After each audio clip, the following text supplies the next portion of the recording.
Chapter 1103.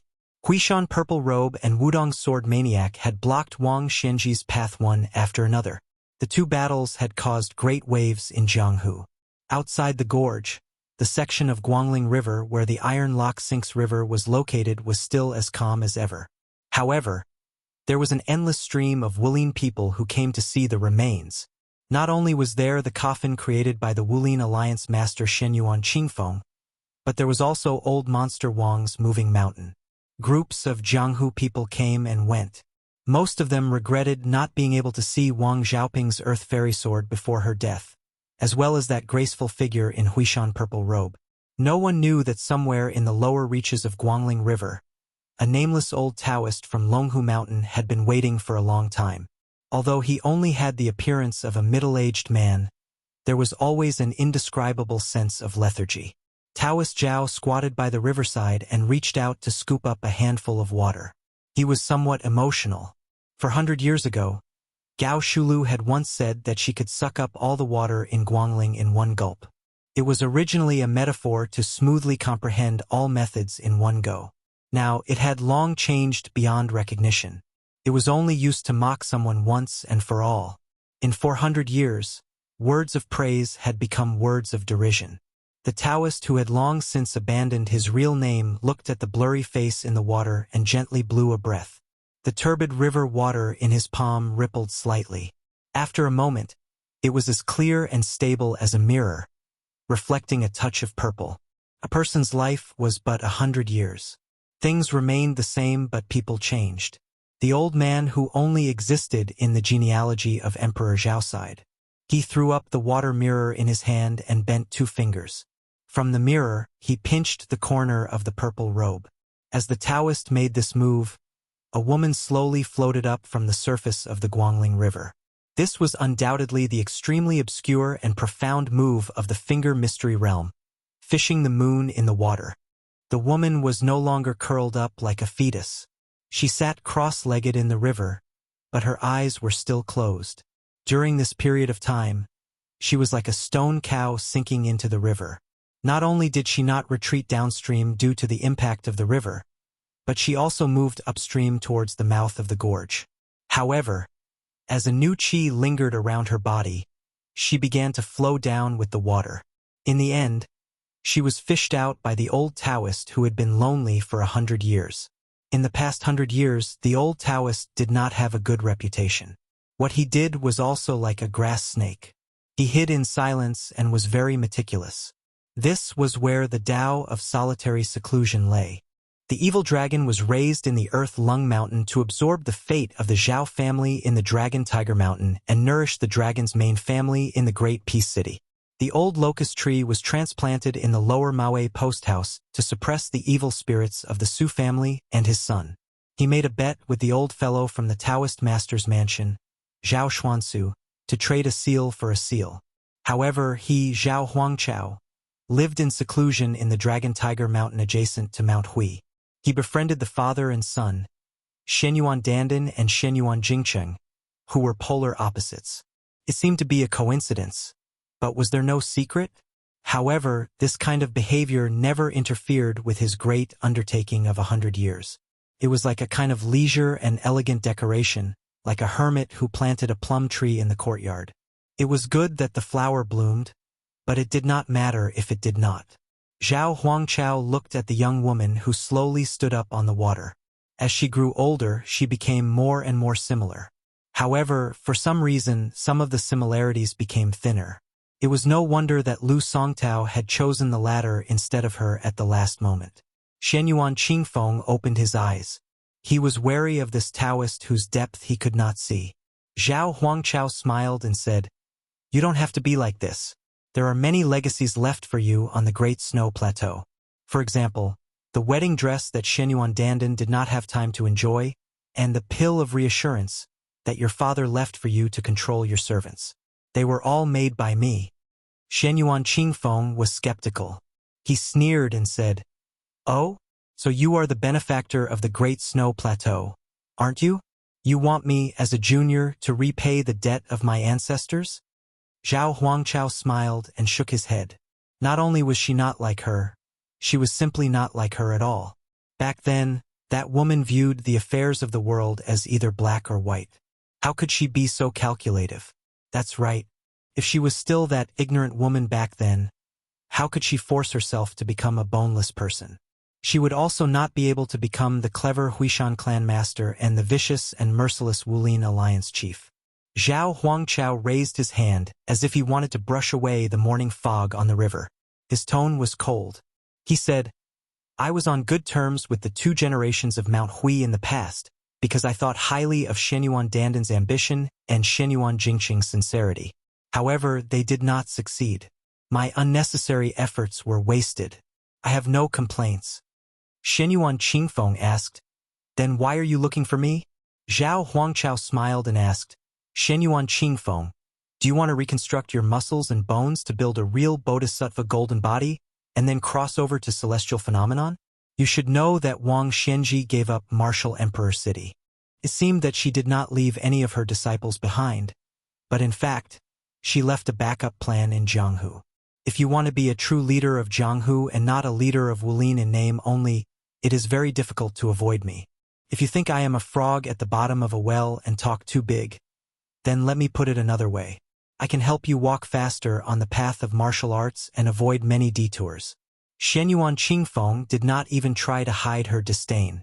Zhao Huangchao had cultivated his body and qi for 2 or even 3 lifetimes as long as an ordinary person. Naturally, he would not get angry because of this. He said calmly, Just now I thought of half a sentence, which is to let people fight for their dignity. Shenyuan Qingfeng, since you have reached celestial phenomenon, do you have any comprehension? Although Shenyuan Qingfeng did not trust this pretentious Taoist, she did not have the slightest intention of looking down on him. After a moment of hesitation, she shook her sleeves and sat down on the ground. Almost at the same time, Zhao Huangchao also sat down on the ground. The 2 looked at each other as equals. Shenyuan Qingfeng said in a deep voice, Let's fight for our dignity. First, we have to fight for our own destiny. What we nurture is qi dynamic.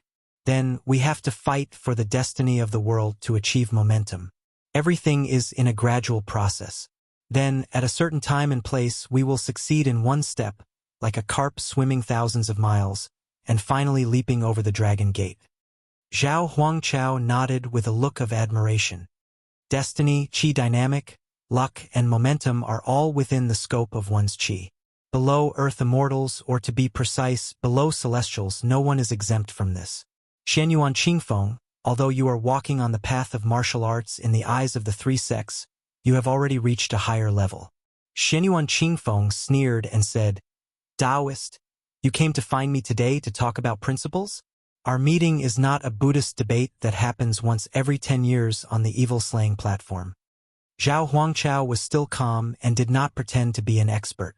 He folded his hands on his knees and said with a smile, How about we make a deal? Shenyuan Qingfeng lowered his head and bent his waist. He put his hand into the water and rolled up his sleeve with his other hand, revealing a transparent wrist with blood and blue veins, but no bones. Zhao Huangchao laughed loudly and said, It's fine if you don't do it. When you understand, and if this Taoist is still alive at that time, it will still be effective. Just come to Mount Longhu and call me. This Taoist's original name is Zhao Huangchao. Shenyuan Qingfeng nodded and remained silent. Chapter 1104. Zhao Huangchao stood up and disappeared in a flash. His laughter was heard. 9 out of 10 countries are broken and 8 out of 10 people are dead. If I become Emperor Qing in the future, I will wait until the 8th day of the 9th lunar month on Mount Fuyao to pick osmanthus seeds. Shenyuan Qingfeng showed a solemn expression. The wedding dress and soothing pill were both secret legacies of the old Hui mountain. The former was used by Shenyuan Pan as a human ladder. Otherwise, Shenyuan Qingfeng would not have the great celestial cultivation he had when he fought Wang Xianji, even if he killed many experts to absorb their inner strength. The latter was a mysterious goo medicine to prevent people from being untrustworthy after using both kindness and power. This Taoist called Zhao Huangchao should be telling the truth. He was indeed an old acquaintance of Bull Dagong. However, after Shenyuan Qingfeng took control of Hui Mountain, he did not trust anyone except himself. He hated the Taoists of Dragon Tiger Mountain even more. How could he easily do business with a nameless Taoist who appeared out of nowhere? Shenyuan Qingfeng withdrew his hand. He didn't even need to shake his wrist to avoid touching a drop of water. After standing up, he looked around. His gaze finally stopped, intentionally or otherwise, on a fallen reed. With a tap of his foot, he stepped on the reed. He seemed to have understood something.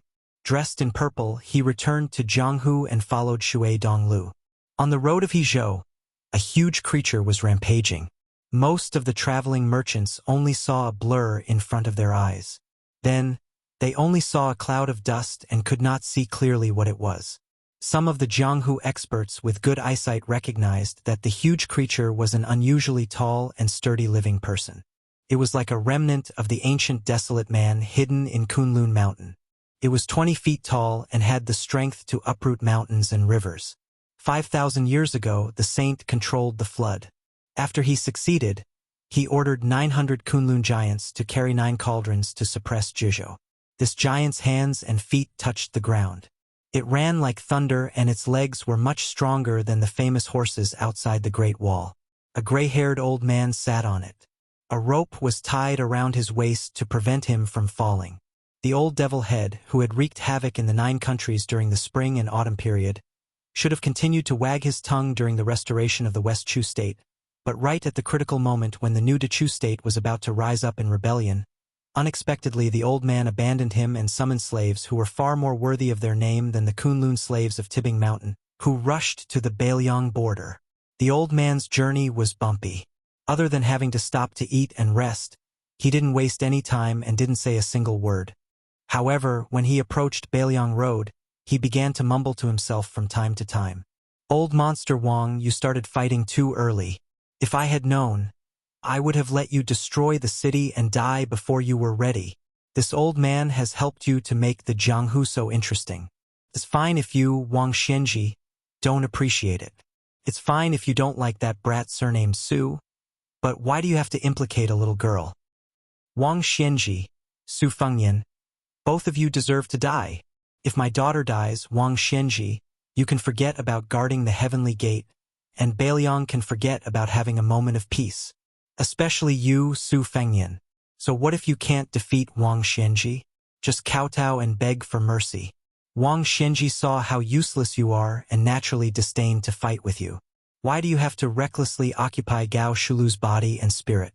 Are you afraid that Gao Shulu will kill Chao Chongqing, and the girl you like will have no one to rely on? You can't even care about Bailiang's safety, and you still dare to hope to protect Jiangxi's life?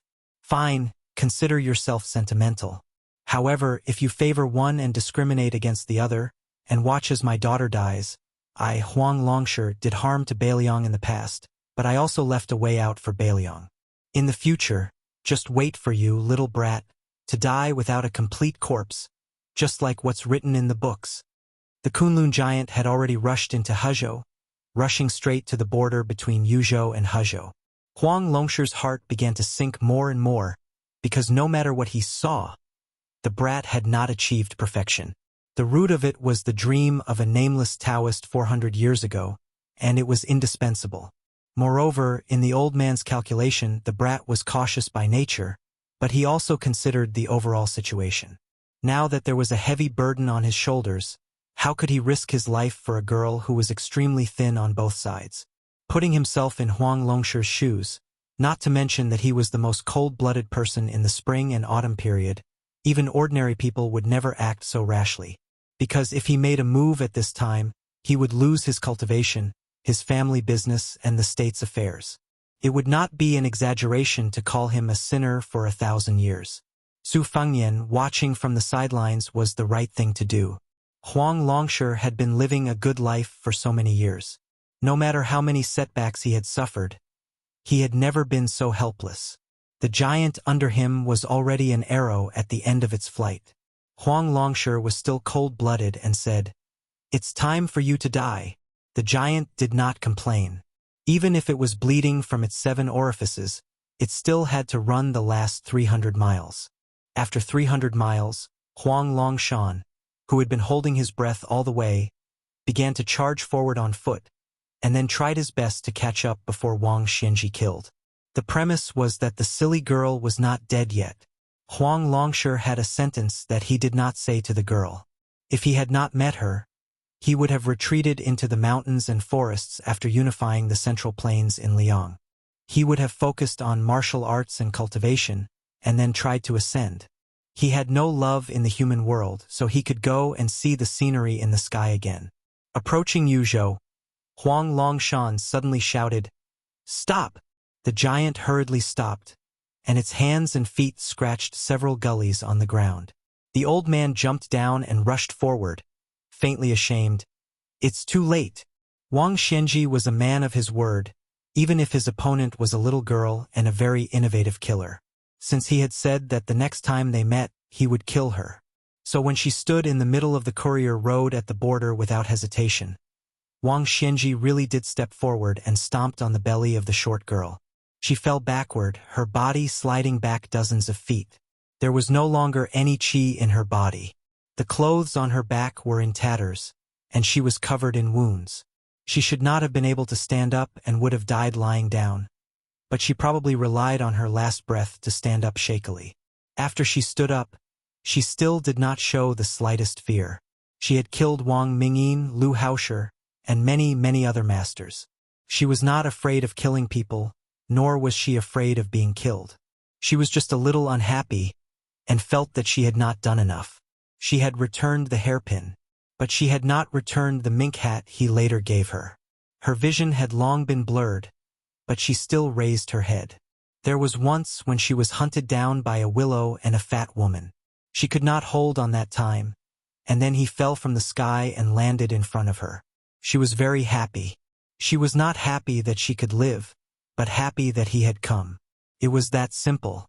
The girl closed her eyes. Old Huang said that when people died, they would sleep for a long time where no one could wake them up. She felt that it was quite good, so she fell asleep. At this time, she did not know if it was an illusion, but a warm hand gently pressed on her head, and a soft voice said, "You are not allowed to sleep in." Half asleep, she felt the person behind her walk to her side, and said a few words to her and to the very powerful old man. A very soft sentence. "I'm here." A very heavy sentence, as if the whole world had heard it. Wang Xianji, it's time for you to die. Chapter 1105. Perhaps it was because it had been a long time since Wang Xianji heard the younger generation speak such bold and visionary words in front of him. He still remembered the first time Chao Chongqing ascended the tower. He said, "I would like to ask Senior for a few rounds of romance." Dong Tai's words were even sharper. "I have a sword to ask you." As for the other characters, most of them were relatively more respectful and restrained. Occasionally there would be a few arrogant and willful youngsters who spoke arrogant words before ascending the tower, but when they finally reached the top of the martial emperor city with great difficulty and saw him, they had already lost their edge and sharpness. Wang Xianji's contemplation came from afar, but in an instant he looked at Su Fengyan, who was right in front of him, and then he looked in the direction of Wudong. He understood in his heart, but he could not tell whether this old man was regretting or mocking him. Wang Xianji did not leave quickly on this trip to Beiliang because he was afraid that Su Fengyan would not even be able to transform Gao Shulu's body and spirit into his own. What was the point of killing an ordinary first-level master? He did not leave slowly because he did not want him to swallow his spirit outside of Beiliang. In Wang Xianji's view, swallowing the fate of Jiang Hu into his stomach was an action that crossed the line. Wang Xianji nodded toward Su Fengyan, probably indicating that this young vassal king could make arrangements for his funeral. As a 100-year-old man who had suppressed Jiang Hu for a whole 60 years, he indeed had this little bit of patience. Su Fengyan picked up Miss He and swept past the boundary marker. He did not need to lift a finger. The hairpin, the marten hat, and the sunflower, these three objects, all moved without the wind, following behind the two of them from a distance. Su Fengyan's original intention was to send Jia Zhejia, who was in his arms, away from the battlefield, as far away as possible. This was because he wasn't sure if Wang Xianji could use 90% of her strength or 100% of her strength. Furthermore, if Wang Xianji went all out, how many innocent bystanders would be implicated? Su Fengyan suddenly stopped and saw an unexpected but reasonable old man from afar. As if relieved of a burden, he took the hairpin and other items that floated towards him. When the old man rushed to him, he handed them all to the old man. After that, he did not turn around immediately. Instead, he pressed his 5 fingers on his chest like hooks and forcibly hooked out a cloud of purple-gold air. He slowly pressed it into the girl's forehead and said softly, "This is the tribulation that Zhao Xuansu wanted to impose on me back then, and I let her bear it. This time it was scattered by Wang Xianji and scattered everywhere. I took advantage of the time when Wang Xianji was absent-minded to gather some of it. Don't worry, I have tried my best to cleanse it. It will be able to cleanse it for her." Huang Longshi's face was gloomy. He was unforgiving and said angrily, "What's the use of solving the urgent situation? If you die in the hands of Wang Xianji, this old man's daughter will also be buried with you." Su Fengyan lowered his head and looked at the pale and trembling girl. He smiled calmly and said, "If I really lose to Wang Xianji, I will definitely leave behind a bit of cultivation before I die to help her extend her life." Huang Longshi was still unwilling to give up. He asked aggressively, "Tell me first, how long can you extend her life?" Su Fengyan said bitterly, 10 years, at most 10 years. This is already my limit." Huang Longshi snorted heavily. Obviously, he was very dissatisfied with this answer. Su Fengyan turned around. With his back facing Huang Longshi and the unconscious he paused for a moment. It seemed that he wanted to say something, but in the end, he didn't say it. He began to move forward. At first, he didn't do anything shocking. He took one step at a time. At first, his strides were very slow. As he moved from slow to fast, it was filled with a kind of gradual rhythm. This was the method that Lu Hao used to enter and break the city. It almost worked together with Song Nianqing's Earth Immortal Sword to successfully injure the white-robe Luo Yang. When Su Fengyan moved faster and farther away, Huang Longshi sat down with his daughter in his arms. He reached out his hand to brush away the bangs on her forehead. The old man gradually restrained his anger. He raised his head and looked in that direction. His face seemed to be moved, surprised, and regretful. Wang Xianji originally thought that she would meet Su Fengyan later. But since he appeared earlier, Wang Xianji wouldn't be so bored as to deliberately avoid a battle. Wang Xianji's hands naturally hung by her sides, but the originally loose linen sleeves were slowly pulled in and stuck to her arms. Wang Xianji didn't occupy any of the 13 ranks of spring and autumn. Even the self-proclaimed second in the world and the recognized first in the world didn't touch the sword or armor. As for the saber, the world praised Gu Jiantang as the first in saber technique. Wang Xianji didn't have any objections. Outside the martial emperor city, however, this didn't mean that Wang Xianji, who smelted the world's martial arts into my furnace, wasn't a master of sword and saber techniques.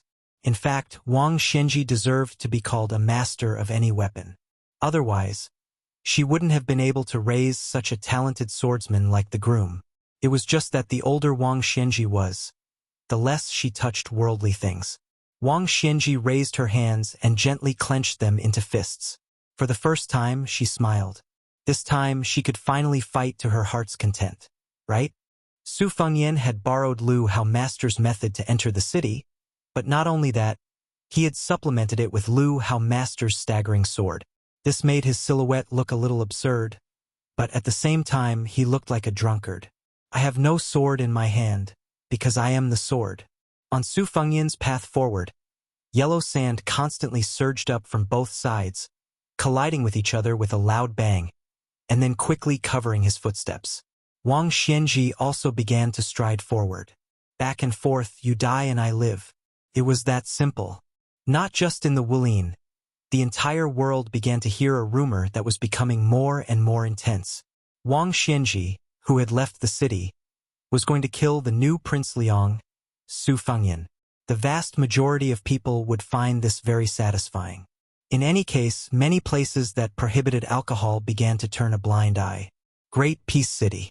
Returning from the flourishing Jiangnan to the Imperial Palace, Crown Prince Zhaozhuan would deliver a new item to Crown Princess Yan Dongwu every day. Today, he had finally finished delivering.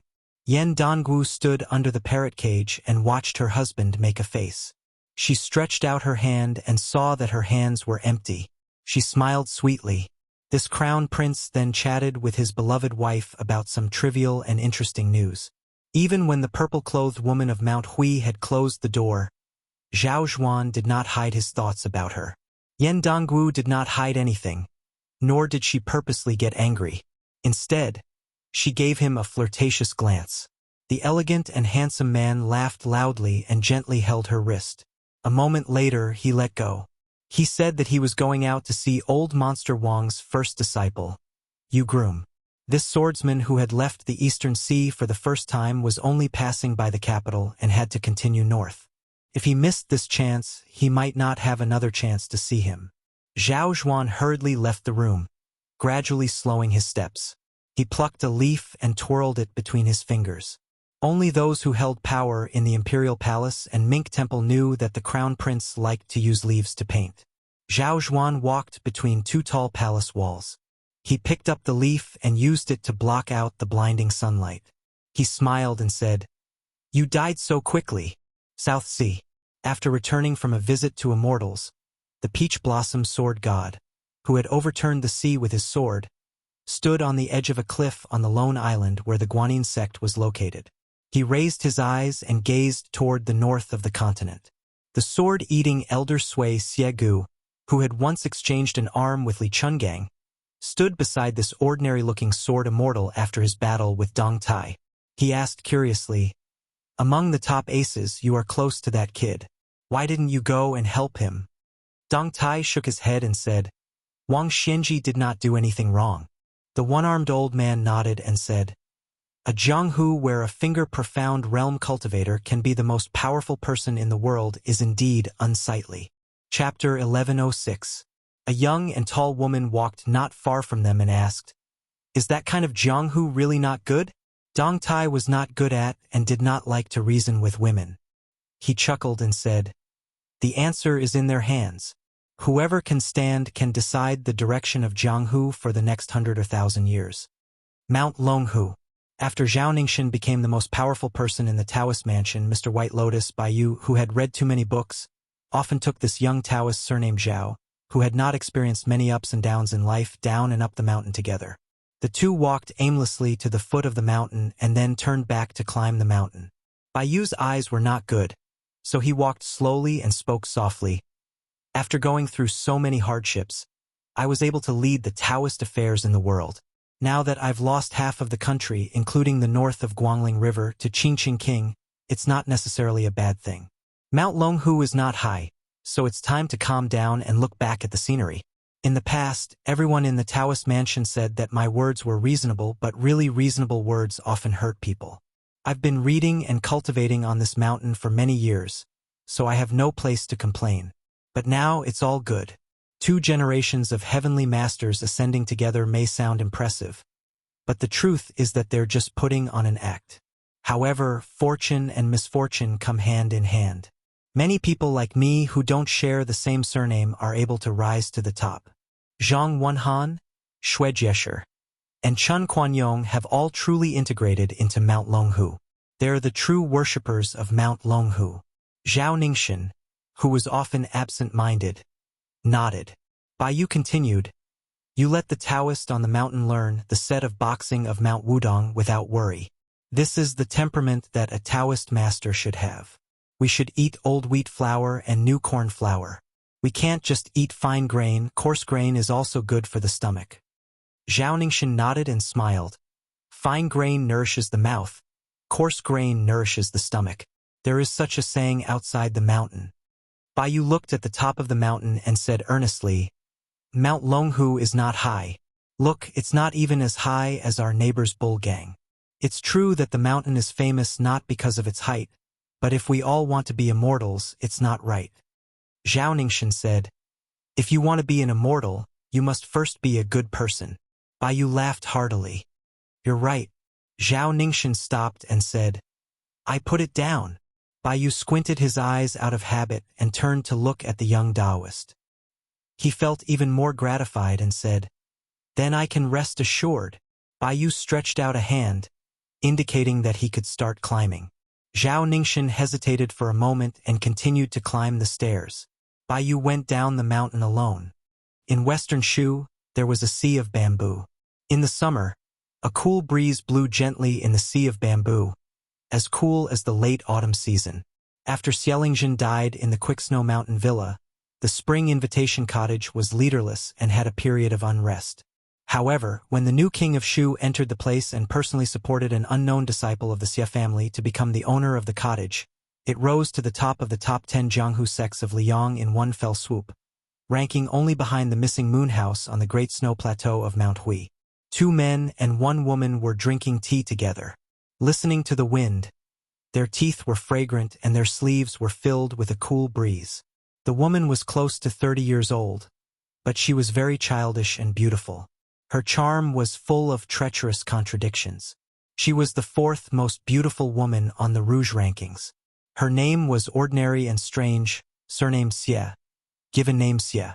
It was said that after she was 14 years old, the Western Shu Road had a total of 5 people, Jingshi and Jidushi, fought for her. However, for more than 10 years, no one was able to take her into their pocket. Outsiders said that it was because of the Spring Invitation Cottage's extraordinary status. At this moment, she was pouring tea for a man in white. Not only were the people of Shu speechless, but even the people of Spring Invitation Cottage were puzzled. This outsider surnamed Chun had transformed the vase into the owner of the 2,000 mu of bamboo. Could not be helped. He was the minister of war before Liu Baijie took office, the current king of Shu Chen Jibao. The middle-aged man sitting opposite Chen Jibao was the uncle that Su Fengnian had gone to Beimang to find. He was a swordsman from the Wu family's sword tomb, Wu Qi. He was also one of the commanders of the Su family's cavalry in the past. Wu Qi had recognized his nephew Su Fengnian at the top of Beimang's city walls, but did not acknowledge him. He smiled insincerely and asked playfully, "The Emperor of Liang wants to give you his favorite daughter. Will you accept it?" Chen Jibao did not answer this question, nor did he pay attention to the woman's gaze. He only remained silent. Wu Qi asked again, "He died just like that. Do you have any thoughts?" Chen Jibao raised his teacup and drank it as if it were wine. The Chu Imperial Palace. Chao Chongqing took time out from his busy schedule and walked to the pavilion that he frequented. He saw Her Highness the Princess sitting alone in the pavilion. On her lap was the red sandalwood sword case that hid the great Liang dragon sparrow. She untied a string of copper coins and placed them neatly on the sword case. She absent-mindedly tapped it again and again. Every time she unloaded the case, the copper coins would stand up and roll down again, repeating the cycle. Jiang and I sensed the arrival of Uncle Chess awaiting orders. She touched the sword case and quickly put away the copper coins.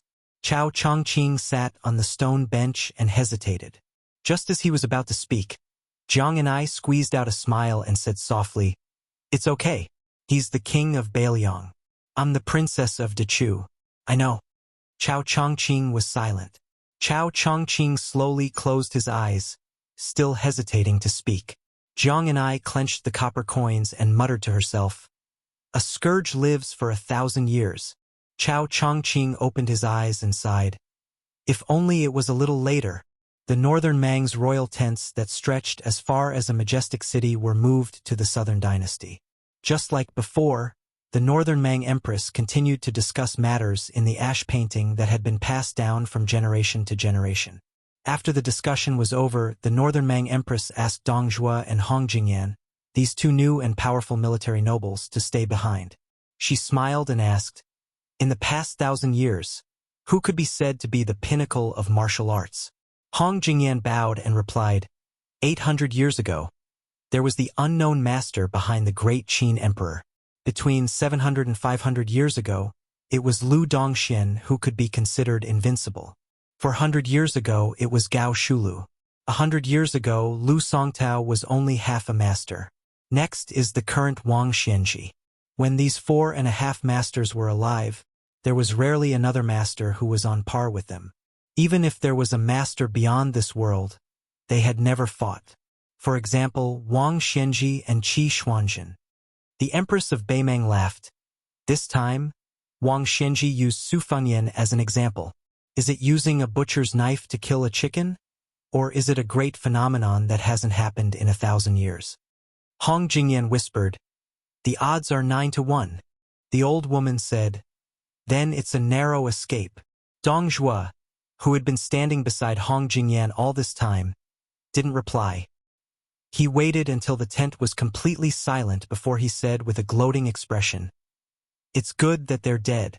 They didn't even need a single soldier and half of Liang's northwest gate has already collapsed. When the news reaches here, Hong Jingyan, do you want to have a competition to see who's faster?"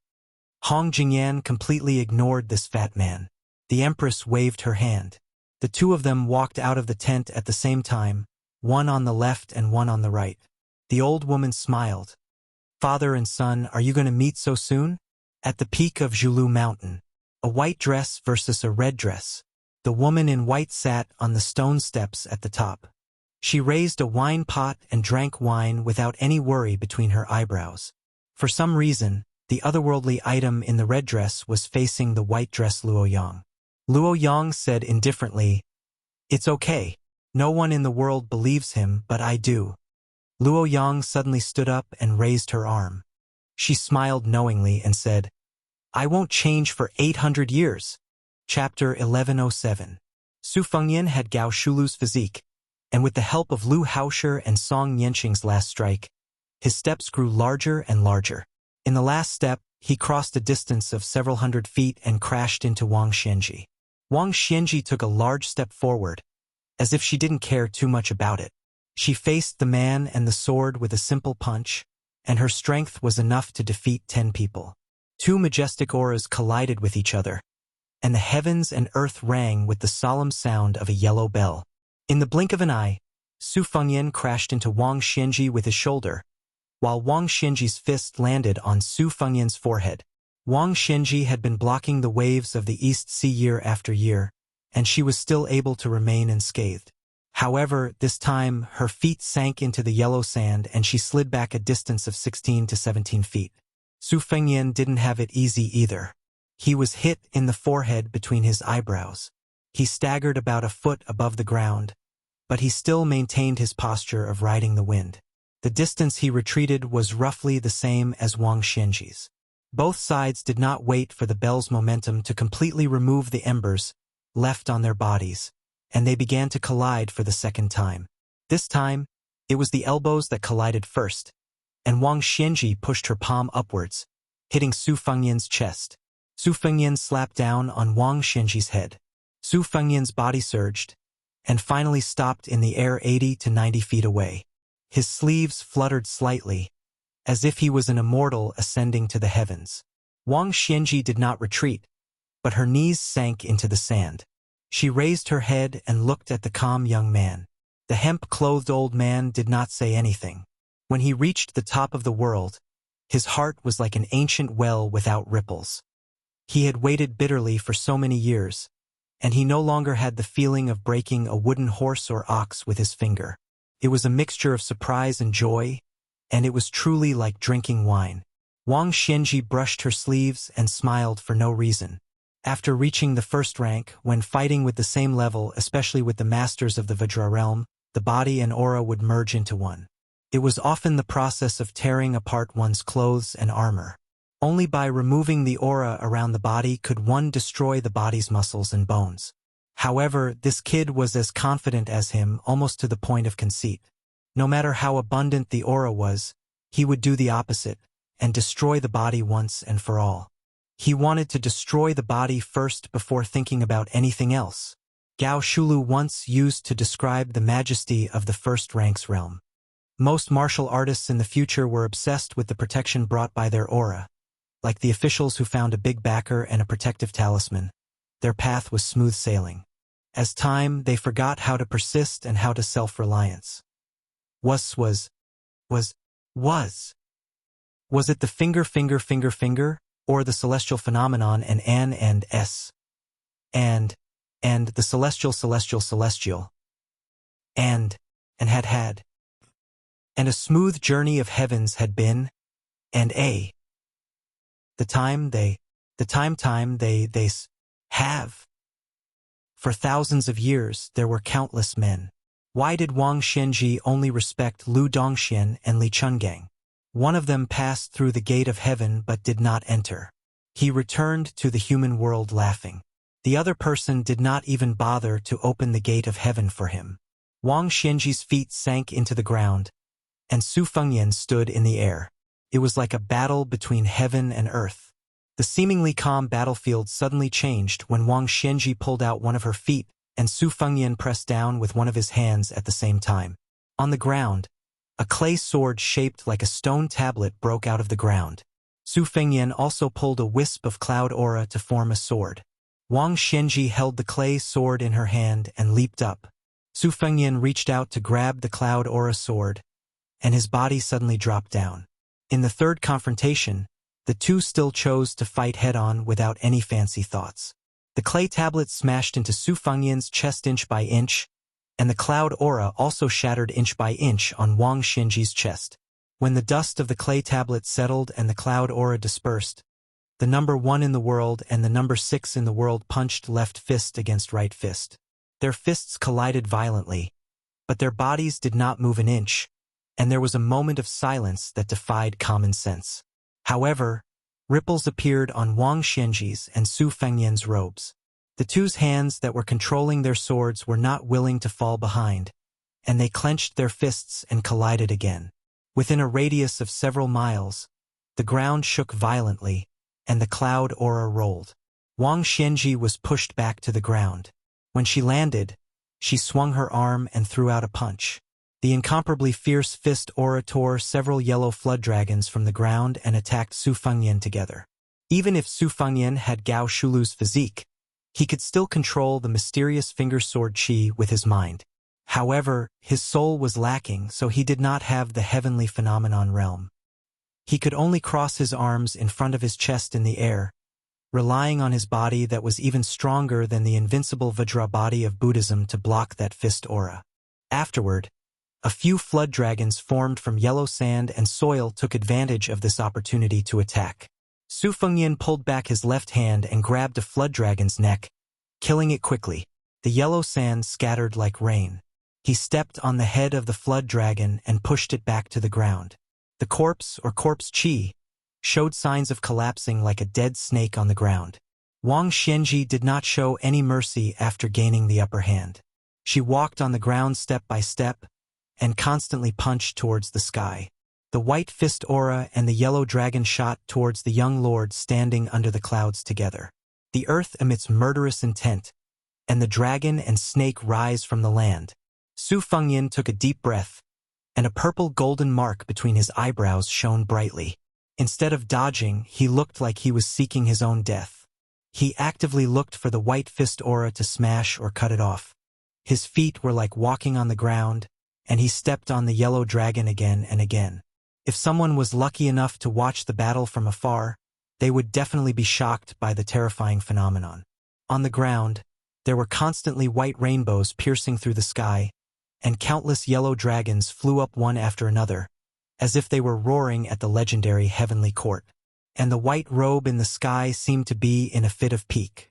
He wanted to kill all the white rainbows in the sky, and not let them turn into real dragons. This magnificent scene lasted for the time it took for an incense stick to burn, and the battlefield had also advanced for more than 10 miles. The road that Wang Xianji walked on was full of destruction. In the sky, the clouds and yellow sand were mixed together, and then they rustled and fell together. People like to use the difference between cloud and earth to describe the huge difference between the two, but at this time, the scene had already been blurred. Chapter 1108. Huang Longshi carried the girl far away to avoid being affected by the invisible killing intent. From time to time, he would look back at the battlefield. The old man helped his daughter carry the sunflower and could not help but sigh with emotion. Jia Jia in his arms still did not wake up. She just subconsciously hugged the sable hat, the beaded golden hairpin wrapped in the hat pocket. Huang Longshi did not stop walking, but he kept turning his head to look at the painting that was created by man. The long scroll slowly spread out in the world. It should not stop for a while. When it would end, only heaven knows. Huang Longshi was somewhat lost in thought. He muttered, Zhang Julu in the imperial court, Wang Xianji in Jianghu. There are two such figures. One is a roly-poly official, the other is an old fart. How can the others have a day of success? If anyone were to stand behind them, it would be a fact that made them feel despair just by thinking about it. The group of spring of Yong Hui's achievements and knowledge are all excellent civil officials. Among the generals, there is Guangling Dao's Lu Shengxiang, and those members of the imperial family who have failed to achieve meritorious service. In the world of Wulin, there is Dong Tai's sword, Gu Jiantong's saber, and Chao Chongqing's scholarly spirit. In the past and in the future, any one of them would be a famous figure. Huang Longshi withdrew his gaze and continued to ramble. The great Qin lost a deer. Liang is not far away. Bai Yen is the deer of Liang. He knows his fate. There is no way out. He has already begun to make arrangements for his funeral. If he lives alone and does not retreat, then the poor people of the world will not be able to see the future. But not only does old Wang not retreat, he wants to go one step further. One is the peak of civil officials, the other is the peak of martial arts. These two people at first glance seem to have the same realm and status, but in fact, there is a big difference in their bones. It is indeed true that the path of civil and martial arts is different. This old man in the past helped Jianghu's fate by pulling up seedlings to help them grow. It should be right to remove the firewood from under the cauldron. This old man has read too many stories and people in books. All these years, he has exhausted his mind and thought about everything step by step. Is he going to make a mistake at the end? The last time Huang Longshan looked back was an hour after the start of the battle. He did not see the expected mixture of clouds and earth, but the atmosphere of heaven and earth was exceptionally clear. Huang Longshi sighed. That kid most likely lost the first half of the battle. The reality was just as Huang Sanjia expected. Even if Su Fengyan used Gao Shu to reveal his physique, then he used Murong Baoding's erecting Buddha, Xue Songguan's huge clapper, Wudong's immortal caressing the top, and so on, all kinds of mystical techniques, and their coordination was flawless. They were only able to block the seemingly endless murderous aura. Within an hour, Su Fengyan had destroyed more than 100 fist forces and killed more than 400 flood dragons. This was just Su Fengyan's anger. Before the first collision, Su Fengyan's breath had already been completed, and there was no more breath left. He had even prepared how to deal with Wang Xianji's thunderous attack when he needed to exchange for his second breath. However, Su Fengyan's 3 journeys in Jianghu had helped him to be careful and cautious, and it had instead resulted in a not-so-big, not-so-small consequence. When he made his move, Wang Xianji, who was still secretly accumulating power, found an opportunity that was not perfect, and used a suppression that was even more powerful than the one he used against Wang Xiaoping by the Guangling River. At the same time that the earth unleashed its murderous aura, the sky unleashed its murderous aura. Together, they crushed Su Fengyan, who was in the middle of it. The clouds in the sky, which had always been used by Su Fengyan, left their tracks. In the blink of an eye, dark clouds covered the sky. Just like the movement of the stars, it was enough to change Su Fengyan's originally shaky balance. It was not that Su Fengyan had not sensed Wang Xianji's backup plan, but he had expected that there was still about 15 minutes before Wang Xianji would summon the clouds in the sky, cater to the earth's murderous intent. He was 70 to 80% sure that he would be trapped in that cage, and in the end, allow Wang Xianji to unleash his murderous intent. This was also a slight influence brought about by his incomplete soul. However, against Wang Xianji, this slight deviation was enough to put him in great danger. Wang Xianji raised an elbow, pressed his palms together, and twisted heavily. His palms then suddenly turned upside down. Wasn't the easiest thing in the world as easy as turning one's hand? Wang Xianji's lips curled into a cold smile, waiting to see. He did not think that killing a Su Fengyan, who only had the physique of Gao Shulu, would be difficult. When a person unleashed his murderous intent, the heavens and the earth were turned upside down.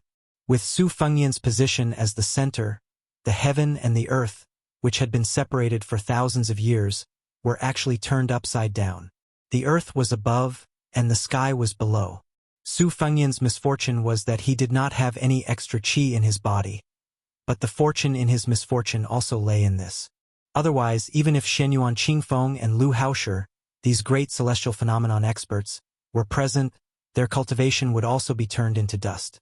When Wang Xianji attacked Wang Xiaoping, it could be said that he had only used a small part of his move. This was also reasonable. The original intention of this move was to deal with immortals like Qi Xuanjin. The essence of this move was to reverse karma. Not to mention the celestial phenomenon realm, the higher the cultivation of an earth immortal, the more severe the damage. Su Fengyan took advantage of the situation and changed his standing position along with the heaven and earth that had been turned upside down. Between heaven and earth, one should be indomitable. If this was said to be an unattainable speech, it would not be suitable for everyone. However, Su Fengyan had never been so ambitious. He only felt that no matter who it was, as long as they stood in a position, they had to shoulder something. If it was an ordinary commoner, they had to shoulder the responsibility of their parents' retirement. If it was a descendant of an aristocratic family, they had to shoulder the family's legacy. If it was a court official, they had to shoulder the rise and fall of the world. Su Fengyan only remembered that he had promised Su Xiao on the carriage outside the North Pass that Su Xiao would leave behind the burden. He could bear it. Su Fengyan did indeed bear the weight of heaven and earth brought by Wang Xianji. Su Fengyan, who was standing upside down, gradually bent his knees. For the first time, the young vassal king, who had exposed his physique, showed a dispirited look.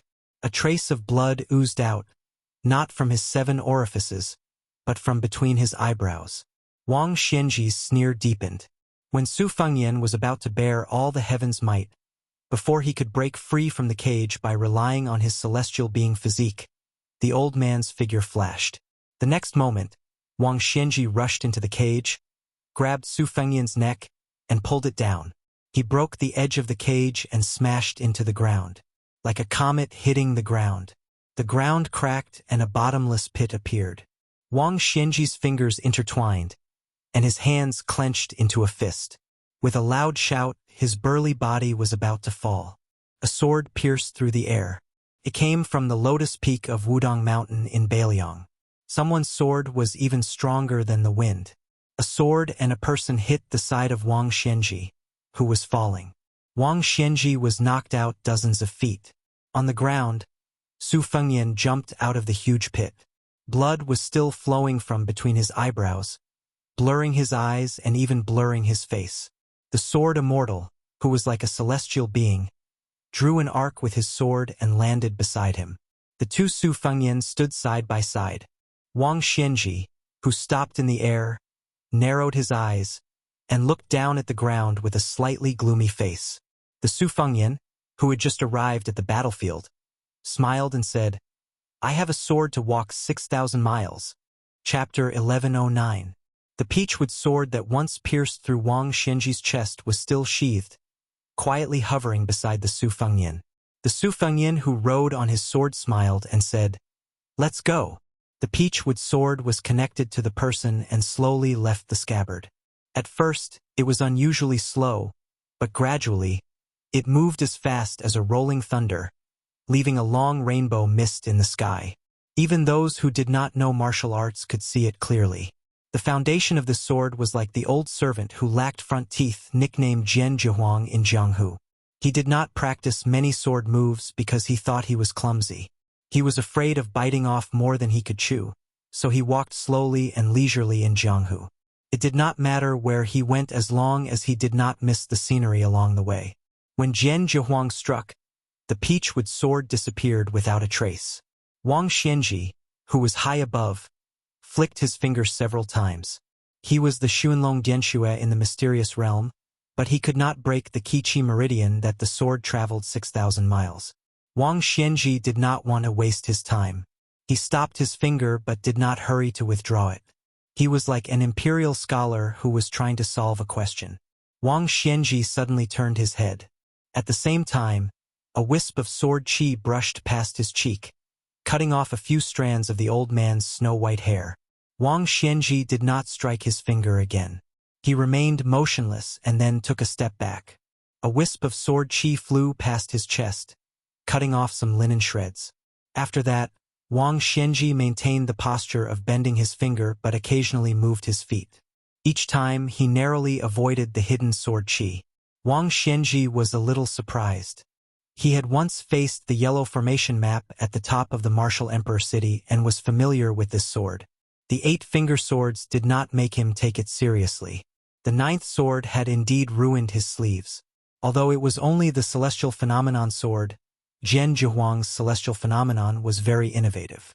The origin of a normal celestial phenomenon master came from a good work of a sage. Generally speaking, if things are not balanced, they will sing. All things in the world, birds sang in spring, thunder shook summer, insects mourned in autumn, and the wind blew in winter. Therefore, scholars and officials often wrote poems. Since ancient times, the reason why swordsmen could dominate the world was that they could naturally use the sword in their hands to complain about injustice. Wang Xianji once told Chao Chongqing in private that he should give up the country and forget about his feelings and practice swordsmanship, and he would be able to become a saint early. Jian Zhihuang's 9th sword had clearly crossed the threshold of heavenly phenomenon but had yet to reach the level of a sword immortal. Yet, it did not give off the slightest feeling of injustice. On the contrary, it had caught Wang Xianji off guard. Logically speaking, a good person with a gentle temperament would never be able to practice a good sword. This was the same principle as a scholar who was happy to see injustice in the mountains. It was the same principle with swordsmanship. The advantage lay in the profoundness of each move and the emergence of one strange force after another. The sword's current style was also eccentric. After the move, there was no grand sword momentum like dark clouds. Instead, it was tirelessly swinging the sword back and forth. It was full of the earthly atmosphere like dogs barking and chickens crying. It was like neighbors quarreling, but because of their relationship, they only used their mouths and not their hands. It gave people the feeling that it was noisy and annoying. This new sword was only slightly different from the old sword that Jian Zhihuang had handed over. It was in that the latter was more skillful and crafty. Immortals rode on their swords in the wind and frosted 19 provinces in one night. This saying was used to describe the swiftness of sword immortals. The peach-wood sword flew around Wang Xianji. It was unknown how long it had traveled. A few hundred miles? 1,000 miles? Wang Xianji knew. She had already wandered unscrupulously around him for a full 3,000 miles. The furthest she went was 9 miles. The closest she went was naturally brushing past him. She went back and forth tirelessly. Sometimes she drew an arc to escape for more than 100 feet, and sometimes she flew in a straight line for 3 to 4 miles. There was no pattern and no trace. Wang Xianji was still waiting. She was still bending her fingers without flicking them. Until the 7th time she missed the peach-wood sword by a hair's breadth. After a short moment, she finally tapped her finger lightly. Her finger tapped the air. But suddenly there was a very subtle sound of metal colliding with stone in front of Wang Xianji. The further she was from Wang Xianji, the louder the sound became. 6 miles away, the peach-wood sword, which was made of ordinary material but had caused Wang Xianji great trouble, exploded in midair with a bang, turning into a pile of wood chips. Su Fengyan waved his hand. The chips returned from afar, condensed into a sword, and gently returned to the scabbard. After returning to the scabbard, the sword dissipated again.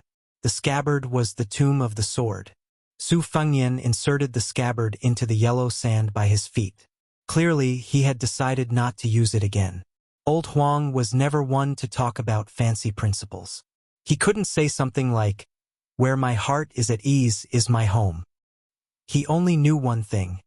He was an old man who had left his hometown. Wherever he could sleep comfortably was where his home was.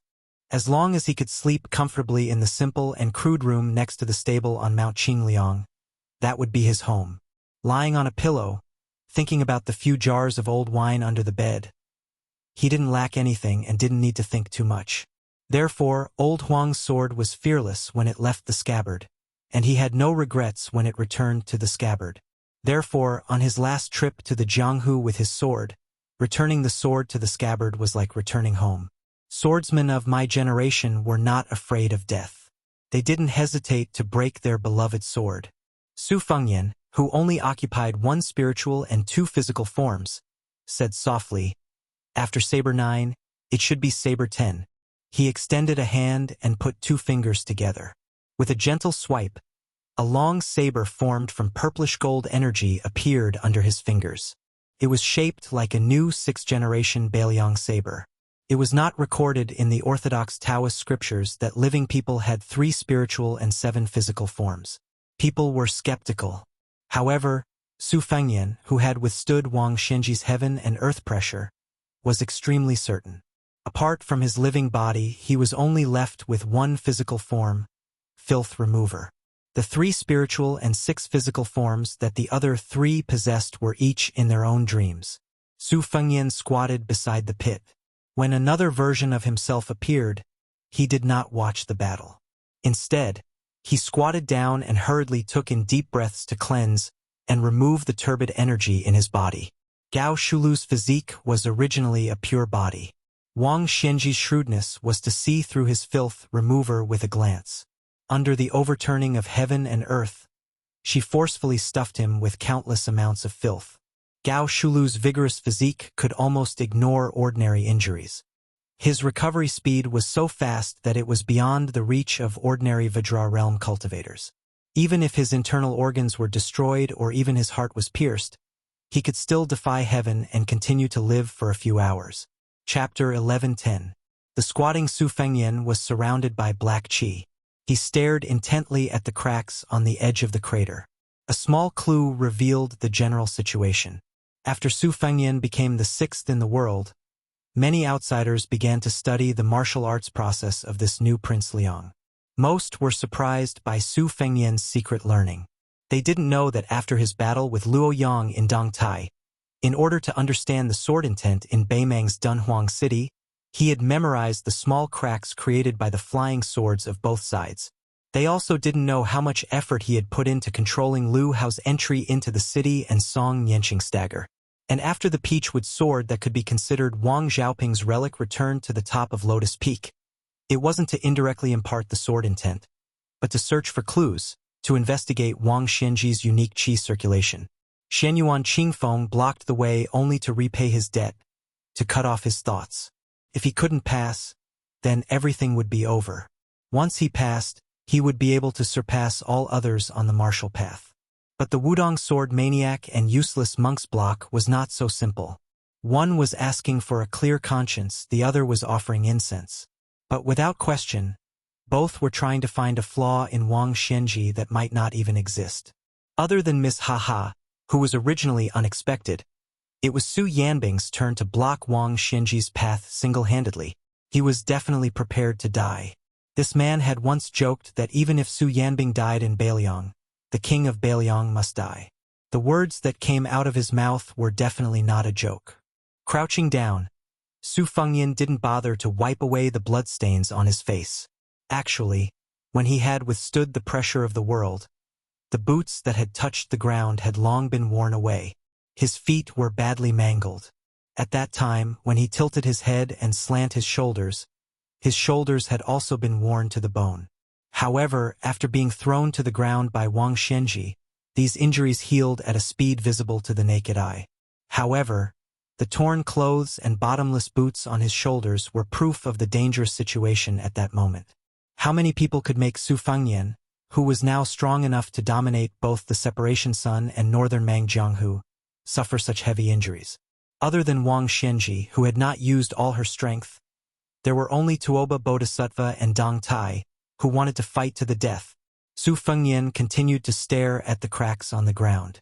Only when his vision was blocked by the blood did he raise his arm and carelessly wipe away the thick blood on his face from between his eyebrows. Standing, Su Fengyan held the hilt of his saber and looked down at the extraordinary Bailiang saber. He said to himself, "This saber should have been for Zhao Huangchao." He closed his eyes and took a big step back. His right hand opened in front of him, and his left hand held the saber behind him. The wind and clouds surged, and the yellow sand floated. Su Fengyan finally stood up from his squatting position, as if he wanted to witness himself wielding the saber. He pressed a finger between his eyebrows. The blood was blocked, but it still seeped through the gaps between his fingers. The face that Bailiang's old man said was very similar to the princess's face, flowed down in a zigzag way. He wielded the saber. First, there was the continuous sound of thunder. Then, the gang-chi of the saber tore the sky in a line. This was a saber move that Su Fengyan had comprehended on his own. The first half of the saber move came from observing the Guangling River's tide from a close distance. Before the head of the tide could be seen, the sound of the tide was like thunder piercing one's ears. Only after that could one see the misty river, the head of the tide gradually rising, like a row of majestic snowy mountains cascading down from Mount Kunlun. The second half of the move was more spiritual. It came from when he was in an out-of-body state. He saw the stirring and stirring battle at the western wall with his own eyes. White clothes and white mourning clothes beat the war drums, and a few people led their horses back in armor. Then, there was this saber move that had never been seen before. Old Huang did not know how to name the move, and Su Fengyan did not even have the time to name it. This saber move was like a free hand splashing ink on paper. The saber blade was the tip of the brush, and the ink spilled out in a huge arc. Wang Xianji did not dodge. She pressed her hands on the top of the arc of Gang-chi. She was brought up to the sky by the saber arc until she disappeared into the clouds.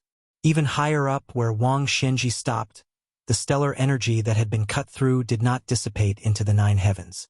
Instead, like the Guangling River surging past a line of waves, it formed an even more majestic returning tide in the old salt storehouse. The tide poured down majestically from the sky. Since Wang Xianji smashed Su Fengyan into the ground after showing her killing intent again and again, it was only right to reciprocate politeness. Su Fengyan did not wait for Wang Xianji to break the waterfall of Gang-chi. Instead, he took out a Bailiang saber. It was simple and heavy. It was the Su family's first-generation saber. Su Zhao's troops went south all the way. He crossed the river to the south time and time again. He fought to the death time and time again. He narrowly escaped death time and time again. He was laughed at by outsiders. He was mocked as a mad dog willing to bite people without the mercy of the Liang imperial court. Su Xiao never opened his mouth to argue with anyone. He also never explained anything to his eldest son, Su Fengyan. Su Fengyan only knew the answer when he was in a trance. Su Xiao had always been a pawn crossing the river in precarious times. He did not want to die, but he was not afraid of death either. Who cares about your mother's world structure? Who cares about your mother's emperors? Who cares about your mother's chessboard rules? Su Fengyan took a step forward with the saber in hand. He pointed the tip of the saber upward at Wang Xianji, who was in the clouds. He whispered softly, "Cross the river." A black rainbow hung upside down from the ground. Wang Xianji, who was fighting against the inverted waterfall, was hit in the chest by the saber. The two Su Fengyan standing on the ground could see the black dot being slowly pressed down by the waterfall. Then, the saber violently slammed back into the distant dome. The Su Fengyan who had traveled through the black and white season sighed and said softly, "It's difficult." Su Fengyan nodded, but soon smiled and said, "But this time, the old man won't dare to only use 70 to 80% of his strength." Just as he finished speaking, a beam of light descended from the sky. The earth trembled with it. Wang Xianji was like a god of the heavenly court. He walked out of the heavenly gate and descended to the world. A fist-sized wound appeared on the chest of the hemp-clothed old man. Even though the body of this world's most powerful man was not inferior to that of Gao Shulu, who had been at her peak for 400 years, there were still no signs of recovery. There were sprouts in his flesh. The scene was strange. They suddenly grew and suddenly died. What was even more mysterious was that after Wang Xianji was knocked into the clouds, he actually dragged down a bolt of lightning as long as a spear. Wang Xianji, whose shoulders were severely damaged, asked with a cold expression, "Is that all you've got?"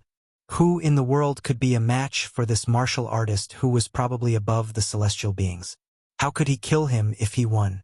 Moreover, Su Fengyan most likely would not be able to wait until the last pair of spirits who had not returned from their long journey. Chapter 11:11. Su Fengyan, who only had one spirit of filth removal left, had stopped the bleeding between his eyebrows. The Su Fengyan beside him, who had just returned from an out-of-body state, had 1 spirit and 2 spirits.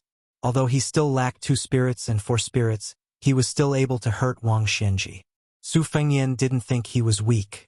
However, arguing with Wang Xianji was useless. Therefore, facing Wang Xianji's question, he didn't argue with this angry old man. Instead, he just repaired the body gifted by Gao Shulu. Wang Xianji sneered. "So you don't have any last words?" Su Fengyan stretched out his hands and covered his face, wiping off the blood with his 10 fingers. His eyes were clear. Wang Xianji said the word "good" heavily. Then, Su Fengyan, who had just returned on his sword, saw Wang Xianji step out and throw out the long spear made of thunder and lightning from the sky. However, when he saw this scene, Su Fengyan, who had a physical body, had already been sent flying backward, crashing to the ground 1,000 feet away. His uncontrollable body even bounced a little on the ground and continued to slide for over 100 feet before coming to a stop. Wang Xianji's move was so fast that Su Fengyan, who was still standing, could only see the residual shadow of Wang Xianji after throwing out the spear. Su Fengyan, who had fallen to the ground, slowly got up and bent over. His chest was badly mutilated, with white thunder and lightning twirling around and sizzling. When Su Fengyan reached out his hand, countless thin red threads and red snakes swam out of his arm. When Su Fengyan's fingers touched them, the red threads and the white lightning died together. It was obvious that the secret skill Su Fengyan stole from Han Diaoxi's head didn't work immediately. The long spear of thunder and lightning in Wang Xianji's hand was still there, but its momentum was reduced by 20%. Another footprint appeared in the sand in front of the old man. Su Fengyan, who had just stood up, was hit by the lightning spear again. However, he wasn't knocked down this time. He tilted his head back slightly and held a piece of thunder and lightning in his hands to prevent it from stabbing his neck. Then he stepped back lightly on the ground. The first time, he deliberately opened his door and took the thunderstrike because Su Fengyan wanted to learn more about Wang Xianji's chi flow with the help of Gao Shulu's pure body. Since Wang Xianji's second spear was the same, there was no need to take all the attacks as before. The footprint in front of Wang Xianji was getting deeper and deeper, and the gap between throwing the spear was getting shorter and shorter. In the distance, Su Fengyan could only retreat again and again. He retreated 8 times in a row and used the nameless fist technique taught by Wudong's Su Fengyan for the last time. His waist was like an axle and his body was in a circle. His hands followed Su Fengyan's body and moved around in circles. When Su Fengyan finally stood still, his spine was straight and his back was not hunched. His hands gently swayed up and down. A few inches above his palms, there was a ball of thunder and lightning that rose and fell. They looked playful and light, but it was easy to underestimate the power of thunder and lightning contained in them. Su Fengyan's hands moved in an arc, and the 2 snow-white balls of thunder and lightning merged into one and gradually dissipated in front of him.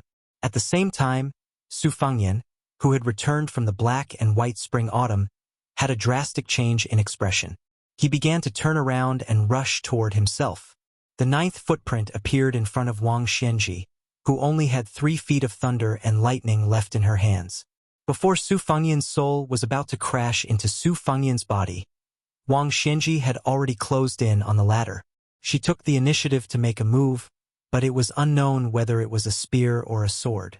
The 3 feet of thunder and lightning instantly pierced through Su Fengyan's body like a knife cutting through tofu.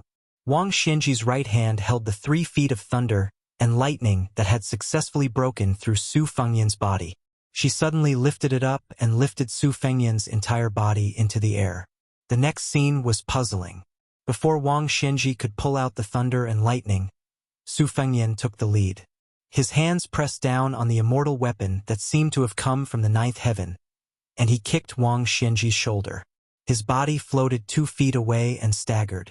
Not only did he not take the opportunity to pull out the thunder and lightning, but he also fiercely slapped it and took the initiative to pierce through Wang Xianji's body. Wang Xianji did not take advantage of the victory to pursue an attack. He stood in place and nodded. For the first time, he showed a bit of appreciation. If he had pulled out the thunder and lightning, then this kid would have suffered the first 8 spears and the last sword for nothing. The 8 spears were just a smokescreen. The key was the sword that Wang Xianji had just created. Originally, he wanted to give it to Dong Tai, who had just returned from a visit to immortality. Everyone in the world used the 3-foot sword to describe a long sword, and his sword move was called 3 feet. The superior way of the sword always emphasized the idea rather than the technique, and the deep meaning of 3 feet naturally lay in the 3 feet. If Su Fengyan had pulled out the thunder and lightning to lessen his injuries, he naturally would not have understood the profound meaning. However, even if he understood the meaning of 3 feet sword, what could he do? Even if he, Wang Xianji, was only a swordsman, he still had 4 sword moves that were no less than 3 feet. The reason why he chose this move was that since Su Fengyan had injured him with a single strike, he wanted an eye for an eye. Even if the size of the wound was the same, it had to be exactly the same. As for the other 4 Earth Immortal swords, Wang Xianji's original intention was to kill 1,000 horsemen with 1 strike, and the imperial court was nothing to him. Wang Xianji was born in a poor family. At that time, it was far from the current Liang imperial court, where all rivers flowed into the sea. He was truly from a poor family with no noble children. He still remembered that after he abandoned literature to practice martial arts, after going through many hardships, he finally learned a rough lightness skill for the first time. However, he did not dare to show his skills in the streets, so he could only experience the feeling of flying on the grass in the wilderness and stepping on the snow without leaving a trace. When he was exhausted, he used the heaven and earth as his bed and blanket, and casually lay down on the grass or the snow. He still remembered the smell of mud and grass and the cold feeling of washing his face with snow. Later on, by chance, he switched to practicing swordsmanship midway. When the sword produced sword chi, the ecstasy at that time was still fresh in his memory, no matter how many years had passed. After that, step by step, he stood at the peak of martial arts, overlooking the world and flying with the wind. When he looked around, there was no one to stand shoulder to shoulder with, so there were not many things worth remembering. The 2 Su Fengyans stood together, but their souls did not merge into one. This was because Wang Xianji's sword had injured the qi far more than the body. Since Gao Shulu's body could still withstand it, there was no need to draw legs on a snake. If they rashly merged into one, it would be like walking into a trap. Moreover, it would damage the originally invincible golden body that could be said to be free of filth. Wang Xianji's wound had already sprouted tender shoots all over the place. One after another, new muscles and bones were growing out. The injury on his chest was no longer shocking. It was now the Su Fengyans' turn to suffer. The red snake struggled to cling on to him, but it was still unable to completely dispel the remaining thunder and lightning sword chi.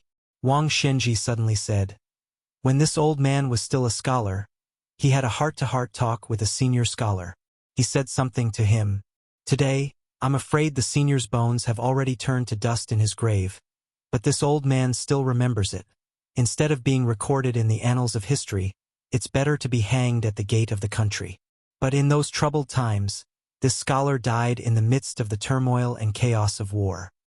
He did not put his ambition into the imperial court, nor did he die a worthy death. When this old man heard the news of his death, when he went to collect his body, he simply dug it out from the hundreds of corpses lying on the ground by the roadside and hastily buried it. The long sword that this gentleman wore when he was alive was probably worth several dozen taels of silver, but it had long been taken away. The gentleman's remains were given to me as goods to exchange for official hats or wine money. When has Wang Xianji ever blocked the path of a younger generation? This old man oversaw the Eastern Sea. As long as he was alive, has there ever been a martial artist like Lu Songtao, who was confident in his backing and brought disaster to the world? The imperial court was powerful, with armor on their backs and cavalry galloping, while the common people were unarmed and defenseless. The world was divided into ups and downs, and the ones who died the most were precisely these innocent people. This old man did not want these people to encounter the oppression of the government in times of peace and prosperity, as well as the wandering bandits in times of chaos. He did not want everyone to be able to easily deal with them. He only hoped that more people, when they were at the end of their rope or even before death, would be able to take a step forward, instead of only being able to kneel down and kowtow to beg for mercy. Wang Xianji did not ask for much. He only wanted to give the people of the world one step only. Su Fengyan calmly asked, "Why are you saying these things?" Wang Xianji indifferently said, "This old man has lived for too long and has seen too many things. Usually, he has nothing to say to anyone. You, kid, are not willing to say your last words, but this old man wants you to die with a clear understanding.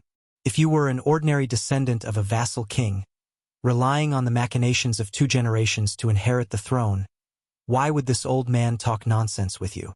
Even killing you would dirty his hands." Su Fengyan was about to speak, but Wang Xianji waved his hand and said, "This old man is well aware of what you want to say. It's just that whoever has the bigger fist has the bigger reason. No matter what you say, this old man is not willing to listen to you. It's as simple as that." Su Fengyan smiled and said, "It's still too early to decide who has the bigger reason. It's hard to say." Wang Xianji neither denied nor admitted. He said, "This old man has finished speaking. Who deserves to die more? The truth will be revealed very soon." 100 li away, a worry-free man with sleeves fluttering in the wind was carrying an instant spear. Purple Qi came from the west. Chapter 11-12. Wang Xianji looked around with a bleak mood. Although the Su Fengyan in front of him brought some surprises, it was still inferior to the battle that he imagined. If Chen Jibao did not come out of the cold, if Su Yanbing came with the instant spear, and if Luo Yang, who seemed to have a secret relationship with Bailiang, the 3 of them joined forces to suppress the young king. Only then could they really fight a hardy battle. Only 2 Su Fengyan showed up. Even if there were many traps, it was still not enough to fight. Su Fengyan looked up and saw that in the sky where Wang Xianji was standing, the wind was rolling and clouds were surging. Large pieces of colorful clouds were quickly gathering, like a huge brocade that was spread out by the immortals. In the priceless advice of the Danding sect of Taoism, there was a saying, 3 flowers at one's head and 5 qis at one's origin. But the current scene was obviously far beyond this category. A sage who was both a wine immortal and a writer, and even a swordsman, once left a popular poem, "Between the clouds of the White Emperor, 1,000 miles of Jiangling returned in a day." The later generations often did not have deep feelings and did not know the true meaning of the poem. Su Fengyan sighed. Wang Xianji finally could not hold back and was ready to use his killing move. After killing people, he would open the gate of heaven. However, he would not fly to the heavenly court and become an immortal. Instead, he would guard the gate of heaven for the martial artists in the mortal world. Su Fengyan exhaled deeply. He was still not in a hurry to merge the out-of-body soul beside him with his body. Instead, he stood still and waited for Wang Xianji to reveal the truth and launch a thunderous attack. Wang Xianji took a deep breath. Her head of silver hair instantly turned dark green. She was originally a burly old man, but now she looked like a man in the prime of his life. Su Fengyan didn't admire the mysterious technique that turned something rotten into something magical. He gently closed his eyes, and a purple-gold radiance lingered on his face. After taking a deep breath, his sleeves swelled up, and he seemed to be in a trance, giving off a feeling of being detached from the world. This was the mnemonic of the Dehuang imperial court. Don't care about the bustling city outside the door. Close the door and face the mountain stream. Both offense and defense had their own wonders. In the blink of an eye, no less than 20 tall figures of Wang Xianji appeared between Su Fengyan and Wang Xianji. Their postures were slightly different, but they completely displayed Wang Xianji's charging momentum. This was the first time Su Fengyan was pushed back, and in one breath he was pushed back more than 1,000 feet. During this distance, nearly 100 figures of Wang Xianji appeared. Su Fengyan seemed to have no power to fight back as he retreated a second time, retreating 150 feet. Wang Xianji became more and more courageous as he fought, and his figure became more and more complicated. On a line, there were more than 200 figures of Wang Xianji that did not dissipate in time. Su Fengyan, who was passively taking the beating, kept retreating. Relying on Gao Shulu's vigorous physique and the Dehuang imperial court's clumsiness, He did not show any signs of being defeated. However, if one looked closely, the human cat Han Diaoxi's red snake that was previously pierced by Wang Xianji's 3-inch thunderbolt had completely given up struggling. However, before the blood could seep out of the wound, it turned into a faint mist like boiling water poured on snow. On the contrary, it made Su Fengnian's clothes look clean. Wang Xianji did not stop punching. Even though she knew that Su Fengnian had the intention to use other people's stones to improve jade, Wang Xianji was very conceited. Even if Su Fengnian wanted to use his fist aura to train Gao Shulu's physique, which was not completely integrated, she could make him suffer. One of these punches would become the straw that broke the camel's back. On the straight line that cut 2 miles of the ground, more and more Wang Xianji appeared. Could be said that there were countless of them. Even if the experts of the 10 martial arts evaluators were to watch from the sidelines, their scalps would go numb. However, if Wang Xianji's disciple, the female Grandmaster Fist Master Lin Ya, were present, she would be able to observe Wang Xianji's attacks with her own eyes. She would definitely be able to benefit greatly and would be able to reach a higher level of enlightenment on the path of martial arts. This was because this was the world's most brilliant fist manual. Wang Xianji punched no less than 600 times. Su Fengnian did not refuse any of them and received more than 600 fist auras. Finally, a turning point came. The distance that had been constantly lengthening began to shorten for the first time. Because Wang Xianji's movements were too fast and her attacks were too fierce, even though Su Fengnian had retreated for nearly 3 miles, not a sound was heard. Finally, a loud rumble exploded behind the old man in the distance. Perhaps this was what people were used to. First see the lightning, then listen to the thunder. The first drum of energy was strong, the second was weak, and the third was exhausted. This was the common sense of the world. However, at the end, the figure of Wang Xianji that stayed in the same place began to dissipate. It seemed that Wang Xianji's momentum could not continue to rise endlessly. Like a climber, after resting for a moment, she continued to climb. Moreover, she suddenly sped up her pace. Wang Xianji, who had been punching with one hand, punched out with both hands. The great drum momentum, Wang Xianji's fists hit Su Fengnian's arms, which were crisscrossing in defense.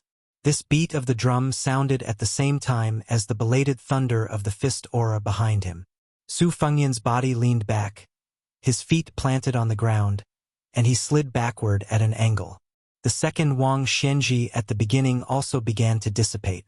However, the original Wang Xianji that was facing Su Fengnian suddenly sped up. She raised her arm and heavily smashed down on Su Fengnian's chest. She punched Su Fengnian into the ground and then kicked Su Fengnian, who had bounced up from the ground, more than 100 feet away.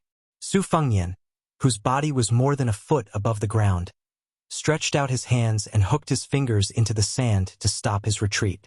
Chapter 11:13. During his second trip to Jianghu, the old man in the sheepskin fur coat had used no less than 100 two-sleeve green snakes to temper Su Fengnian's spirit. This was Li Chuangong's unique method of teaching. Later, after eating the purple gold bun given by the Beimang's grand preceptor Yuan Qingshan, Su Fengnian had also let Su Yambing beat him with all his might to digest the purple gold qi brought by the bun.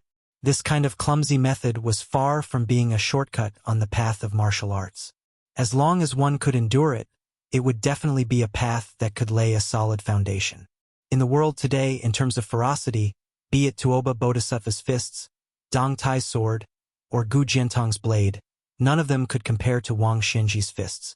After all, Su Fengnian had only received Gao Shulu's body for a short period of time.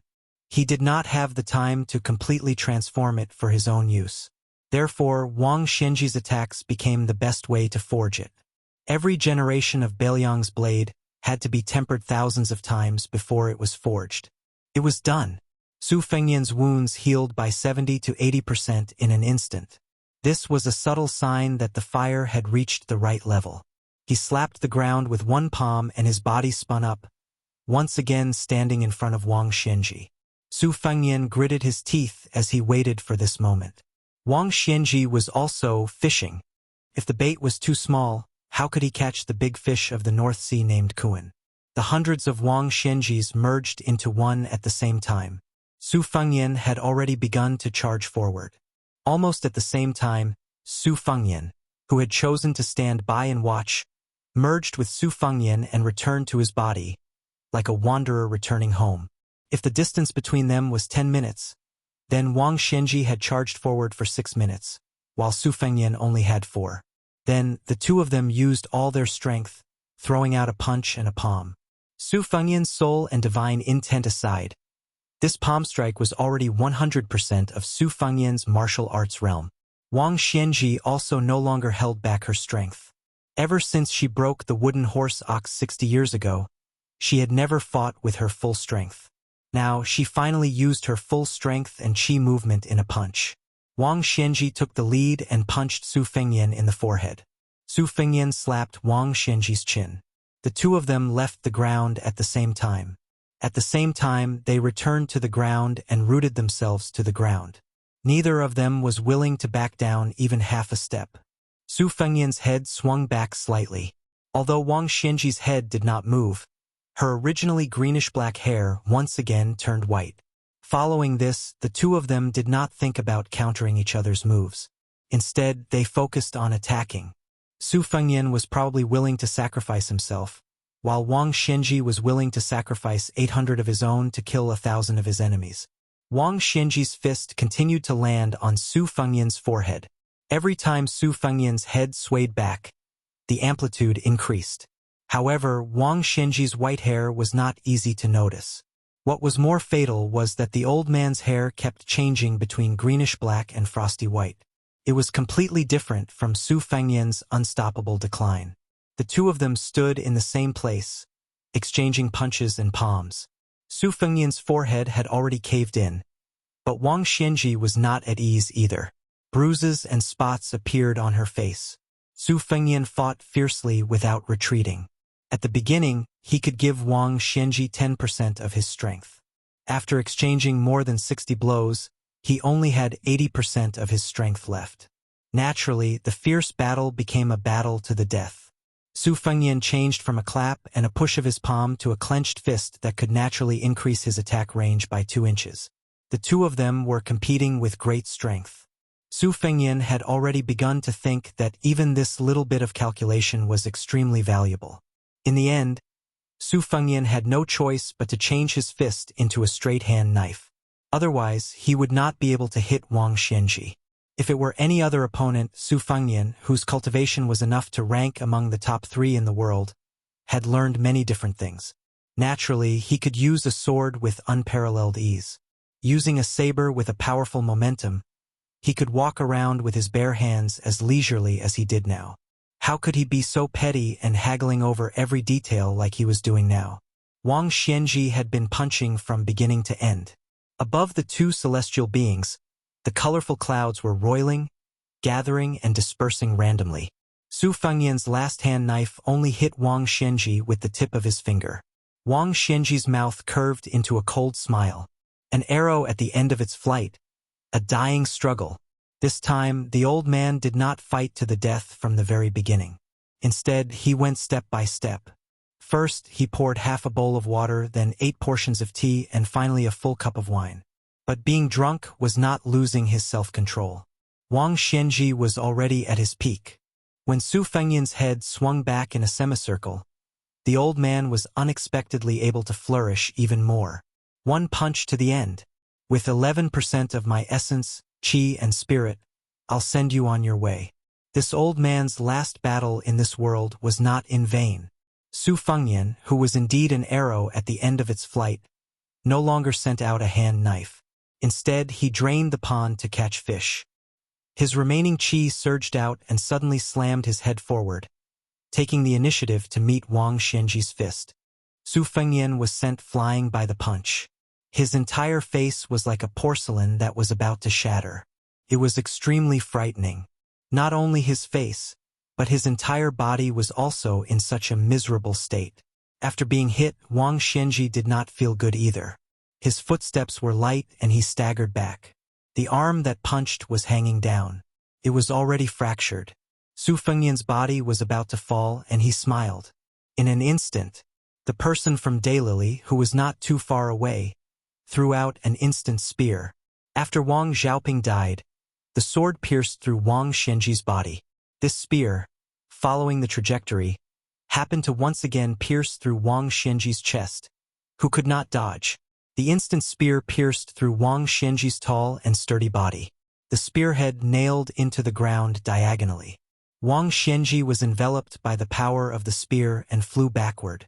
However, compared to Su Fengyan, who fell heavily to the ground and raised yellow sand, the old man suddenly stopped when his back touched the ground. He strangely floated in the air and then slowly stood up. Wang Xianji was expressionless. He looked at the second Su Fengyan in the distance, who had one soul and two spirits. He hurriedly returned to his senses, but he still did not stop thousands of blood vessels from flowing out of the cracks in his body. Those who deserved to die could not die. Those who wanted to live could not live. Blood soaked his clothes and dyed the yellow sand red. Su Fengyan lay in the blood just like that. The young king of Beiliang, who was on the verge of death, looked at the sky with blurry vision. Su Fengyan closed his eyes. His soul floated out in all directions, and even Gao Shulu's body was no exception. Together, they slowly swept towards Huang Longshi and Miss He. He only hoped that the last bit of his cultivation could save the life of the silly girl who always liked to carry sunflowers. Wang Xianji finally spoke. "Do you have any last wishes?" Su Fengyan, whose vitality was gradually fading, did not speak. Before he left Wudong, he had already set up a plan. Beiliang hid a puppet Su Fengyan that looked like him. Even if he died in the battle and Beiliang lost the real Su Fengyan, there was still the king of Beiliang. In this way, as long as the Su family's banner did not fall, the morale of Beiliang's army would still be there. They would not be defeated by the million-strong cavalry of Beiliang. The Central Plains would probably see the smoke of war later. Chapter 11:14. On the previously secluded desert bordering Yuzhou and Helian prefectures, some untimely figures appeared out of nowhere. A child in a tattered fur coat and a white scarf was busy driving the flock of sheep. The land at the border was barren. Fortunately, the spring grass was plump compared to other seasons. Even so, the 6 or 7 old goats were still thin and dirty, looking like a group of lethargic old people. The child had a straw rope tied tightly around his waist. His cheeks were dark and thin. He had a wooden pole under his armpit and an old sheep whip in his hand. He walked and stopped with the flock of sheep eating grass. When he stopped, he would hold the sheep whip in his mouth and hold the pole with both hands, waving it wantonly. Occasionally, he would imitate the posture of some adults in the village shaking the pole. Northern Liang worshipped martial arts, and its people were ferocious. There were many dens that were rich in hard martial arts. This was because the experts in the eyes of the common people were usually in a large group. Even the women and children knew some martial arts. For example, there was a saying in Yuzhou that 9 out of 10 sheep knew martial arts. This was the first half of the saying, and the second half was that only 1 out of 9 martial arts masters could be a great spear. It meant that it was easier to practice martial arts than spear. However, since ancient times, the poor studied while the rich practiced martial arts. Such a poor child would not be able to touch the threshold of spear arts in his lifetime. After that, the child saw a frightening scene more than 10 miles to the south. The earth suddenly shook, the sand suddenly rose, lightning flashed, and the wind was calm.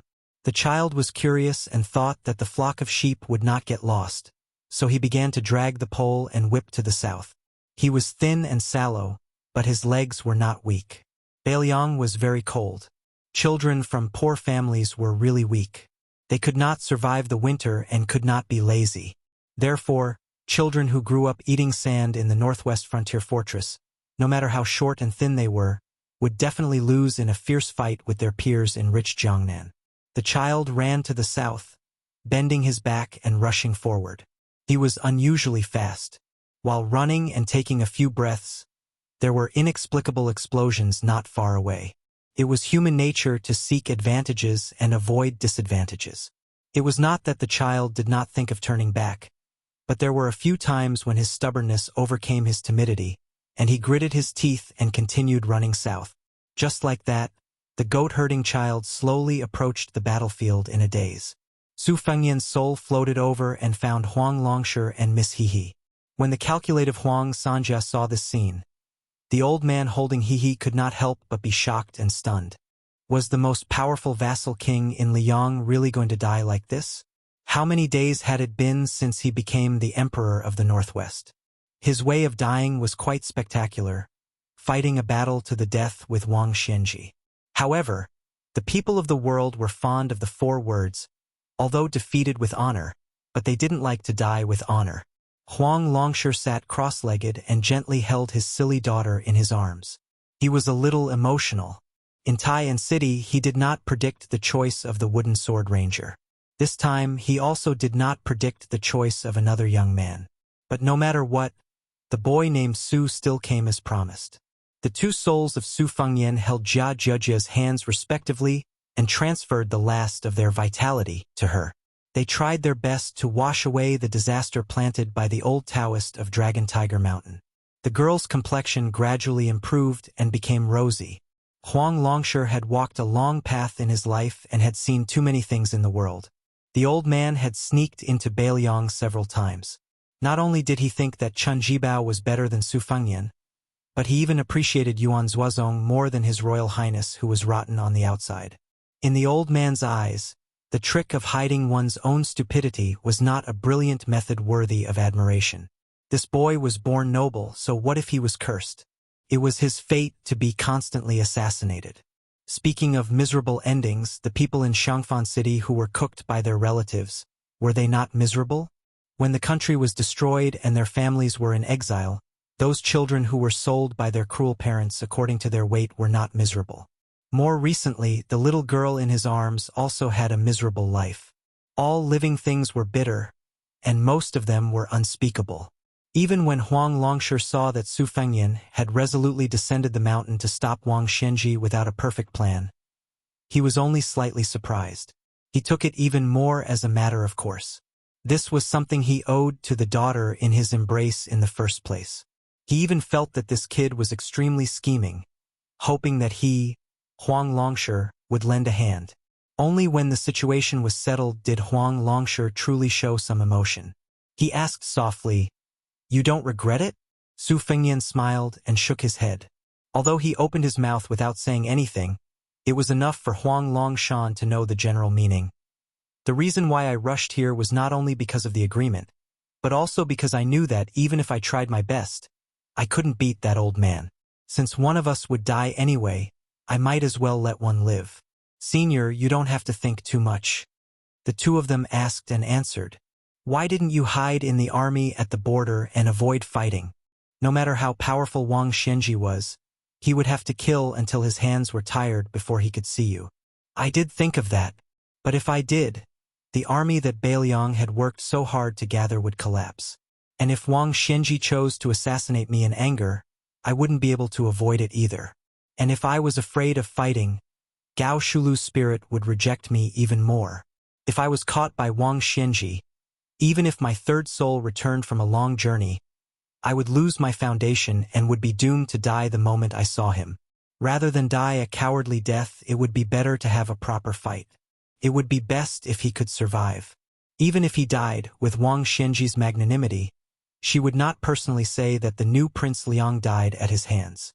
At that time, it would appear that I am a fake Prince Liang, and it would be useful. You're about to die, and you still want the Su family to continue guarding the Northwest Gate for the court? People speak the truth when they're about to die.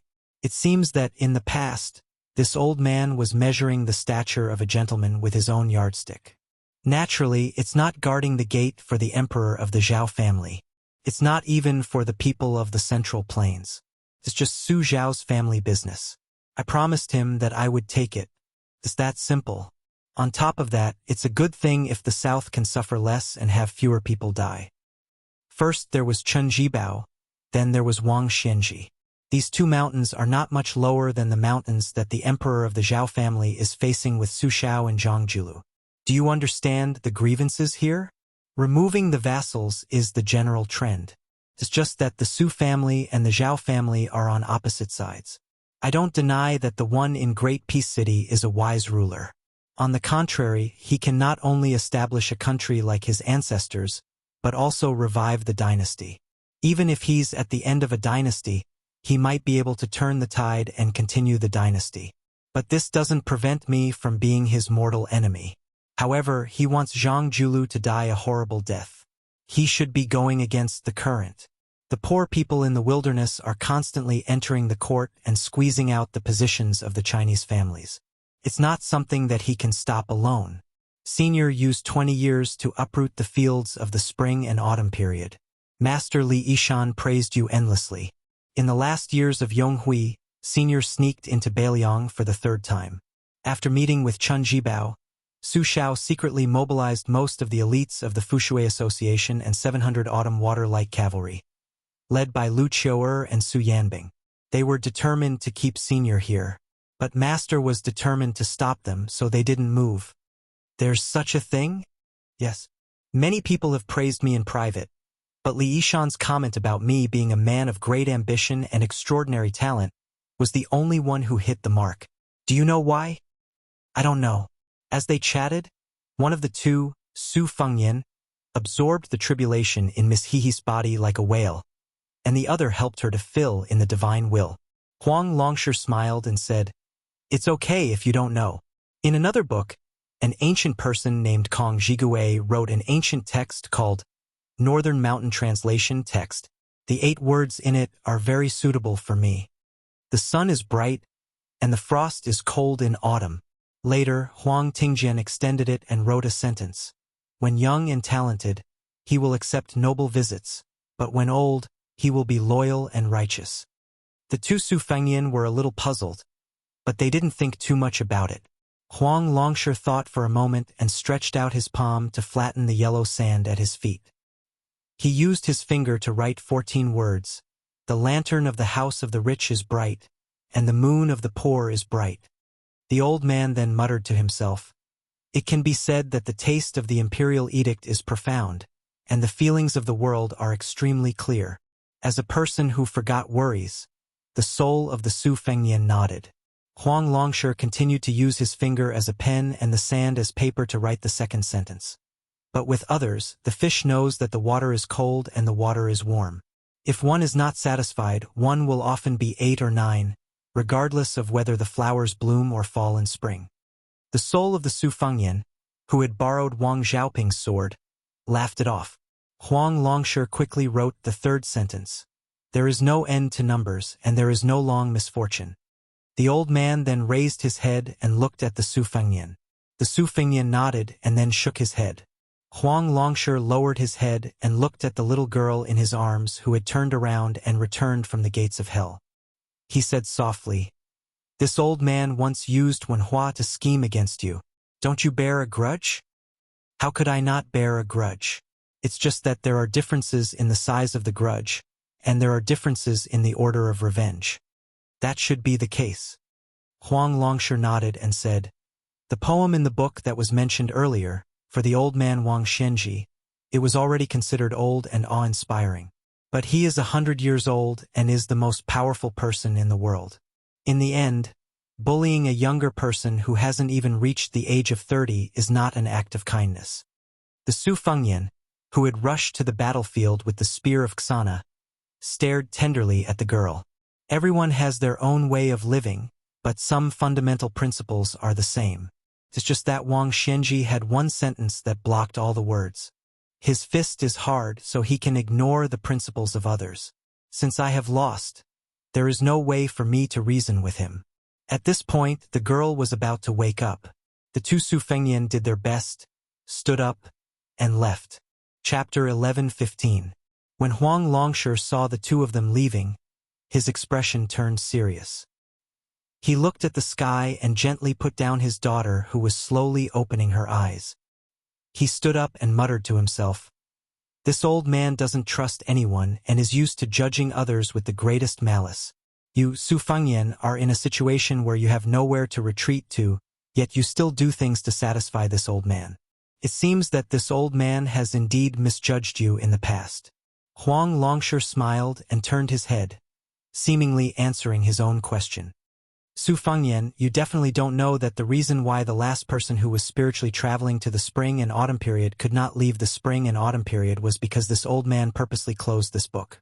That was why he could not leave that page. Now that things have come to this old man can no longer hide it. Helping you is also helping himself. The old man lamented. Who will wake up first? Only you will know. Huang Longshi took a deep breath. This old man could have achieved the realm of Confucian Saint long ago, but he purposely suppressed it. Otherwise, there wouldn't have been a fleeting Shenyuan Jingqing after the spring and autumn period. This old man will give you a true carefree journey. Huang Longshi raised his arm, drew strokes, and pointed at it. He wrote 8 words. I write the spring and autumn period to respect the heavens and earth. He flipped open the book and opened the door. It was as if a door opened behind Huang Longshi. A person stepped out and answered softly, The heavens and earth naturally respect me. Morning farewell, White Emperor, colorful clouds. White Emperor, one of the 5 celestial emperors in the ancient book, was in charge of all the gods of the West. Wang Xianji looked at the colorful clouds gathering and dispersing above her head. She had an epiphany and roughly understood her background. No wonder she was at odds with the Jinwu Great Emperor of the North. When Jinwu's law form descended to the spring god lake, Wang Xianji, who was in the martial emperor city, hated it bitterly. Wang Xianji did not stop Su Fengyan's soul from escaping, nor did she stop them from returning. Sensing the weak aura of Su Fengyan lying in a pool of blood, Wang Xianji looked at the northern sky and asked loudly, Fight again in the sky? The sky did not respond to Wang Xianji's question. However, someone in the human world replied with 2 words, No need. A huge firefly crashed into Su Fengyan's bloody body. Wang Xianji frowned and turned to look in that direction. Su Fengyan knelt on the ground with 1 knee and 1 hand on the ground. He said softly, We don't have to fight in the sky. Wang Xianji narrowed her eyes and stared at the young man who had perfected the divine will. She was a little puzzled.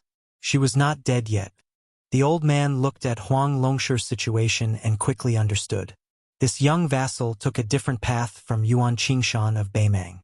He wanted to merge the 3 religions of Confucianism, Buddhism, and Taoism. Unfortunately, he lacked the most important style of Confucianism. Wang Xianji did not think there was anyone in the world who could make Su Fengyan understand this realm. If Chao Chongqing gave up his cultivation, well, there was a 50 to 60% chance. However, this official in black wanted to restore the country. Even if he liked Su Fengyan very much, he would not let his emotions affect his decisions. He wanted to restore the country in West Chu and give it to someone else. However, Wang Xianji did not expect that the cold-hearted Huang Sanjia would do such a thing and really let the last wanderer of spring and autumn win.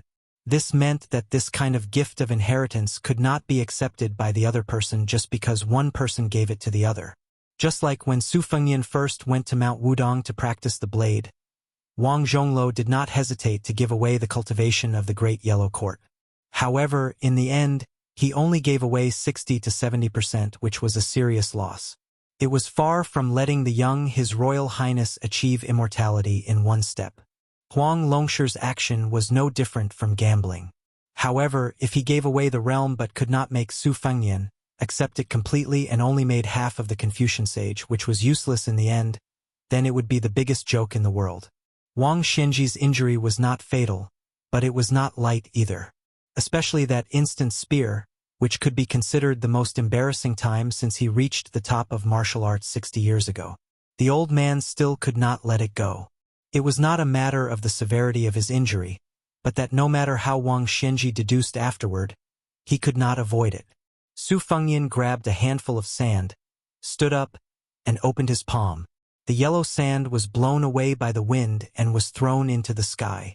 A line went far away and seeped into the colorful clouds. Like mud sprinkled on brocade, it scattered the wind in an instant. Su Fengyan's 3 souls and 6 spirits had returned to his body. Although his face, which was torn apart by Wang Xianji, had not healed, it was still shocking. However, his momentum was majestic and incomparable. Wang Xianji's expression was calm, but there was a slight ripple in his heart. However, His will to fight had never been as high as it was now. This was like a person standing alone on the highest floor and finally seeing a second person walk up to the top. There was no first place in literature, so they despised each other. There was no second place in martial arts, so they killed each other. Wang Xianji, who had always let the younger generation show off all kinds of amazing moves, took a step back and a step forward. This was the first time she took the initiative to make a fighting stance. Su Fengyan took a step forward and a short knife appeared in his hand. He held the spring thunder upside down. The second step was a long one. He held the winter-embroidered knife, which was slightly longer. The two knives given or borrowed by Hu Er's face accompanied him through the two Jianghu in Liang and Beimang. Spring thunder on the left and winter-embroidered knife on the right. Su Fengyan rushed to the front of Wang Xianji with two knives in his hands and chopped down with the winter-embroidered knife. Wang Xianji raised her hand and held the winter-embroidered knife, which did not emit any blade light. Her right hand was about to blast out in an attempt to smash the boy's chest. The young man's will had reached the peak, but Gao Shulu's body was still on the verge of collapse. However, before Wang Xianji could make a move, the spring thunder knife came horizontally. It was actually faster than Wang Xianji's by 11%. The two knives looked light and easy. Other than the word fast, there seemed to be no other mystery. However, Wang Xianji unexpectedly used her elbow to block the knife and then retreated. Su Fengyan followed like a shadow and always kept a distance of one knife from Wang Xianji. The winter-embroidered knife stabbed Wang Xianji's wound, which was made by the instant spear. Wang Xianji was not afraid. She let the dangerous knife stab her, but her fist smashed towards Su Fengyan's neck. Su Fengyan's figure swayed, and the embroidered saber left his hand, barely dodging Wang Xianji's heavy punch. His body drifted past Wang Xianji, and then he grabbed the embroidered winter saber that came out of Wang Xianji's body. It was really a leisurely stroll. Chapter 11:16. Since he did not manage to plant a follow-up chi in the winter-embroidered saber, the saber strike seemed to have severely injured Wang Xianji, but it was more of a humiliation. Wang Xianji was finally forced to the point where he could be calculative. He did not turn around to pursue the attack. Instead, he tapped the ground with the tip of his foot and used his back to crash into Su Fengyan. He made up his mind. It did not matter if he took one or several slashes. As long as he could completely crush Su Fengyan's body, the outcome would be decided. Su Fengyan, whose back was facing Wang Xianji, took a few steps to the side and brushed past Wang Xianji again. When their gazes met, Su Fengyan slashed his saber at Wang Xianji's neck. Wang Xianji suddenly sped up. Not only did he lower his head to avoid the bright blade, but he also staggered towards Su Fengyan's side. He pushed his palm forward and pushed it towards Su Fengyan's shoulder. Su Fengyan twisted the tip of his foot and spun half a circle. He used the inverted spring thunder saber's blade to block Wang Xianji's palm. Wang Xianji clenched his fist and clamped the blade between his thumb and index finger. He was about to break the short saber. Unexpectedly, Su Fengyan casually swung his winter-embroidered saber horizontally. The tip of the saber brushed past the hilt of the spring thunder saber. The latter kept spinning. Not only did it avoid Wang Xianji's grip on the saber and his subsequent attempt to destroy it, but the short saber also spun around the old man before it finally fell back into Su Fengyan's hand. Wang Xianji kicked out. Su Fengyan leaped high into the air. Wang Xianji threw a punch. He no longer hoped that his fist would hit flesh. Instead, he used his fist force. Wang Xianji seemed to be in a tight spot, but the might of his fist force surpassed all his previous moves. It was clear that the old man was still holding back. Su Fengyan's figure suddenly flashed and disappeared. He appeared dozens of feet away with his sabers in hand. His sleeves fluttered. Similarly, there was a hidden mystery. As Wang Xianji ran forward, he laughed loudly and said, "Are you that unhappy?" Su Fengyan did not say anything. Just as Wang Xianji was about to reach him, he casually tossed the spring thunder saber into the air. Instead of holding winter embroidered in his right hand, he gripped the saber with both hands and charged at Wang Xianji. Wang Xianji and Su Fengyan slowed down at the same time. Then, on the battlefield, wherever Wang Xianji went, a figure would appear. Then, they would attack Su Fengyan together. On the other hand, Su Fengyan continued to run forward without hesitation. Xiao Dong slashed towards an empty space where Wang Xianji was not. In the blink of an eye, another Wang Xianji slid back a few feet. A thin line of blood appeared on his forehead, and blood slowly seeped out. At the same time, the hundreds of Wang Xianji disappeared. The world would never have imagined that the great Wang Xianji would be defeated by someone else.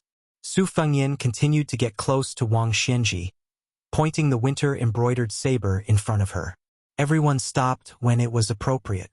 Countless tiny wounds appeared on Wang Xianji's body. He did not let Wang Xianji get close to him, but he could leave a mark on Wang Xianji's body every time. The spring thunder saber that was tossed into the air reached its peak and began to fall. Wang Xianji's patience was probably exhausted by such tireless and precise calculations. What followed was an extremely fast close combat. The wounds on his body from winter-embroidered saber became deeper and deeper, but Wang Xianji was also getting closer and closer to Su Fengyan. The most dangerous time was when Wang Xianji's palm almost broke Su Fengyan's neck, and Su Fengyan's winter-embroidered saber almost cut Wang Xianji's waist in half. However, both of them gave up on the hope of exchanging lives this time. The falling spring thunder saber was getting closer and closer to the battlefield on the ground. The ground beneath their feet was cracked and mottled, and it was unbearable to look at. However, no matter how fast the two of them attacked, the yellow sand remained motionless 1 zhang away from where the two of them were standing. Not a single grain of sand moved. Victory and defeat were only a hair's breadth away. Wang Xianji gave his all. He was still in the predicament of being cut by a slow saber. Intentionally or unintentionally, the spring thunder saber had already landed 3 feet above Su Fengyan's head. Su Fengyan, who used his left hand to begin with, had a sudden surge in his aura.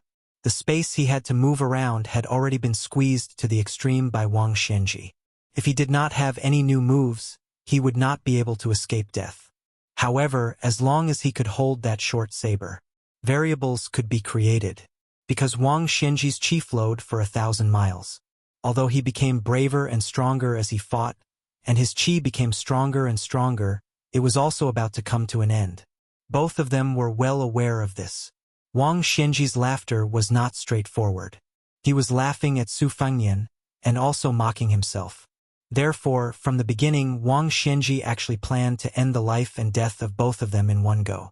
At the last moment, Su Fengyan risked a punch to catch the spring thunder saber.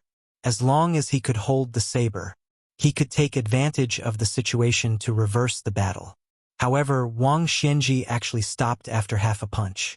The chi was about to end, and unexpectedly, it reversed 1,000 miles again. It was about to form a majestic new chi. In a battle of the same level, the flow of chi was in front, and the turn was behind. The speed of the flow could control the situation, but the instant change could determine life and death. Wang Xianji's final battle in the human world, as well as the final finishing move, lay in this unprecedented back and forth. The trick was the word, reverse. Wang Xianji withdrew half of his fist without warning. He deliberately let Su Fengyan hold the saber so that he could complete the chi of 1,000 miles first. Then, he would take the first step, and the second step would be first and kill with one strike. Suddenly, a strange expression appeared on the old man's face. Su Fengyan did not hold the spring thunder saber, which was close at hand. Wang Xianji withdrew his hand to take a breath. Su Fengyan withdrew his hand and continued to attack. On the contrary, Su Fengyan seized the opportunity. What surprised Wang Xianji even more was that Su Fengyan's winter-embroidered saber accurately crashed into the node of his old and new chi. It was not his heart or neck, but a seemingly insignificant acupuncture point. Su Fengyan charged forward with the bump saber. He even pressed his left hand on the back of the saber. Wang Xianji was forced to retreat dozens of feet just like that. No matter how old he was, he could not stop the arrival of the new winter season. Wang Xianji's chi was rapidly dispersing. His white hair fluttered wildly. Su Fengyan lifted his saber diagonally and returned the favor. He lifted Wang Xianji's burly body off the ground. He did not pull out the winter-embroidered saber, which was used to suppress chi. After releasing his right hand, He held the spring thunder saber that had been following behind him with his left hand. Before Wang Xianji pulled out the winter-embroidered saber with both hands, Su Fengyan's spring thunder saber pierced through Wang Xianji's head. The winter-embroidered saber was not pulled out. It was the same for the spring thunder saber. The spring thunder saber that pierced through Wang Xianji's head hovered in the air. Then he forced Wang Xianji to hang in the air. Chapter 1117. Su Fengyan raised his head to look at the old man. Wang Xianji was far from dead. He did not have a resentful expression. He just quietly lowered his head to look at the young man. It was as if the whole world was stagnant. Wang Xianji finally closed his eyes. The scattered qi condensed into another Wang Xianji and floated to the ground. Along with the wind, he flew past the old man's illusory figure. Su Fengyan calmly said, "You win." 2 pillars of heaven covered with ancient golden seal characters slowly hung down in the west. Obviously, this Wang Xianji who was scattered but his spirit gathered, although he no longer had the strength to kill Su Fengyan. But the gate of heaven was already open. He could still leave if he wanted to. When Wang Xianji passed through the gate of heaven and looked down on the world with the posture of an immortal, with the old man's unruly behavior, how would Su Fengyan, who had nowhere to hide, live? Wang Xianji did not pay attention to Su Fengyan, as well as the 2 uninvited guests that appeared in the corner of his eyes. A man stopped his horse, but raised his hand to retrieve the spear. The other androgynous handsome young man retrieved the embroidered winter-spring thunder double blades. The old man walked towards the gate of heaven, but did not step through it. Instead, he stood with his hands behind his back, smiled and said, "There is no meaning." Wang Xianji turned around, looked to the east, and said in a low voice, "Zhang Fuding, fight the tide for 10 years. The old man then shifted his gaze to the north, indifferently said, "You groom, you go to the ice fields of the extreme north." Finally, Wang Xianji stared at the young shepherd who stumbled a mile away, smiled and said, "I have some fate with this old man." The swordsman of Martial Emperor City, Lu Huang, was a step late, tightly gripping the hilt of the Bodhisattva barbarian sword, his eyes bloodshot. Lu Huang took off the scabbard, knelt on the ground, inserted the ancient sword into the ground beside him, kowtowed heavily, choking with sobs.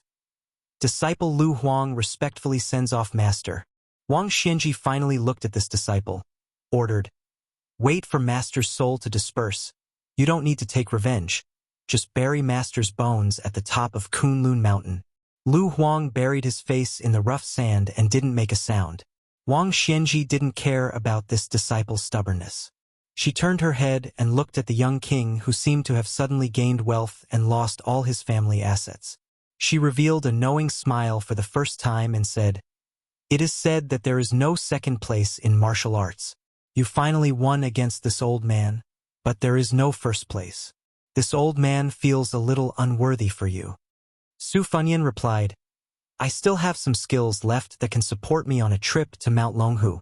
These few years of practicing martial arts can be considered as drawing water with a bamboo basket. In the future, our enemies should meet in court and on the battlefield." Wang Xianji nodded and said, "A person who defeated this old man should have this kind of bearing." When Lu Huang was at the edge of the battlefield, Huang Sanjia and Miss Hehe also came over. After scheming against Su Fengyan and Wang Xianji, Huang Longshi did not have a complacent expression. The elder held the little girl's hand and said to Wang Xianji with a sneer, "You can't stop the son of heaven's anger from killing 1,000,000 people, so you want to do everything you can to let the later generation have a chance to fight against the former. But you don't know that everyone has their own life.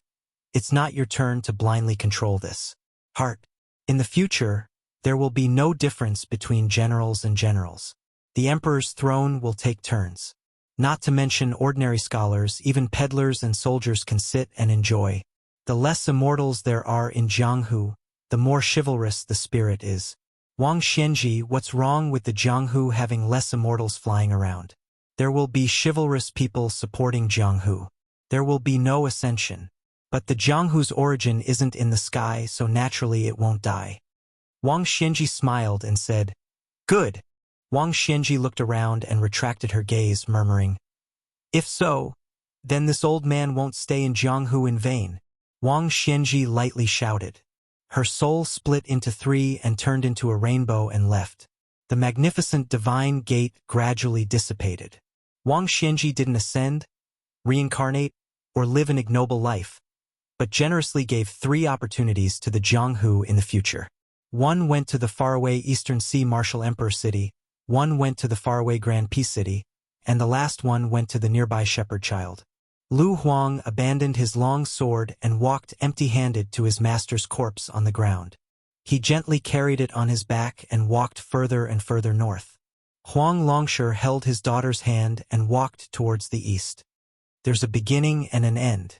After this old man dies, remember to find this old man's daughter and take good care of her. Bai Hu wore the embroidered winter-spring thunder, walked to Su Fengyan and asked, "You're going to Mount Longhu?" Su Fengyan nodded and asked, "Then what about you?" Bai Hu smiled and said, "I don't have the habit of owing debts. Since you killed Wang Xianji for me, then I'll try to kill Tuoba Bodhisattva."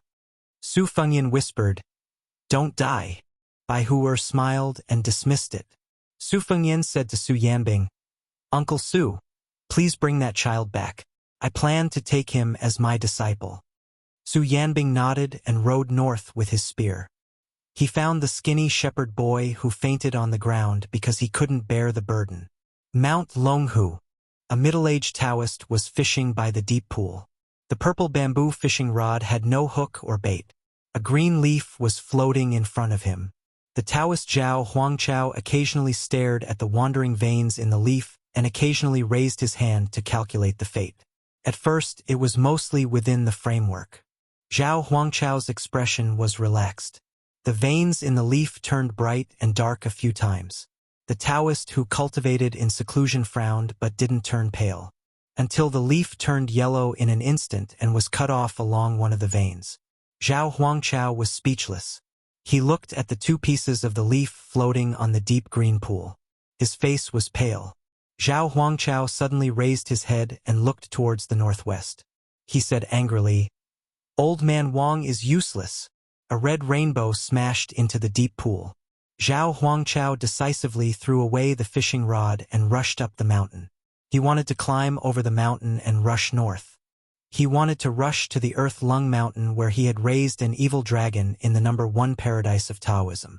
The guest from afar knocked away most of the water in the bottomless pool. It was as if a huge green lotus had bloomed in Mount Longhu. Zhao Huangchao stepped on the canopy of the towering ancient trees as if he was walking on flat ground. His body leaned forward and his Taoist robe fluttered in the wind. The great Taoist master rode the wind. However, a cold killing intent enveloped his back. Knowing that things were not going well, Zhao Huangchao made a gesture with his fingers and was about to recite the word formation. That would turn out to be a prophecy when one of his legs was grabbed by the monster behind him whose face he had yet to see clearly. The visitor from Mount Longhu sneered, "Go back!"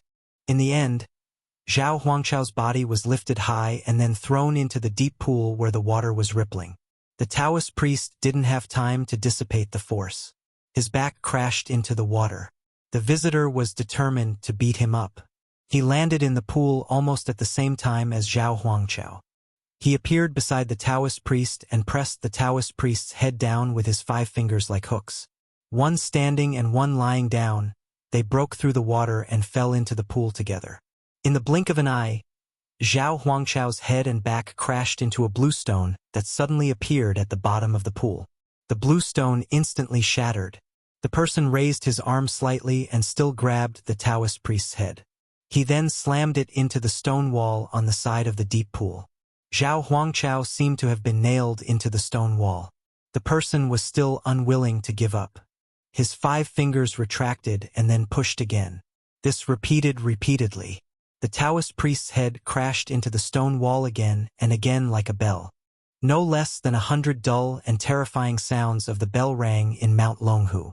The entire pool of water boiled and then turned into a cloud of white mist. The truth came to light. The pool was empty. The Taoist priest Zhao Huangchao's skull and spine were shattered. He couldn't say a word from the beginning to the end. He was dead. Chapter 11:18. With such a big movement under the nose of the Taoist master mansion, the Taoist masters of Longhu Mountain arrived one after another. However, there were no nobles dressed in yellow or purple. The 3 Taoists who arrived first were not old.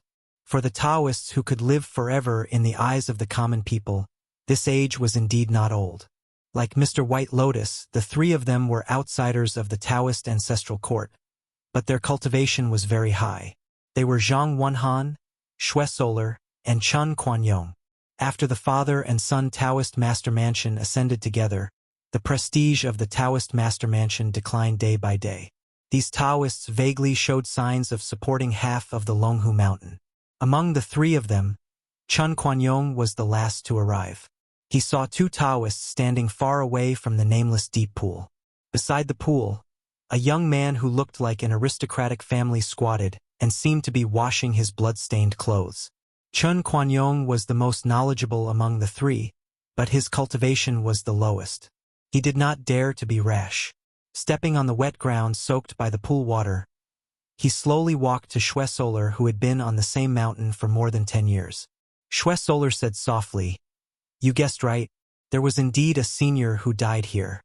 When I arrived, the senior tried to fly to the Earth Lung Mountain in the north, but he was stopped by the young man." Chen Quanyong was flabbergasted. Without caring about etiquette, he interrupted the conversation of his longtime acquaintance and asked emotionally, "According to the auspicious fortune treasure book, flying into the rainbow is 1 level lower than flying into the sky by riding a dragon, but it's much more superior than riding a crane. Even if that secluded senior didn't fly into the sky, even if you and I joined hands, we still wouldn't be able to stop him." Xue Solar looked strange and carefully said, "It was a black rainbow that rose from the bottom of the deep pool. It rose several feet from the surface of the pool, but it was torn back by the man's bare hands. It was almost completely smashed. Only about 1 inch wide and 1 foot long black rainbow was left. It fled to the snowfield."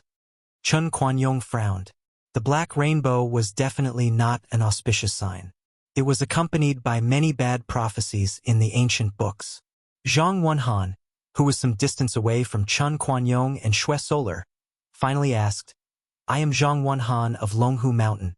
May I ask if you are Prince Liang?" The young man stood up and washed most of the blood on his body. He nodded and asked with a smile, "Zhao Ningxin is not on the mountain?" Zhang Wenhan looked complicated. He took a deep breath and took a step forward, and said, "If your highness goes down the mountain now, I can personally lead the way for your highness. If you go up the mountain, I will be overconfident." "You!" Su Fengyan, who had already eliminated Zhao Huangchao, smiled. "There's no need to send me off. Send my regards to old perfected Zhao Shituan on my behalf." Zhang Wenhan felt as if a heavy burden had been lifted from his shoulders. He bowed deeply. "I will definitely pass on your message, Your Highness." Such wording seemed to be respectful, but in fact it was no different from an eviction order. However, the notorious young king didn't seem to care and walked straight down the mountain. Among the 3 of them, Xue Solar was the most straightforward. He had a bad impression of the Prince of Northern Liang, who had provoked Longhu Mountain. Even though he had seen how the Prince of Northern Liang ended the fight with his own eyes, he still had his own calculations. Observing the situation, he knew that the young Prince of Northern Liang was already weak. Xue Solar didn't want to miss this once-in-a-lifetime opportunity. He didn't mean that he had to severely injure the powerful Prince of Northern Liang, but he wanted to avenge Longhu Mountain. He couldn't let Su Fengyan come and go as he pleased. Did he think that just because immortal Qi Xuanjin was no longer in charge of the demon-slaying platform, anyone could come and show off here? So Xue Solar took a step to the side and blocked Su Fengyan's path down the mountain. Then, without waiting for Zhang Wenhan, who was said to be only 1 step away from the finger-profound realm, to warn him, Chen Quanyong saw the Duke of Northern Liang disappear in a flash. Then, Xue Daoyou's body was lifted off the ground. It was as if his head was pierced by an arrow. He was almost upside down when his head touched the ground, and then he fell limply to the ground. Zhang Wenhan hurriedly rushed to Xue Solar's side and squatted down, slowly instilling a long breath into him, trying to protect his turbulent heart. Chen Quanyong found that Xue Solar's face was as pale as gold paper, and his complexion was extremely poor. Zhang Wenhan angrily said in a stern voice, "The whole world knows that Wang Xianji wants to fight to the death with this person. Since Su Fengyan can come to Mount Longhu, not to mention that he defeated Wang Xianji gave him his last battle in the mortal world. It can be seen that even if he came to Mount Longhu to seek revenge before the battle, he is not someone you and I can belittle. If we annoy this person and he is driven to desperation, he will break into the Taoist master's residence and go on a rampage, destroying the foundation of Mount Longhu. The three of us are not of the same surname, so how can we bear the responsibility?" Some of the Taoists who were of lower seniority gradually gathered around, and there were also a few Taoists who were yellow and purple. Seeing this scene, they were somewhat at a loss. Zhang Wenhan did not explain anything, and only asked Chen Quanyong to report the details to the Taoist master's residence on the mountain. He then carried Xue Solar to a secluded place to treat his injuries. If he was unlucky and fell ill, it was destined to affect his Taoist root. On the mountain, people of different surnames had always been united. It was not easy to have a new atmosphere, and they should have climbed the mountain together. Su Fengyan went down Mount Longhu, and then climbed up Mount Hui. Today, the Shenyuan family was like a hot knife through butter in Jianghu. The purple-clothed woman first reached the top of the martial arts world, and became the first female martial arts chief in hundreds of years. Later, she intercepted Wang Xianji, which was a blessing in disguise. Her cultivation was temporarily damaged, but in the more important matter of the realm, she went one step further, causing Mount Hui to become more and more crowded. At the mountain gate's archway where one had to pass to go to Bull Mound and Snow Plateau, there was a newly erected sword comprehension stele, which was somewhat similar to the city wall of Martial Emperor City. If the challenger lost, he would have to leave behind his weapon and leave the mountain. Chapter 11:19. Su Fengyan walked unhurriedly on the mountain path.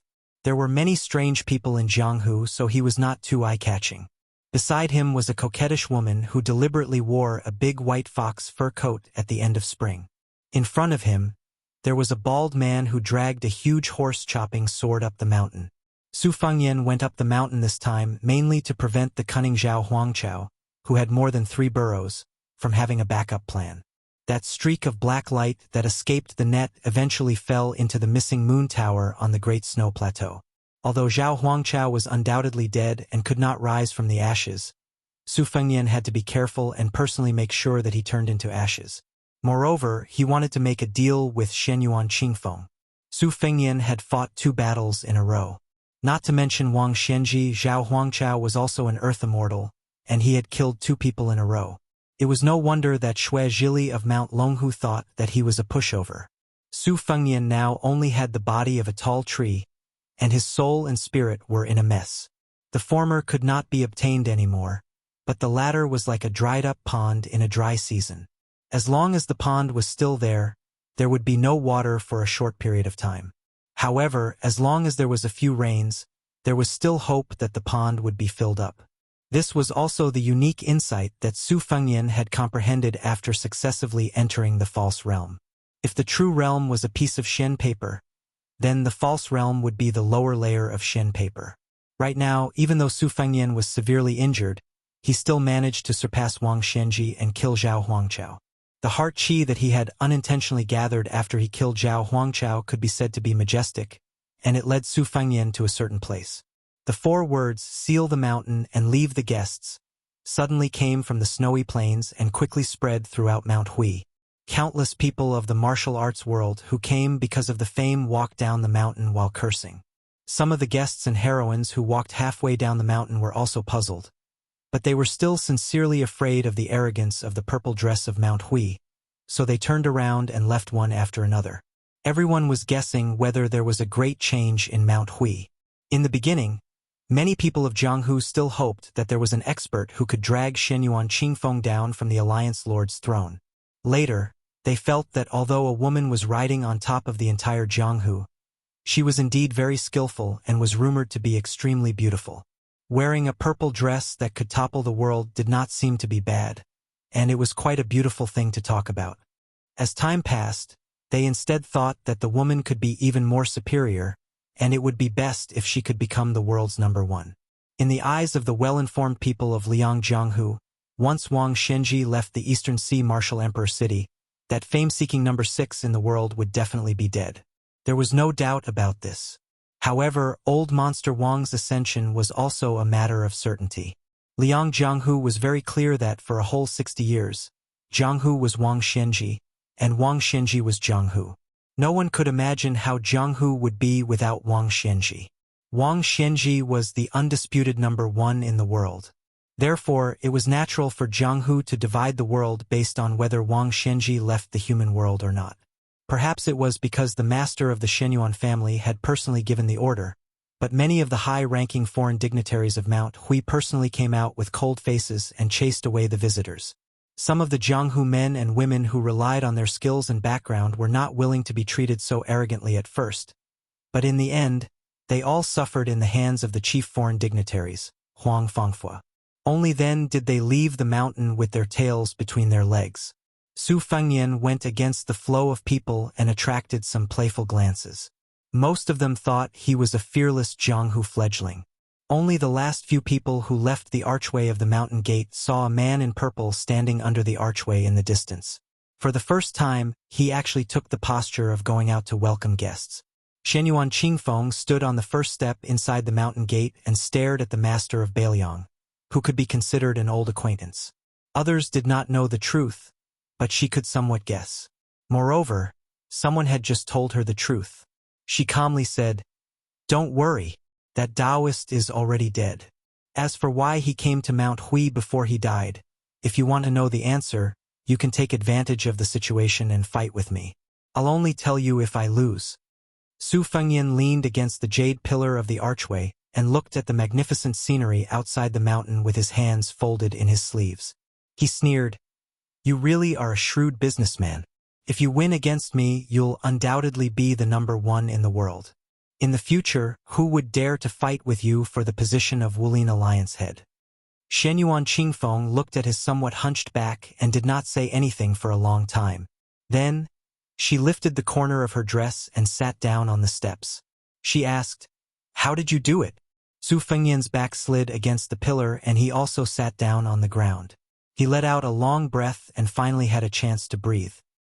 He thought to himself that this was probably what they meant by, as if a lifetime had passed. Shenyuan Qingfeng suddenly said something out of the blue. "There used to be a painting on Mount Hui that looked a lot like you. I also heard that you looked a lot like that female sword immortal mother of yours. I finally understood something, and it made me laugh for several days." The gloomy smile on Shenyuan Qingfeng's face was particularly lush. Su Fengnian said calmly, "Your father and mother's generation have already cleared up their own mess. If you insist on getting involved, I don't mind sending you on your way." Shenyuan Qingfeng laughed. "You're just a paper tiger. You still dare to scare people?" Su Fengnian frowned and dismissed the idea of making that deal. He stood up and turned to glance at her.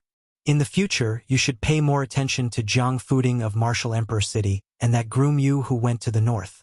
Wang Shenji had high hopes for them and gave them each a portion of fate energy before she died. Shenyuan Qingfeng remained silent. Su Fengnian hesitated for a moment, then said, "Mount Longhu has probably already secretly switched allegiance to the crown prince of Yanqi, Zhao Zhu.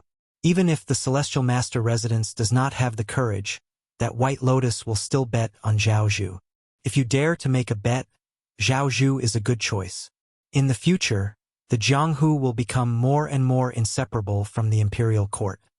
Shenyuan Qingfeng remained expressionless. Su Fengnian went down the mountain twice in a day. He went to Martial Emperor City alone. Chapter 11:20. There was not a soul in the carriage.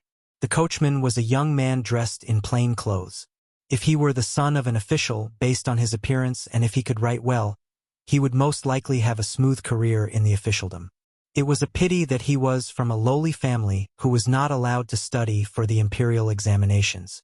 Li Yong reorganized the provinces and established the roads. In terms of the various roads and territories, the king of Yanqi oversaw the southern border, which was the most vast.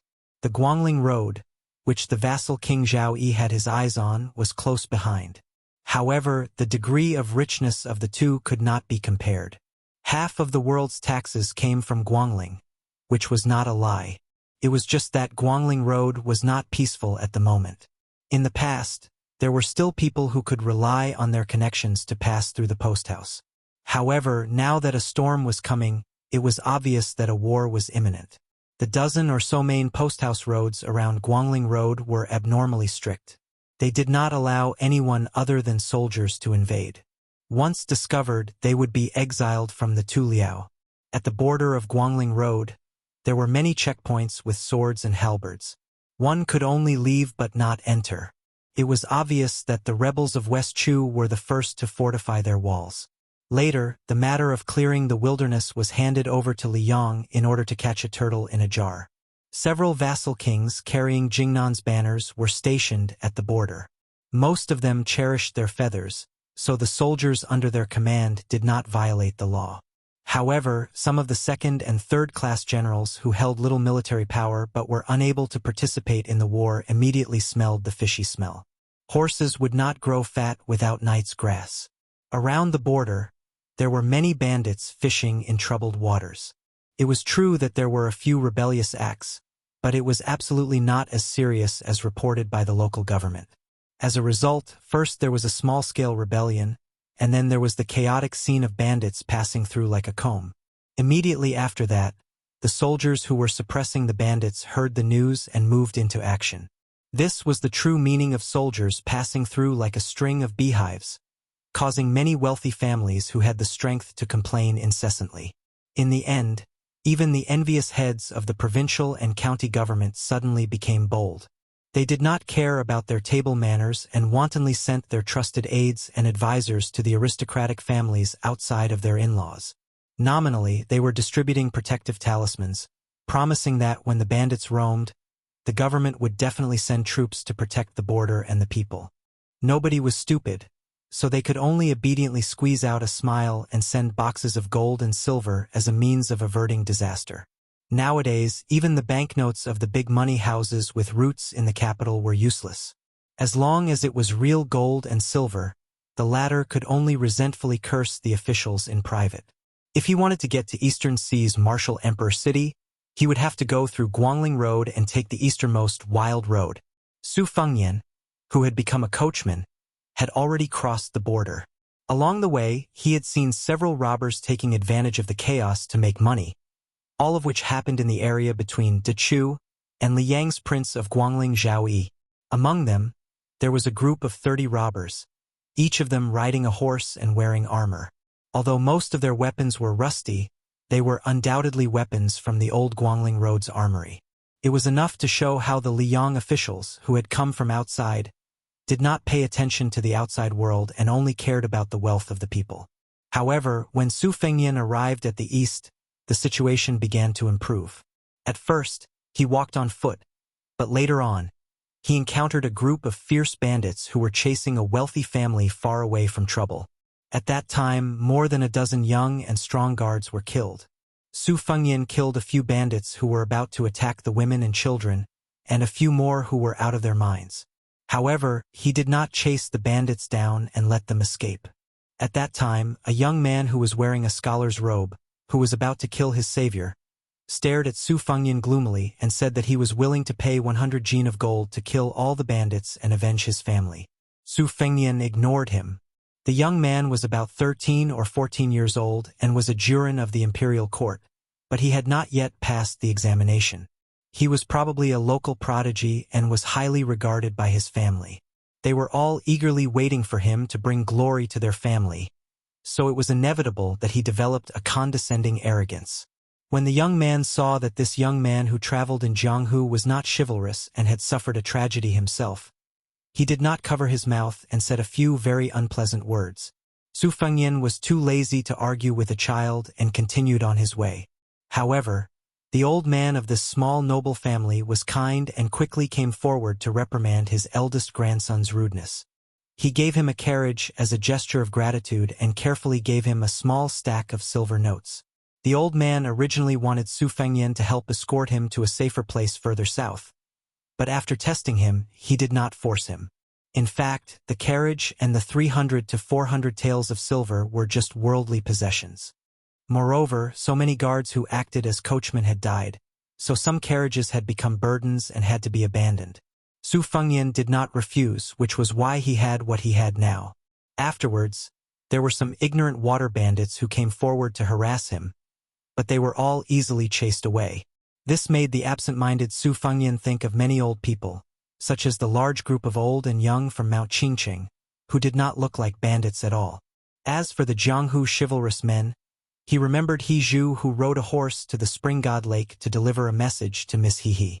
Su Fengnian felt that he had been to Jianghu several times and had seen many so-called chivalrous women, but no matter how he counted them, perhaps only Lu Nerong from the Fish Dragon Gang and Zhou Qinghu, whom he met along the way when he met great ancestor Gu, were more in line with his impression of chivalrous women in his mind. Their kung fu was mediocre, and their appearances could not be considered stunning. If he had met them earlier, they were far from the Jianghu fairies that he had envisioned when he was a teenager. When he was young, he always thought that chivalrous women were carved from the same mold, nothing more than white clothes fluttering in the wind, otherworldly. He felt that they would not need to eat, drink, defecate, or fart for the rest of their lives. Now, Su Fengnian would definitely not be so naive as to take things for granted. At first, Su Fengnian insisted that the restoration of West Chu was nothing more than Chao Chongqing going against the current, and that he was destined to be unable to win the general trend of the world. He could only temporarily occupy a remote corner, unable to make a sound by himself. Then, he would be reduced to a new generation of young and strong generals in Liang with little merit, and help the old generals of the spring and autumn period leave the imperial court. However, along the way, he had seen many of the older generation of West Chu survivors who had endured humiliation for more than 20 years. For the time being, they still kept their mouths shut. But Su Fengnian knew that the more they endured, the more the Liang officers and soldiers would exploit them. With Chao Chongqing as the backbone of New Chu, it might not be as vulnerable as it seemed. Chapter 1121. Once the fire and smoke of war started, many people would die, but it was destined that a small group of people would emerge and eventually firmly occupy a place in the annals of history. Now the key point was whether West Chu or Liang had more people. Intuition told the Su Fengnian that the latter had more people, but West Chu had always produced great talents since ancient times. Once they made a name for themselves, they would amaze the world with a single brilliant feat. Perhaps one or two young talents would emerge who would inherit Chao Chongqing's mantle. The carriage stopped temporarily at the northeastern border of Guangling Road. At this time, the entrances and exits around Guangling Road had been completely closed. This was the last hidden exit of Guangling Road. A lot of people with Jianghu background and connections had flooded into Wu City to take refuge. One of the vassal King Zhao Yi's trusted aides was guarding this place. Probably because he had received his master's instructions, he was not afraid of being impeached by the imperial censor and chose to turn a blind eye to it. Of course, if someone wanted to leave the country, it was impossible to do so without ruthlessly losing a layer of skin. Conservatively speaking, Zhao Yi's spring snow building had earned more than 2 million taels of silver in a short span of 20 years, not to mention the countless antiques, treasures, calligraphy, and paintings, which were all being transported to the end of Guangling River by cart. There were probably 3,000 strong elite Zhao family's light cavalry guarding the place. Although the road here was crowded, it was not chaotic. As for the wealth of the family, as long as there was enough money, the young general of the spring snow building, Song Li, who had 3,000 cavalry, could even allow people to enter the courier road to hasten their journey. If there was not enough money, it was not a problem. As long as there were beautiful women in the family, they could offer them with both hands. Everyone in the Guangling Path knew that the distinguished scholar Song Li was fond of women and did not like dead objects. No matter how valuable an object was, he would give it away as he wished. Only he was fond of collecting beautiful women. Song Li, who was not yet 30 years old, was not satisfied even when he was already drunk on the lap of a beauty. It was rumored that there were no less than 20 stunning beauties in his family.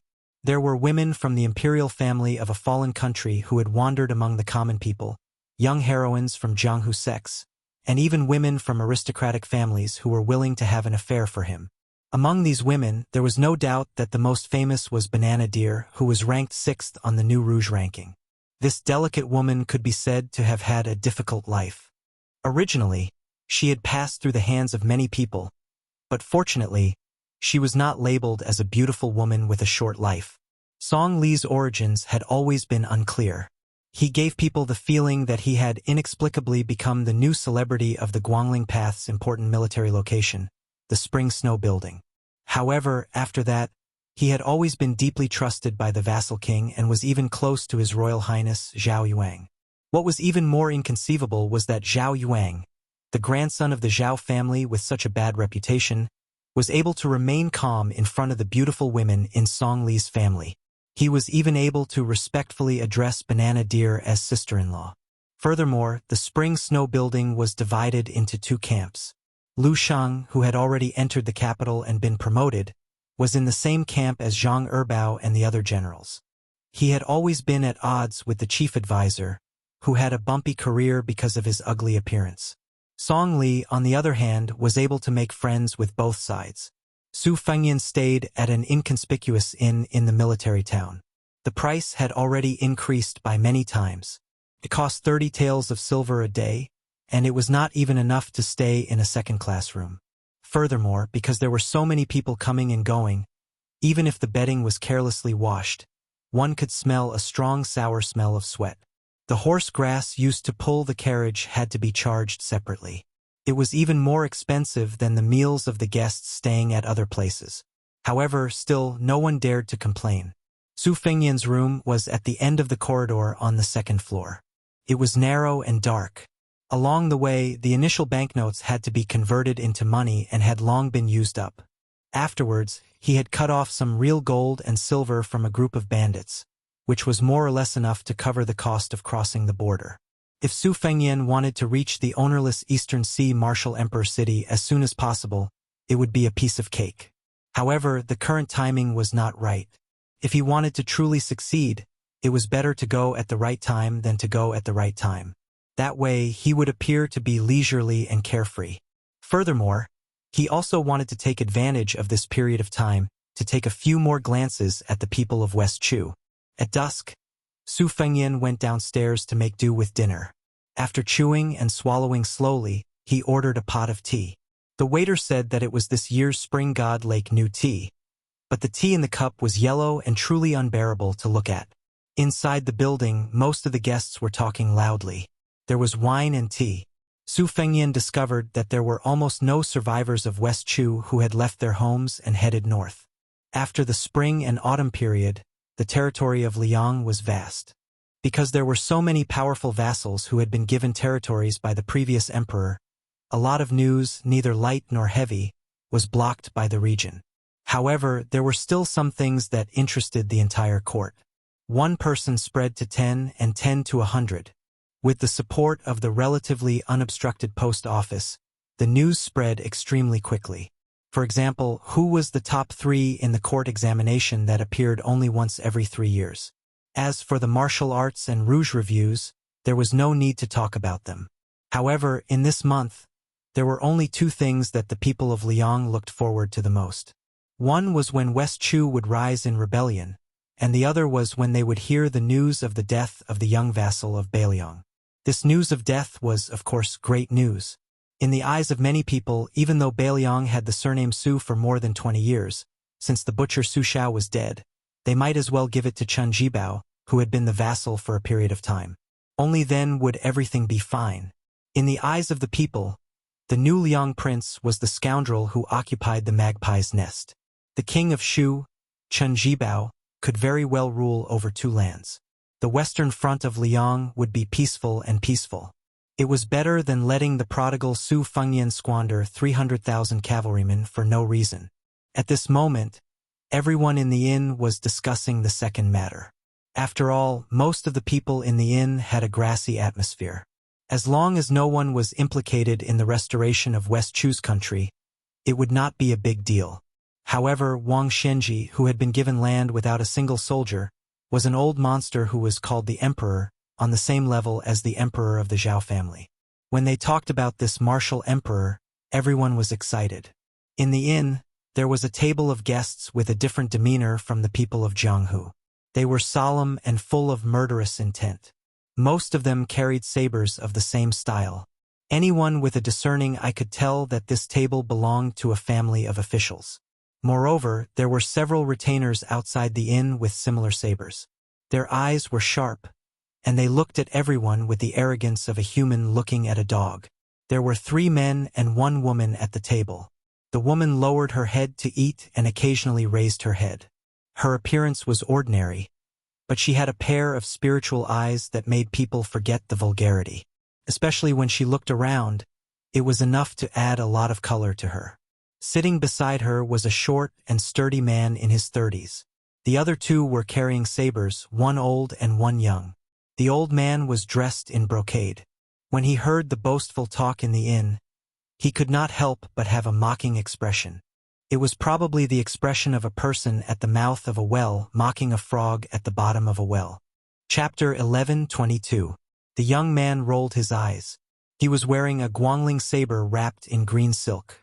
It was an imitation of Beiliang's 3rd-generation Su family's saber.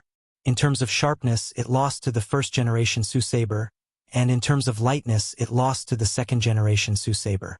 Relatively speaking, it was most similar to the 3rd-generation Su saber. However, experts in the art of war knew that there was no such thing as the best saber in the world. There were only sabers that were most suitable for the soldiers of the family. Just like the soldiers in the northwest region of the dynasty, they were usually tall, had long arms, and had outstanding physical strength. The soldiers of the Guangling path were inferior by a notch. This was a natural disadvantage that could not be changed by human resources. Regardless of whether Zhao Yi's reputation was good or bad, regardless of his skill in raising soldiers, he was at least one of the best among the vassals. Otherwise, no matter how thick-skinned this fat pig was, he would not be so shameless as to compete with Beiliang for the title of the world's best soldier. The Guangling path had the brand-new armor and horses from the Liang dynasty, and had also quietly produced the newest Guangling saber. However, it had not yet been released on a large scale. The saber that the young man was wearing was a new saber that had not yet been made public. It would be named either the Spring Snow Saber or the Ilo Saber. It could be seen that Zhao Yi and the higher-ups of the Guangling path had high hopes for this saber. Just as the young man was about to speak, he was glared at by the man who did not wear a saber and did not look cultured. The young man immediately shut his mouth and sullenly drank his wine. It was really torturous to not be able to spit it out quickly. A retainer hurried into the inn and whispered into the ear of an ordinary-looking man. The man nodded, got up, and walked straight to Su Fengyan's table. He said with a warm smile, "Young master, do you have any scholarly achievements? If you don't think it's too much, why don't you come work for me? Other than the women who are with me, I am always willing to give you anything." Su Fengyan asked, "Are you the general of the Spring Snow Building, Songli?" The man was stunned for a moment, as if he did not expect his identity to be seen through at a glance. The old man beside him had said that this lad's aura was not ordinary. He was either a first pin master who had hidden his strength or a chi master who focused more on his mind than his skills. The man could not help but click his tongue in wonder. It should be known that the old man who had always been arrogant in Guangling sect was as famous as the former number 1 of the southeast, Chai Qingshan.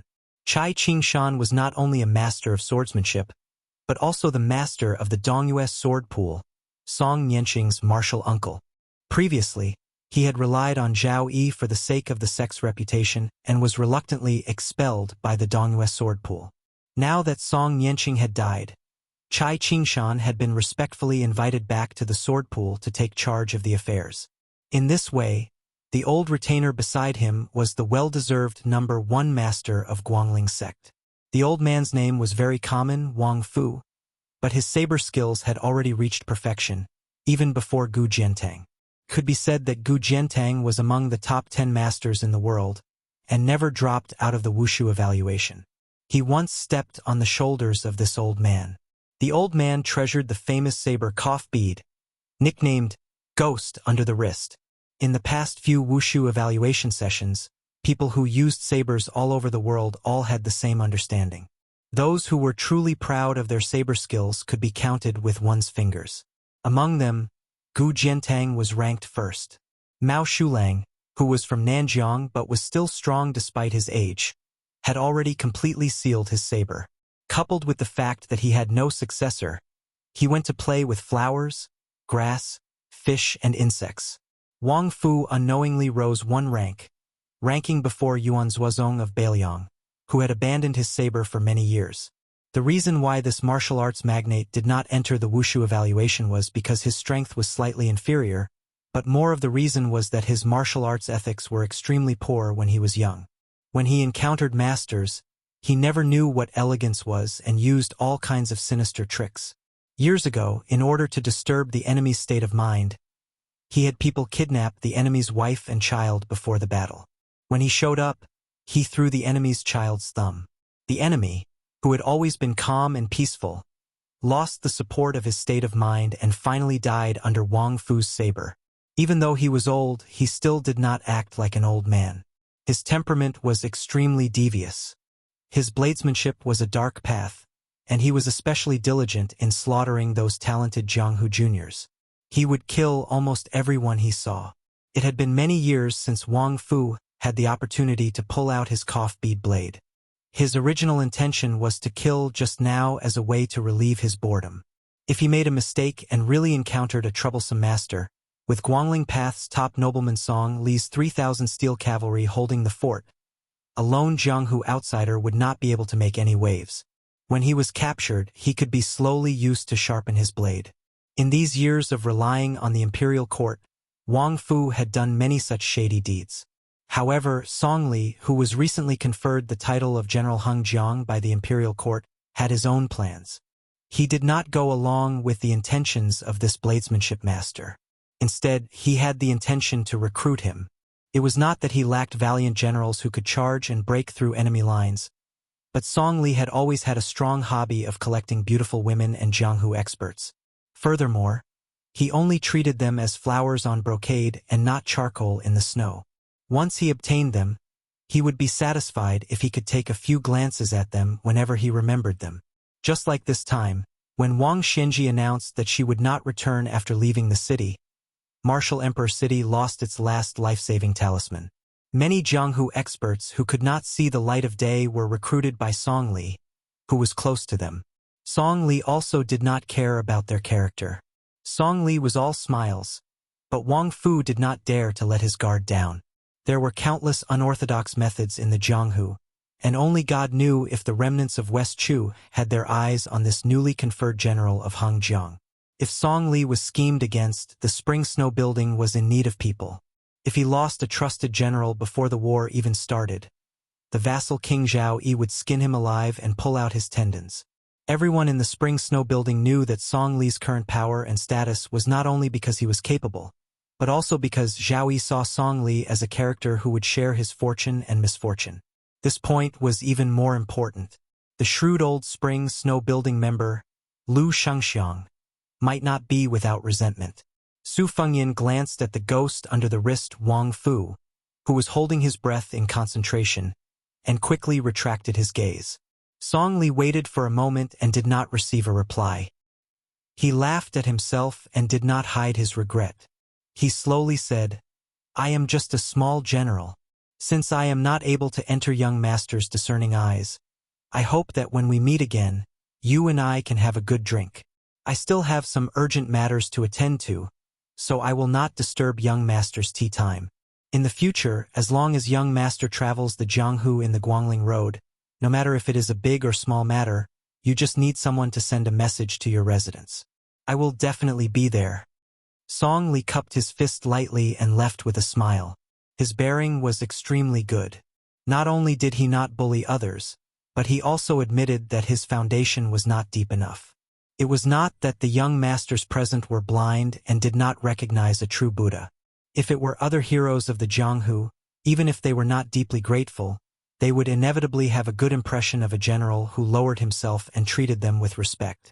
When Song Li cupped his fist and left, Su Fengyan also put down his teacup and stood up to send him off with his eyes. The diners at the nearby tables were quite frightened when they heard the conversation between the two sides that did not deliberately hide anything. When they looked at Su Fengyan again, Their gaze was no different from looking at a complete fool who did not know what was good for him. Walking out of the door, Song Li walked down the steps and asked softly, "Elder Wang, did you identify this person's cultivation?" Wang Fu took out a fragrant porcelain bottle from his sleeve, unscrewed the lid, and lowered his head to sniff it. He said darkly, "Strange, strange. This old man purposely leaked some of his killing intent, but this kid did not purposely pretend to be a fool."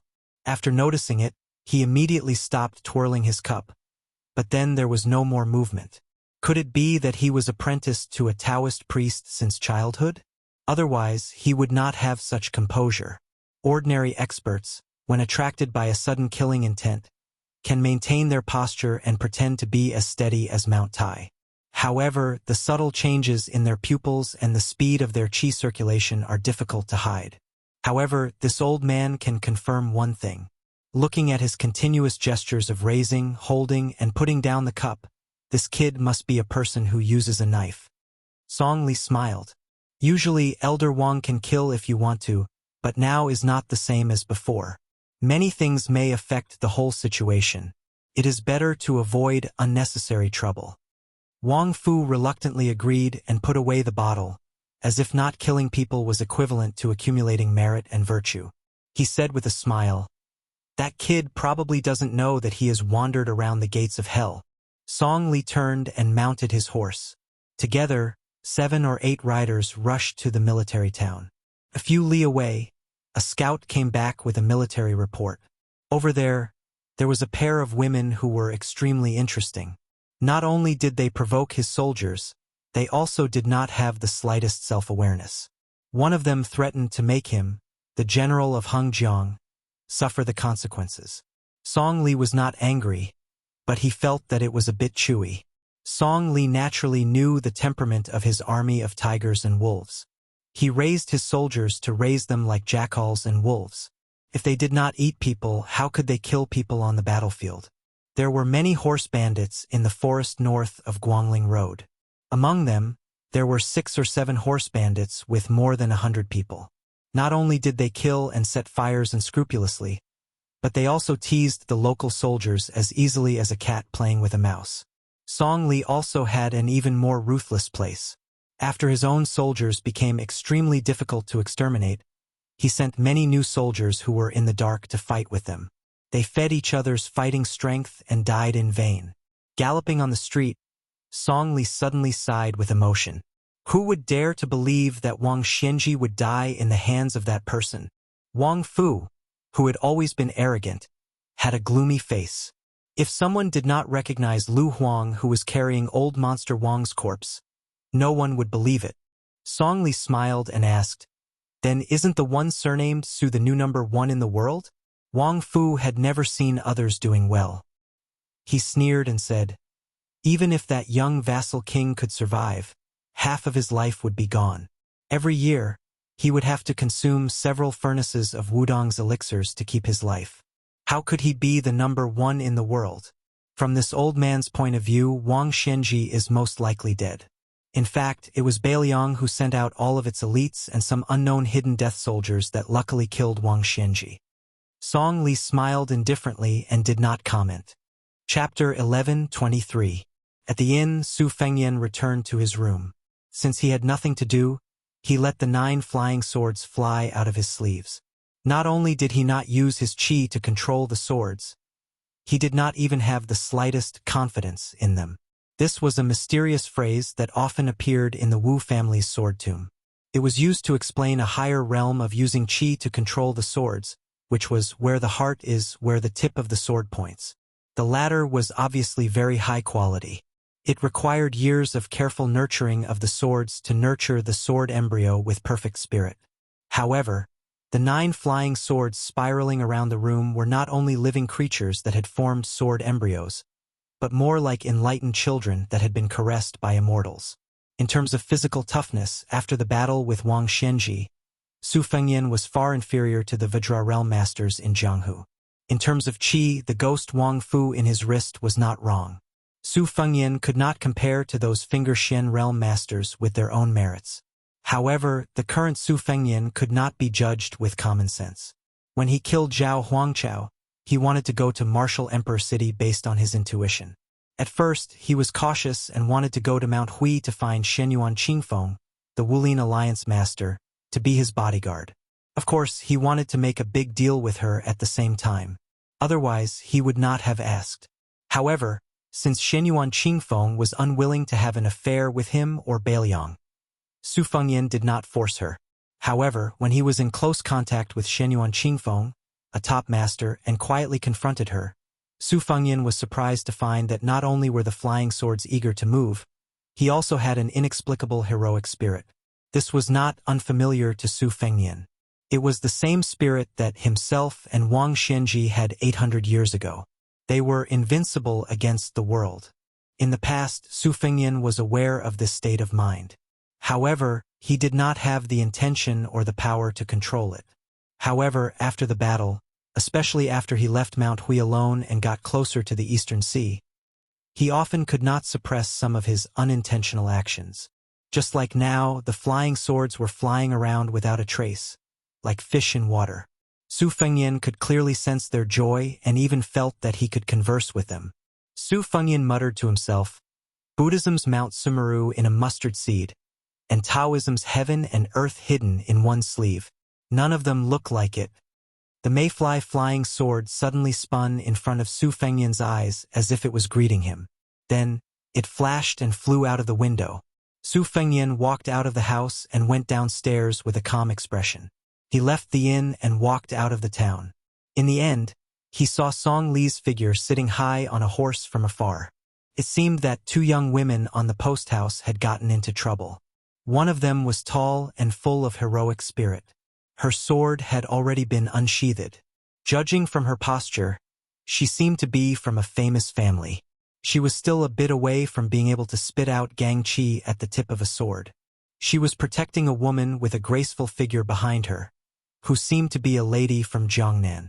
However, it seemed that she had lost to someone in a martial arts competition. One of her arms drooped down and couldn't stop trembling slightly. That was why she changed her hand to hold her sword. Song Li didn't say anything. The young retainer with the green silk wrapped around his saber slowed his horse's hooves. His attitude was contented. He also unsheathed his saber and spun it gently. The warhorse leisurely circled around the two desperate women.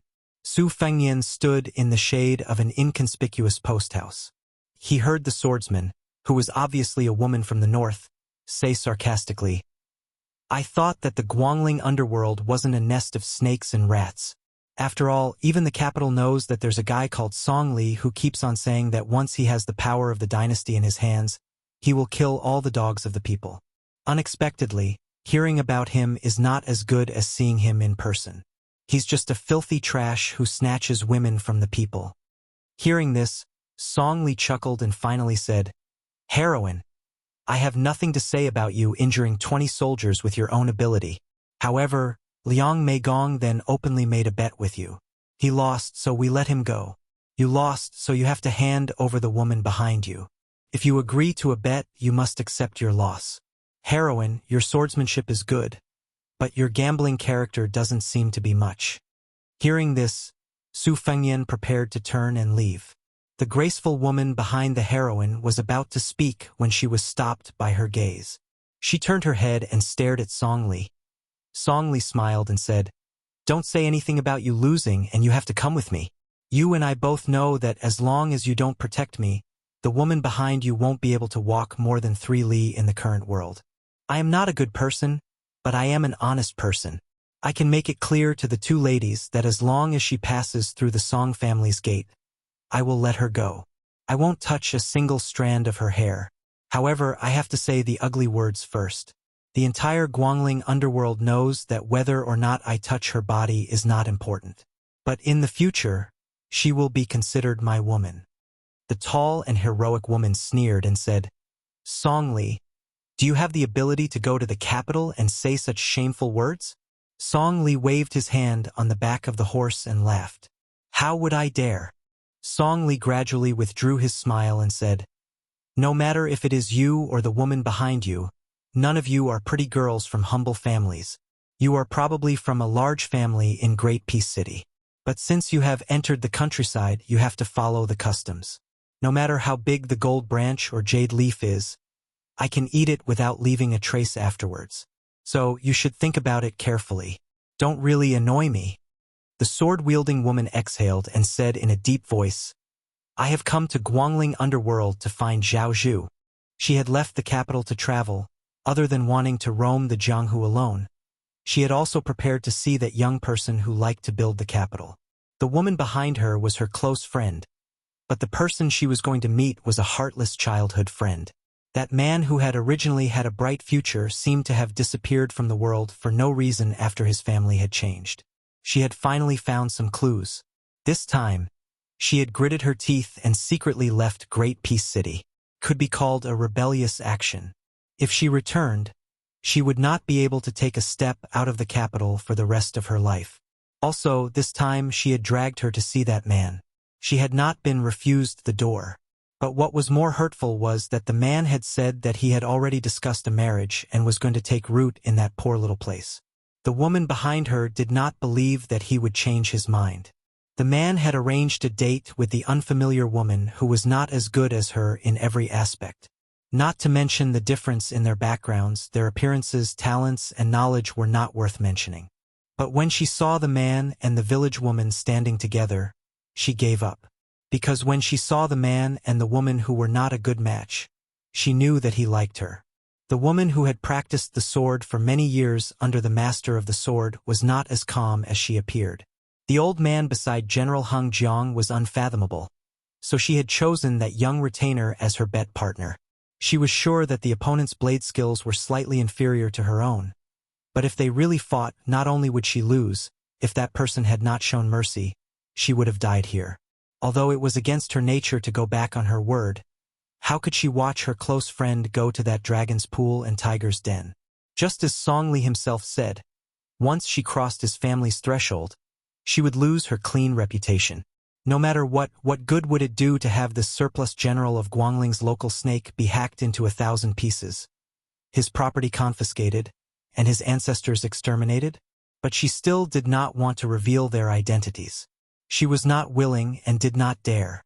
Song Li stilled slightly, his eyes burning. Zhao Zhu, the heir of the king of Yanqi? She knew that it was not good and closed her mouth. There would always be men in the world who did not care about rules and liked a woman's identity more than her appearance. Great Peace City was the most virtuous place in the world, and also the most corrupt place. She had seen and heard too much about it. Some of the sons of noble families, who could not seduce any kind of beautiful woman, would target those women who were clearly old and lived in deep courtyards. They were proud of them, and would privately meet with their friends to use them as a topic of conversation. They would compete to see who had the higher rank of the titled madam that they had tricked. She had heard that this group of scoundrels did not just view women with ebony scrolls as playthings. They even dared to seduce titled madams with jade scrolls and rhinoceros horn scrolls. Hearing the name Zhao Zhu, Su Fengyan, who had already walked a few steps, stopped in his tracks. He raised his hand and plucked a lush willow branch. Su Fengyan did not plan on going close, but he also did not want to stand by and do nothing. Wang Fu thought that he, the second in the world in blade skills, had not acted in the inn because that boy was lucky. Soon, he lost his confidence. A willow leaf flashed through the air. Like a knife cutting through tofu, it cut through Liang Meigong's Guangling new blade that was not in its green sheath. The proud young bladesman who had just won against that woman was dumbstruck, his face blank. Wang Fu was the one with the highest realm present, far above everyone else. But he still had to look around before he confirmed that it was the ranger in the shade of the tree that was causing trouble. The reason that Wang Fu had the strange nickname of Ghost under the wrist was because of the way he moved his blade. It was as though there were ghosts and gods helping him. He was one of the few people in the Jianghu who could ignore opponents of higher realms. Wang Fu's talent in martial arts was outstanding even among the geniuses. Otherwise, he would not have been able to reach where he was today just by relying on unorthodox methods. Even a swordsman like Chai Qingshan would not dare to say that he could beat Wang Fu for sure, especially in a battle of life and death. Perhaps Wang Fu's chances of winning were higher. Then everyone on the road saw an absurd scene. The unreachable ghost under the wrist. Wang Fu first leaned back on the horse's back, as if he had dodged something. Only then did he have time to reach out and grab his blade. When he leaned down from the horse, he threw his body forward and lightly tapped the horse's abdomen with the tip of his foot. The sturdy warhorse was sent flying sideways. Wang Fu, who was leisurely carrying his blade, and who was actually wielding it, were two completely different people. Although the old man did not pull his blade out of its sheath, when he ran forward, his momentum was like a rainbow. But for some reason, after the old man had only charged out 60 or 70 feet, he was forced back 20 feet.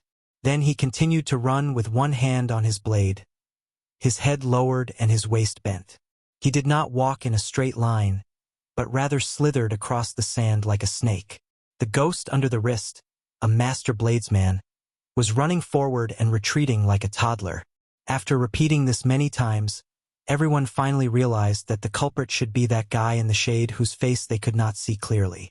But still, no one knew why Wang Fu had to use such a superfluous method to advance.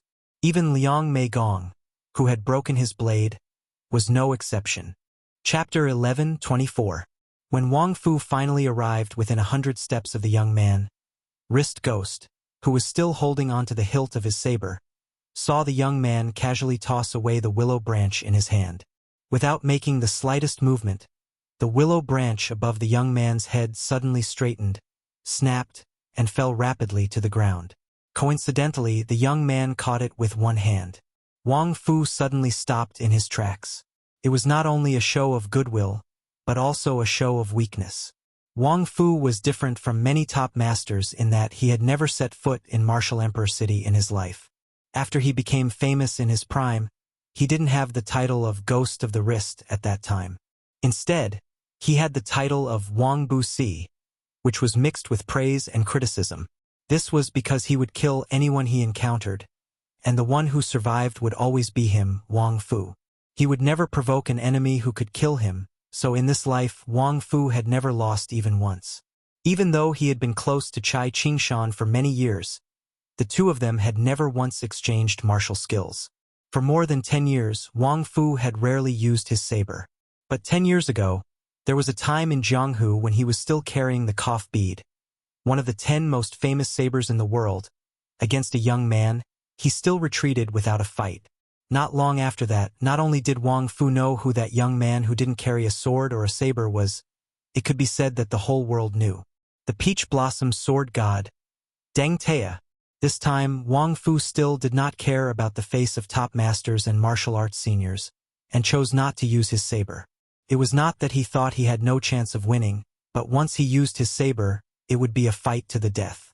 The two of them met by chance, and there was no irreconcilable hatred between them. If he was facing Gu Jiantang, then the old man would have the impulse to fight regardless of life and death. After all, those who practiced the sword all wanted to climb over Dongtai's mountain, and those who practiced the saber were Gu Jiantang. As for those who practiced martial arts in general, no one should have the wishful thinking of defeating Wang Xianji. Wang Fu did not believe that Wang Xianji only died at the hands of the young King Su. Wang Fu stood where he was, feeling a little depressed. There were too many young masters in Jianghu. Many of them had died at his hands, but they were like weeds that grew again when the spring breeze blew. The young master that he had underestimated earlier didn't push his luck either. Instead, he twirled the willow branch between his fingers. It didn't seem like he would take the initiative to shake hands and make peace. It was as if he was waiting for Wang Fu to take the initiative to attack. This junior who popped out of nowhere was too arrogant. Wang Fu's thoughts fluctuated several times, but he did not pull out the Guangling saber at his waist. If he really had to fight to the death, he would feel uncomfortable if he didn't bring along his Kof pearl knife. Song Li rode forward and came to Wang Fu's side. This extremely daring general had a complicated expression as he slowly said, "No wonder this young master is unwilling to pay attention to me." The cool breeze blew gently, and the dense willow leaves made the shade of the tree seem deep. The young man didn't say anything. Song Li smiled. "Since young master has made a move, I'm not a fool who won't turn back until I hit the south wall. As long as those two women are in the Guangling Taoist realm east of Shuzi County, I will promise them a safe journey. How about it? Song Li couldn't see the face of the man under the shade, but Wang Fu, who was facing a great enemy, saw it clearly. That guy had a faint smile, but it was especially playful. Song Li tilted his head, then suddenly lifted the reins, turned the horse around, and faced the hundreds of elite light cavalry soldiers. He raised his arm, indicating that they should retreat. Although Wang Fu's 5 fingers left the hilt of his saber, he didn't turn around. His body retreated. After the cavalry had gone some distance, Liang Meigong looked at the bleeding wound on General Song Li's cheek. It was a ghastly sight. Liang Meigong carefully asked, "General, should we mobilize 1,000 cavalry to encircle this person?" Song Li didn't nod, but asked Wang Fu, "Elder Wang, is 1,000 cavalry enough?" Wang Fu sneered, "1,000 cavalry to kill a wooden stake that doesn't move. No matter how hard the stake is, it's probably enough. After all, no matter how many masters there are in the world, there aren't many immortals like Li Chungang. But do you think that guy will stand still and fight 1,000 of our cavalry?" Song Li didn't fly into a rage out of humiliation. Instead, he smiled and asked, "Why don't we use all 3,000 cavalry and ask Elder Wang to block that person's retreat?" Wang Fu sneered, "Is it worth it for 2 women of unknown origins? Even if we take a step back, the identities of those 2 northern women are probably not simple. Aren't you afraid of getting into trouble after eating them? This isn't like the blood on your face that can be wiped off just because you want to." Song Li sighed. That's right. Wang Fu probably also realized that he had lost his composure. He shouldn't have taken advantage of his seniority in front of Song Li. He took out the exquisite porcelain bottle that was filled with crushed spices and sniffed it hard. With an amiable expression, he said, "Our emperor still has to worry about Chao Qingyi and be on tenterhooks, afraid that he will suddenly appear at his bedside one day. General Song, this old man knows that you didn't care much about the power of Jianghu in the past and only treated it as raising cats and dogs for fun. However, there are some words that weren't easy to say in the past, but now you can say it. Everyone says that when a man gets angry, blood will splash 10 steps away. Perhaps there will be people who will ask why Chao Chongqing was unable to break into the imperial palace so many times, and why the Su family still died of old age after slaughtering their enemies all over the world. This wasn't because the masters of Jianghu were useless, but because Great Peace City not only had Han Diaoxi and Lu Haoshi, but now there was a large group of gatekeepers led by the Wu family's sword tomb. Beiliang was no exception. Su Yanbing, Yuan Zuozong, which one of them wasn't a match for 10,000 people? In the end, it's a matter of whose virtue is 1 foot high and whose devil is 10 feet high. In these 20 years, there have been too many masters who didn't follow the rules and didn't cherish their lives. They all died, not at the hands of armored soldiers, but at the hands of other masters. Speaking of this, Wang Fu, who was under his wrist, joked, "Does General Song want this old man to be like a concubine servant girl, guarding your room day and night? Even if this old man is willing, General Song's wives won't be." Song Li gently pressed his thumb on the wound and smiled. Chapter 11:25. At his side was the young woman who was traveling with him.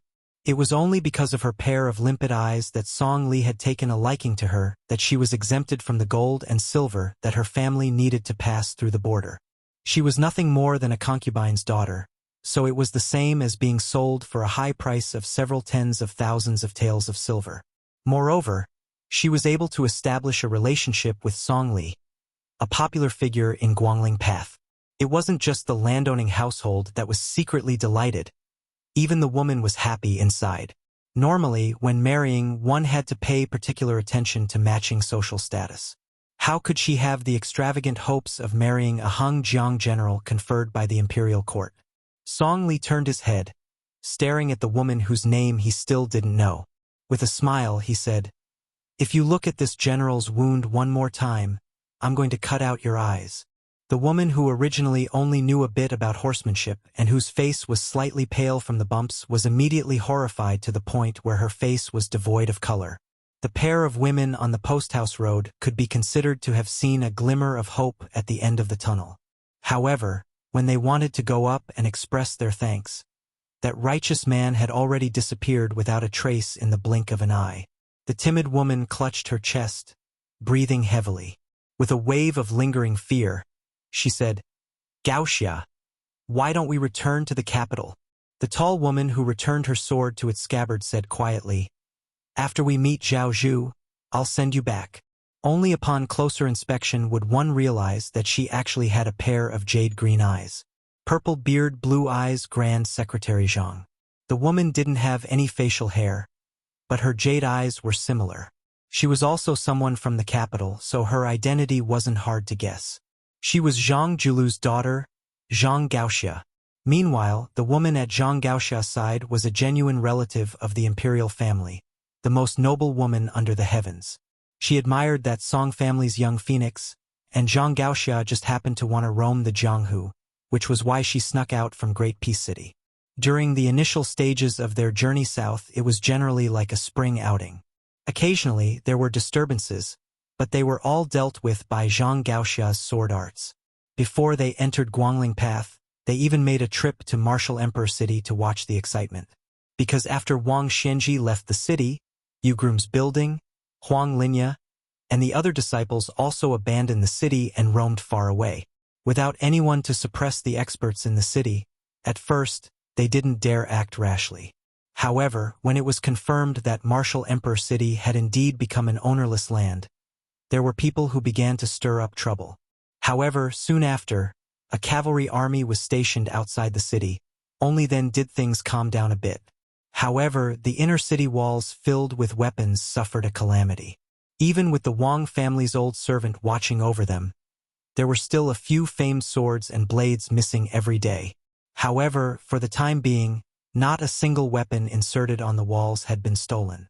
Zhang Wuxia had brought her to the Martial Emperor City to relax, but also because she had to personally see the divine weapons on the wall. She practiced the sword, so she stood at the foot of the wall and observed for a full 2 hours, searching for those legendary ancient swords. On the top of the wall, there was the great sword of the Yellow Cottage, the thin sword of the Moth Fish, the sword of the Dongyue sword pool, the sword of Thrushimai that was hung by a pair of immortal couples 300 years ago, and the extremely inauspicious Break with June. There was also the strange half-shoulder small-pointed sword of the Guanyin sect of the Southern Sea, and the swords of the 2 sword crowns of the Wu family sword tomb, seriousness and reassurance. There were too many to count. If it were not for the fact that her close friend found it boring, Zhang Wuxia could have stayed at the foot of the wall for a day and a night. Each sword represented a peerless swordsman and a shocking defeat. The woman asked curiously, "Wuxia, who was that warrior? Did you recognize him?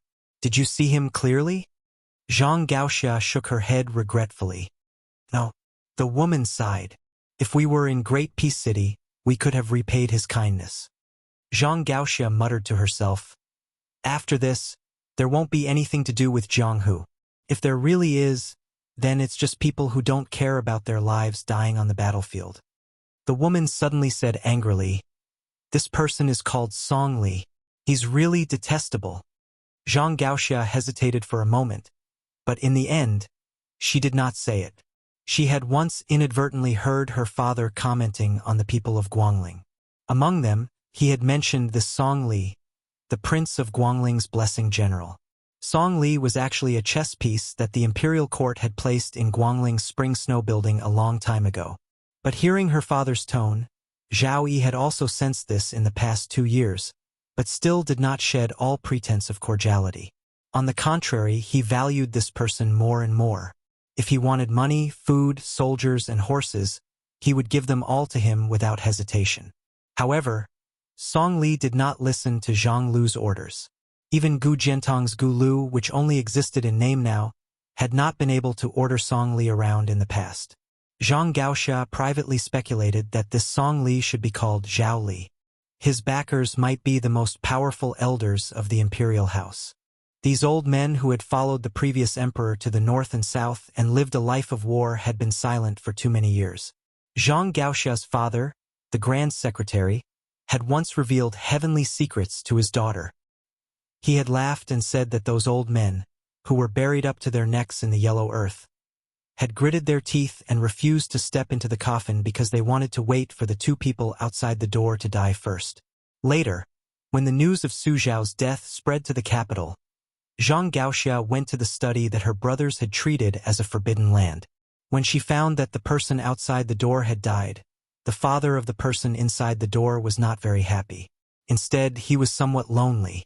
When she left the room and closed the door, she vaguely heard her father say, "Since ancient times, it has been difficult for famous generals and officials to die of old age. Su Xiao has won." Returning to the inn in town, Su Fengyan was not in a hurry to leave. His trip to the Eastern Sea this time was one thing. However, if Guangling Road mistakenly thought that they could take advantage of the situation, he did not mind learning from Chao Chongqing and having a good chat with Zhao Yi and Zhao Yuang. As for Song Li, he naturally knew more than Zhang Gaoxia. In name, Song Li was one of the most popular people in the Spring Snow building. It was even rumored that he had squeezed out Lu Shengxiang's position. In reality, there was no such thing. Lu Shengxiang going to the capital to be assistant minister of the Ministry of War was an open attempt by the court to steal people from him. Song Li was secretly stealing people from the Spring Snow building. However, even Zhao Yi probably only knew part of it. Song Li was not only a chess piece of Great Peace City, he was also the work of the Yen King Zhaobing. As to who Song Li would be loyal to in the end, only the heavens and earth knew, as well as Song Li himself. Song Li was a chess piece that had been manipulated by many sides. Since he was able to survive on his own, he definitely did not rely on luck to get to where he was today. As expected, he did not come to the inn to make a big fuss. Su Fengyan left the country early the next morning. Actually, on the way to the inn, Su Fengyan would definitely die if Wang Fu could get within 10 feet of him. However, Su Fengyan was even more certain that even if Wang Fu was given 100 years, that guy would not be able to get within 10 feet of him. Because Wang Fu was not Gu Jiantang. The difference of one step was often the difference between heaven and earth. The carriage slowly approached the Eastern Sea. The sound of the tide gradually grew louder. Other than the relic sword box, the items that Su Fengyan wanted to take away from Martial Emperor City would shock the entire world. Chapter 11:26. Because it's 5,000 words, it's a little late. Su Fengyan took in a poor young man as his disciple. Before they could see the Eastern Sea and enter the Martial Emperor City, they encountered a small group of horses that crossed the border and saved a family of orphans and widows. Among them, there was a young man who didn't know the immensity of heaven and earth. He didn't know the immensity of heaven and earth, but he insisted on sticking his head out and almost got stabbed to death by the horse bandits. Su Fengyan casually saved the young man and continued to drive towards the Martial Emperor City. The young man's temperament was lively and lively. For some reason, he set his eyes on Su Fengyan. He probably thought that Su Fengyan was a hero who roamed the Jianghu. He followed the carriage for a few days like a sticky candy. During the run, he couldn't bear to wear out his boots, so he simply took them off and tied them to his belt. The young man's leg strength was not bad. In addition, Su Fengyan's carriage was not in a hurry. It traveled and stopped from time to time. Even if he was left far behind for a short while, the young man would always be able to catch up. Su Fengyan lit a bonfire at the seaside that night. The exhausted young man didn't dare to come near and curled up in a corner to sleep. When the young man woke up the next morning, he found himself lying in the carriage. He carefully lifted the curtain and sat cross-legged against the carriage wall. For a moment, he didn't know how to address that young master. He was hesitating whether he should call him hero or mister. It was that young master who took the initiative to ask. After asking 2 questions, the young man shook his head desperately.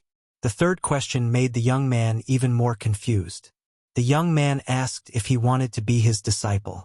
The young man didn't nod his head. He just blushed and said shyly that he couldn't afford the monetary gift. That young master said it didn't matter. Along the way, the two of them became master and disciple. They didn't talk much. The young man was called Wang Sheng. He was born and raised by a fisherman's family by the sea. His parents died while fishing at sea. He and his grandfather depended on each other for survival. After his grandfather died of illness, the young man left his hometown. Since young, he was much stronger than his peers. Other than begging, mourning for people's funerals, and carrying illegal salt, he had done almost all kinds of jobs that could earn him money. Young Wang Shang was still at an age where he did not know what shrewdness was.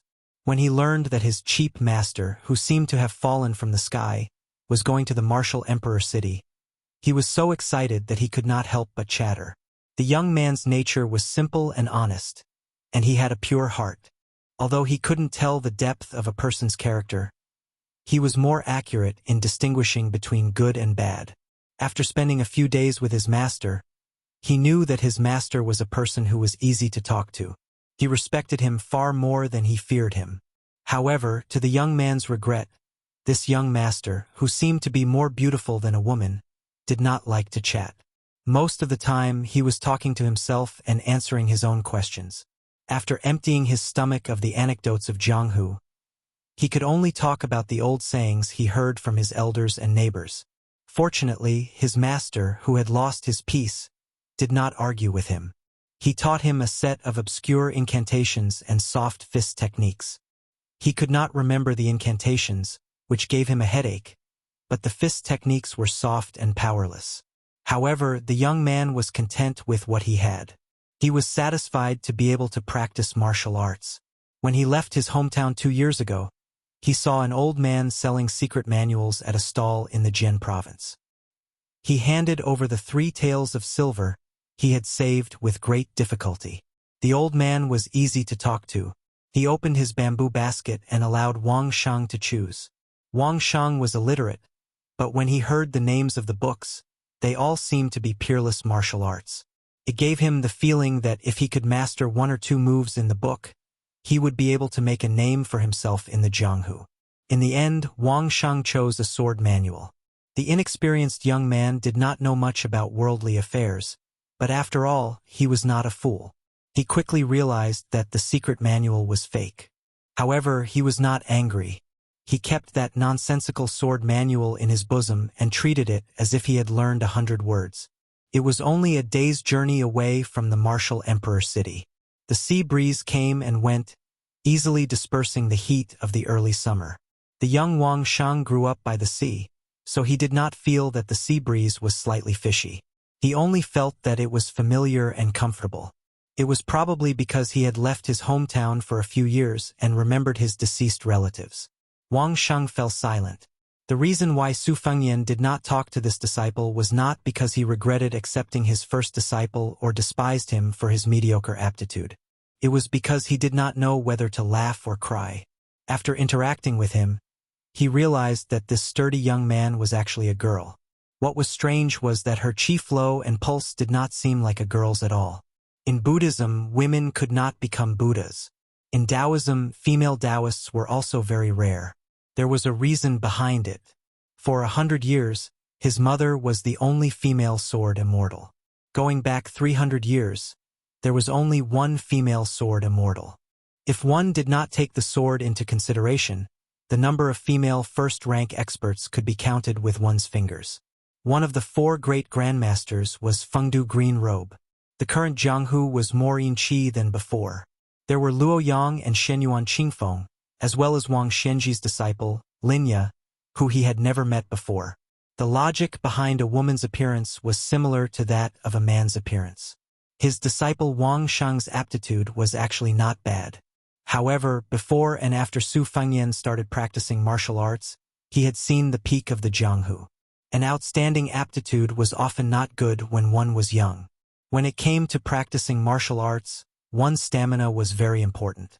With enough stamina, there would be many opportunities. Both were indispensable.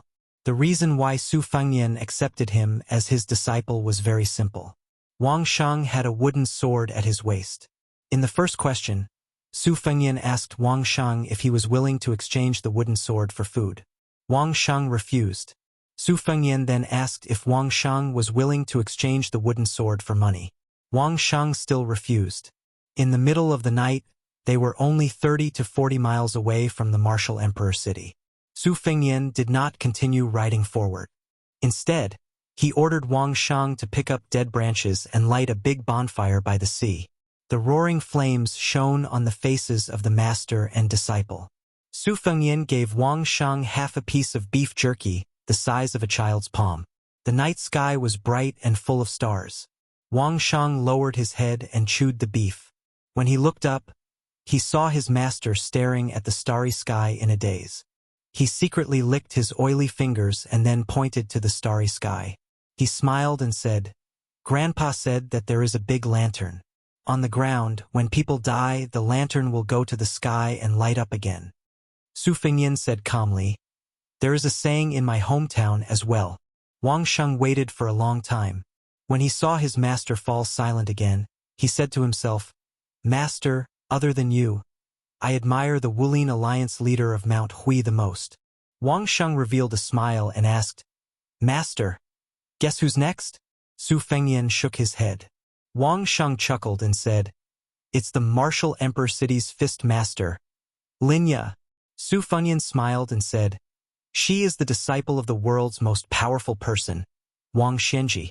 Moreover, she is a beauty on the rouge list. You are far inferior to her in both aspects." Wang Sheng wanted to dig a hole and hide in it. He asked timidly, "Master, you know?" Su Fengyan nodded. Wang Sheng saw that his master did not seem angry. He lowered his head and said, "Father and mother always wanted to have a younger brother, but they couldn't. Later, they gave up and raised me as a boy. Moreover, we can't afford a dowry and I don't want to get married. Besides, who would want to live with a woman who looks like a man? Just thinking about it makes me depressed. Whoever marries me must be a rapist who did too many bad things in his previous life. The heavens want to punish him for marrying a man in this life." At this point, Wang Sheng, who was content with his life, was amused by himself. Su Fengyan tore off a piece of beef and put it in his mouth. He said softly, "When you grow up, you will look like a woman." Wang Sheng could not help but say, "If I look half as good as you, I don't mind living half a lifetime less." Su Fengyan said calmly, "Go practice for 2 hours." Wang Sheng knew that he had said something wrong. He took the wooden sword from his waist and went to the beach to practice with a bitter face. He obediently practiced 6 times, but there were many mistakes and he often forgot the routine. However, from the corner of his eyes, he saw that his master did not care about his stupidity and did not show any strange expression. Wang Sheng practiced for another hour before sitting across from his master. He picked up the wooden sword and placed it on his knees. Su Fengyan asked, "Walking the Jianghu with a wooden sword, don't you find it embarrassing?" Wang Sheng was puzzled and asked, "What's there to be embarrassed about?" Su Fengyan did not say anything. Wang Sheng smiled happily and said, "Grandpa made this wooden sword for me. Even if you want it, I won't give it to you." Su Fengyan, who never called himself master, said unhappily, "Do you think I want a broken wooden sword?" Wang Sheng chuckled.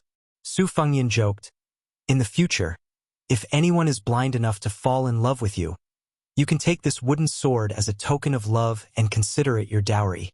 Chapter 11:27. Wang Sheng remained silent with a bitter face. Su Fengyan said, "You think the wooden sword is precious now, but that's because you haven't seen a real good sword. I am going to the Martial Emperor City to get something, and I can give you one when the time comes. However, you can only keep one sword. You decide for yourself. Let me say the ugly words first. I will not bring a poor disciple who only has a wooden sword to wander the martial world. I can't afford to lose face like this. Besides, you won't be able to practice any superior sword arts with a wooden sword. Wang Sheng, do you want to use this broken wooden sword to wander the martial world alone, breaking your head and bleeding? You won't be able to make a name for yourself for the rest of your life. Or do you want to accept a famous sword that everyone covets and learn profound martial arts from me? You will make rapid progress on the martial Tao. Don't be in a hurry to answer me. You can tell me your thoughts tomorrow morning." After Su Fengyan finished speaking, he went back to the carriage to rest, leaving behind a disciple who looked as if he was struck by lightning. The next day, the fog was heavy at dawn. The majestic martial emperor city in the distance fell into the clouds and fog. It was sometimes hidden and sometimes visible. It was like a perilous sea. Su Fengyan walked to the seaside and saw Wang Sheng with his eyes closed. He held the wooden sword and pointed at the sea. Probably because he had been holding the sword for a long time, there was a drop of fog on the tip of the sword. Before this, Wang Shang was wholeheartedly focused on practicing the sword. Su Fengnian didn't pay much attention to him and only taught him this ordinary sword stance. She treated it as a peerless martial art and practiced it tirelessly. Others might find it funny, but they also didn't find it funny. Wang Shang finally realized that his master was beside him. He didn't keep the wooden sword and turned to look at his expressionless master. Suddenly, tears rolled down from his eyes. He choked with sobs and said, "Master." When a child met a threshold that they couldn't cross, they would naturally plead to their elders. Su Fengnian said coldly, "Let go of the sword." Wang Shang's expression was bleak. "Master, I really want to practice the sword. I want to use the wooden sword to make a name for myself. Because grandfather said that there are people in the martial world who use wooden swords to make a name for themselves. In the future, I will definitely follow master and practice martial arts well." Su Fengnian sneered and said, "There is no such thing as having the best of both worlds. You can't even throw away a broken wooden sword. How can you pick up those good things that everyone covets? 10,000 taels of gold, Jianghu reputation, ranking in the Wushu evaluation, founding a sect. Which one of them is not more precious than your wooden sword? So what if the wooden sword is your grandfather's legacy?" In the Jianghu, there were many newbies who would not hesitate to lose their family's fortune, disown their parents, kill their masters, and offer their wives to others, not to mention their family's fortune. You're so inflexible and don't know how to beat around the bush. Yet you still want to practice the sword. Towards the end, Wang Shang could clearly feel his master's stern tone. Although he hadn't known his master for long, he knew that his master had always been gentle and respectful, someone who could make him feel close to her. She didn't know why, but she knew that she had missed out on this master in this lifetime. She didn't need to think about the Jianghu anymore. Her arms trembled, and she turned her head away from this master. As if in a fit of pique, she softly sobbed and said, "Master, I don't want to practice martial arts anymore." Wang Shang put away the wooden sword and placed it at her waist. She knelt down and kowtowed 3 times to this master, whom she had only known for a few days. When she knelt down and put away the sword, Su Fengnian extended a finger and stopped the droplet of fog that had fallen from the tip of the sword. Su Fengnian looked at the droplet of fog that did not disperse and said softly, "I also practice the sword, but I always feel that I can't compare to many senior swordsmen. For example, Li Chuangong's swordsmanship, Dong Tai's swordsmanship, and Wang Xiaoping's talisman sword." Su Fengnian smiled and said, "But the ones I feel the most sorry for are not them. It's the one called Old Huang and the one nicknamed Wen Bushing." Su Fengnian continued, "I've always felt that too many smart and calculative people, no matter how talented they are, no matter how good their swordsmanship is, no matter how expensive the swords in their hands are, they can't be considered true swordsmen." Wang Shang stood up, not knowing what to do. She did not understand what this man who was probably no longer her master was talking about. Su Fengnian flicked his fingers slightly, then stretched out his hand and placed it on Wang Shang's head. He rubbed it and smiled warmly.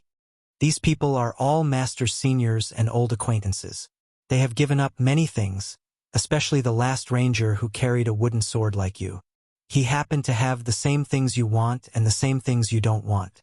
Su Fengnian took a step back and said in a deep voice, "I, Su Fengnian of Beiliang, accept Princess Ho Hot as my disciple today." Wang Shang was dumbfounded. Su Fengnian said indifferently, "Take the things that Wen Hua gave up back then." Wang Shang was still confused, but at least she knew that her master was still her master. That was enough. As for the names that her master mentioned that she had never heard of before, she didn't think too much about it. She just thought that her master was bragging. The master and disciple headed to Martial Emperor City. "Master, you're not angry with me anymore?" "Yes." "Master, I've heard of the Peach Blossom Sword God and the Wudong Sword Maniac. They are both sword immortal level experts. But who are the others? You will know in the future." "Master, I don't know if I should say something." "Then don't say it." Master, I can't hold it in." Don't be angry if I say it. Although you are definitely an expert, aren't you bragging too much? Do you really know those two immortals? Could it be that you have seen them from afar? Master, it's okay. I feel that you are the strongest expert in the world. Master, I heard that there are many experts in Beiliang. General Yuan who uses a saber, General Su who uses a spear, and the new king of Shu who has left Beiliang. Have you seen him from afar? Oh right, there is also the young king of Beiliang. He is even more amazing. Alas, he is a vassal. I think you have never seen him before. Master, I see that you don't have a saber or sword with you. Are you going to marshal Emperor City to buy a suitable weapon to travel the world? The master and disciple were mostly disciples. Wang Shang was nagging to himself. The horse hooves and the carriage moved slowly. Finally, they arrived outside Martial Emperor City. The fog outside the city was getting thinner. However, the hundreds of world-famous weapons on the wall were mostly covered in fog. The fog dripped onto the corners of the wall, making the wall stains very deep. The carriage stopped outside the city. Su Fengnian finally spoke to his disciple, who was sitting outside the carriage with his legs crossed. Lift the curtain. Remember not to block the door of the carriage. Wang Shang didn't know why, but he did as he was told. He lifted the curtain and squatted at the side. Su Fengnian sat cross-legged and looked at the open city gate of Martial Emperor City. Wang Shang suddenly opened his eyes wide. He saw his master's sleeves fluttering even though there was no wind. The fog in Martial Emperor City disappeared in an instant. Inside the city, the wall that once symbolized who was the most powerful person in the world began to tremble imperceptibly. Then, the trembling became more and more intense. First, a purple color flew out of the city gate and crashed into Su Fengnian's arms. Then, the famous sword Yellow Cottage, which was stuck on the high city wall, broke away from the wall and crashed into the red sandalwood sword box. Then, 8 swords of different lengths crashed into the box one after another. Su Fengnian sat down with the box in his hands. Wang Shang, who was still holding the curtain, opened his mouth wide. What was going on? On the city wall, hundreds of masterless weapons were trembling at the same time.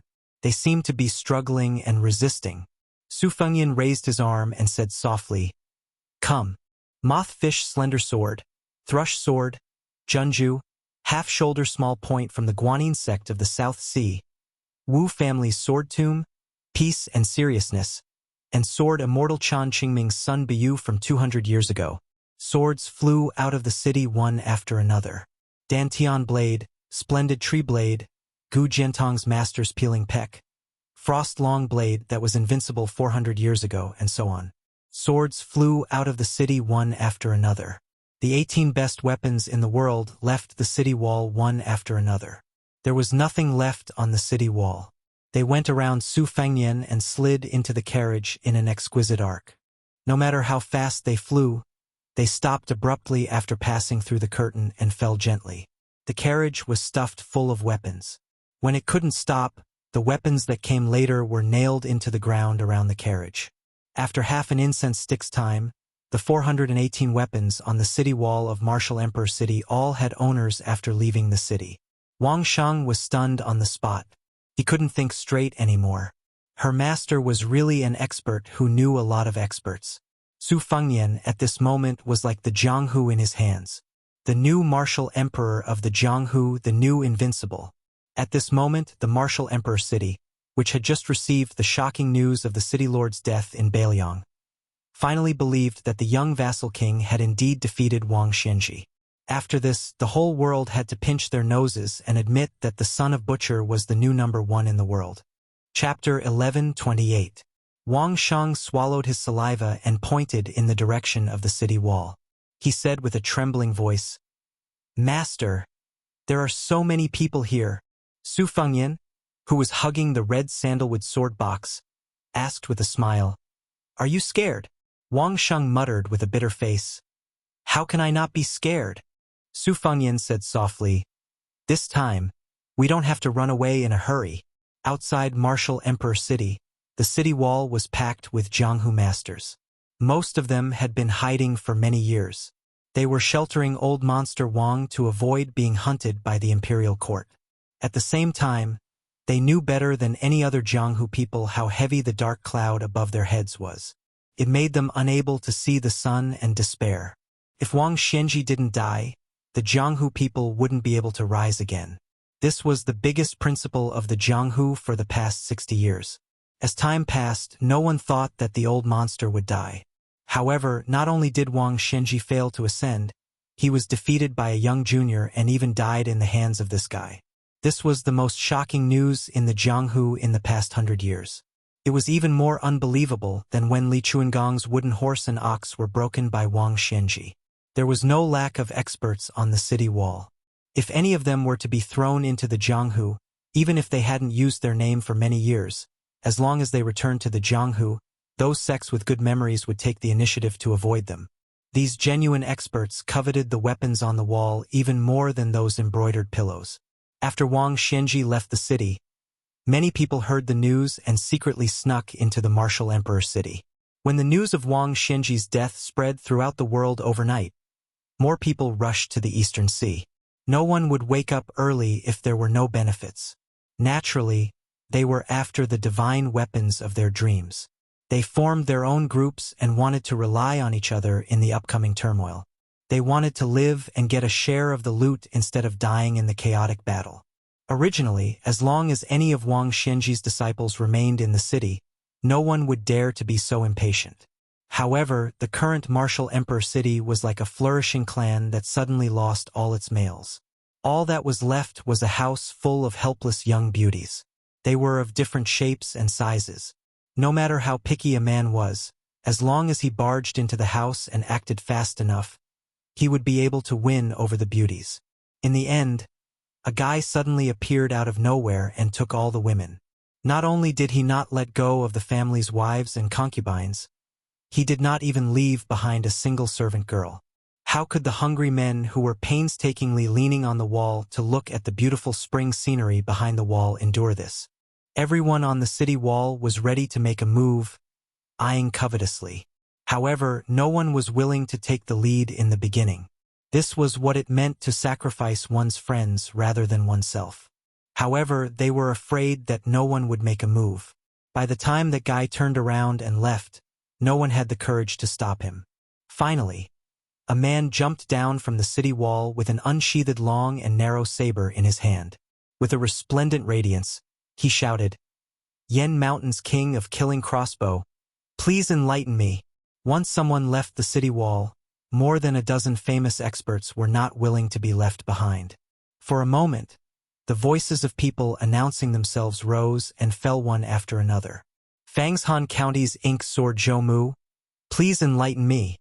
Jian Province's Pipa player Su Wangfeng, please enlighten me. Southern Border's Thousand Hand Guanyin Feng Baigu, here. Yendang Mountain's unfettered cultivator Situ Hongzhu, may I be so bold as to ask for a fight. I am Mount Yulong's monk Ling Miao. I would like to ask for advice today. More than a dozen experts were full of energy, each with a louder voice than the other.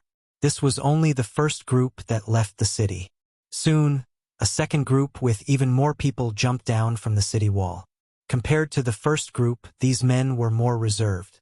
Most of them jumped down from the city wall without making a sound.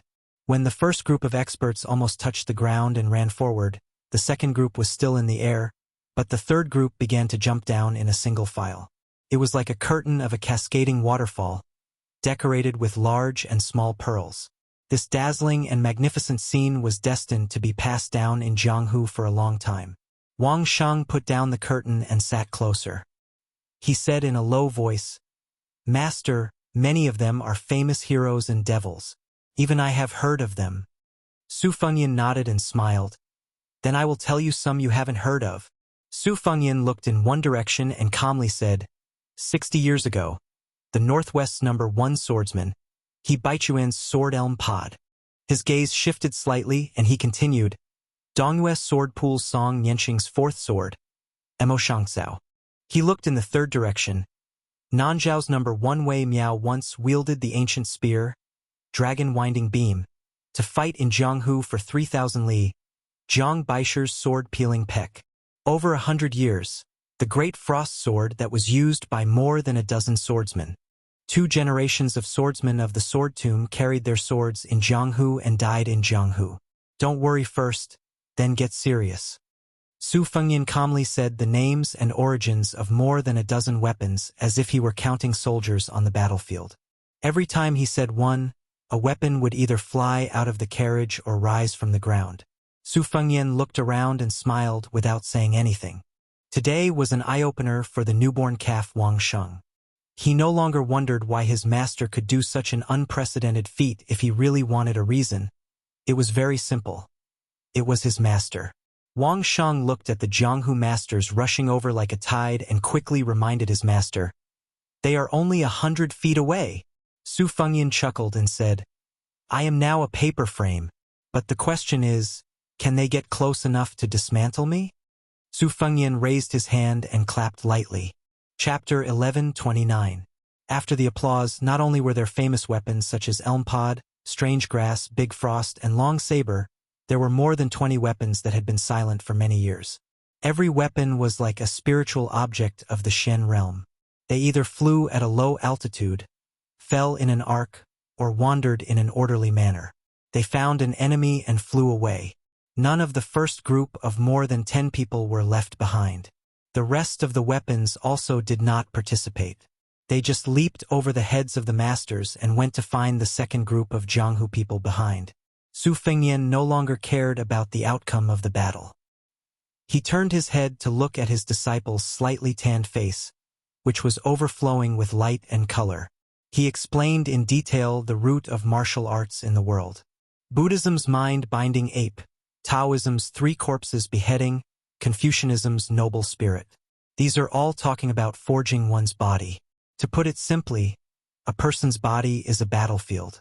If an ordinary person catches a cold, he or she can get through it by drinking some hot water and recover by himself. Those with weak bodies need medicine and other external items as reinforcements to rush to the battlefield. Otherwise, the body will be defeated like a collapsing mountain. As for how to refine the body, there are countless methods. But in the end, it's still the 6 paths of skin, flesh, tendons, bones, qi, and spirit. Skin, flesh, tendons, and bones are easy to understand. Except for some people who are born with supernatural strength, there is not much difference between ordinary people who practice martial arts. The only difference is qi. There is a saying that one can see the embryo at 3 years old when practicing martial arts. It means that at an early age, there is not much dirt on the child's body. It is easy to cultivate the meridians and aperture acupoints. The meridians are like the path of a person's qi, circulating endlessly. Very few masters can circulate qi for 600 to 700 miles in an instant. The aperture acupoints are a person's own paradise. Ancestor Lu once passed down a saying, "Go up the mountain and visit the immortals for 60 years. Then the treasure mountain is within oneself." Usually, when talking about a person's talent, he is talking about these 2 things. Wang Sheng listened in a daze, but it was not difficult to understand the metaphor of the meridians as roads. He asked in a low voice, "Master, I have been to many places in the past few years. Generally, the official roads are winding and difficult to walk on, not to mention those small paths. They are not as laborious as the post-house roads for soldiers and horses. Could it be that the qi of the experts is equivalent to taking the post-house route?" Su Fengyan said with gratification, "Exactly. The roads in the suburbs are divided into 5 levels according to the law. The post roads are undoubtedly the fastest way to transmit information. But when you really enter the room of martial arts, you will know that there are no rules. There are many unorthodox ways in Jianghu, taking shortcuts in the flow of qi. In Jianghu, in the 3 sects, there is no difference between the 2 realms. As Jianghu people who are not of the 3 sects, but in the Jianghu who are not Jianghu people of the 3 sects as Jianghu people of Jianghu as well.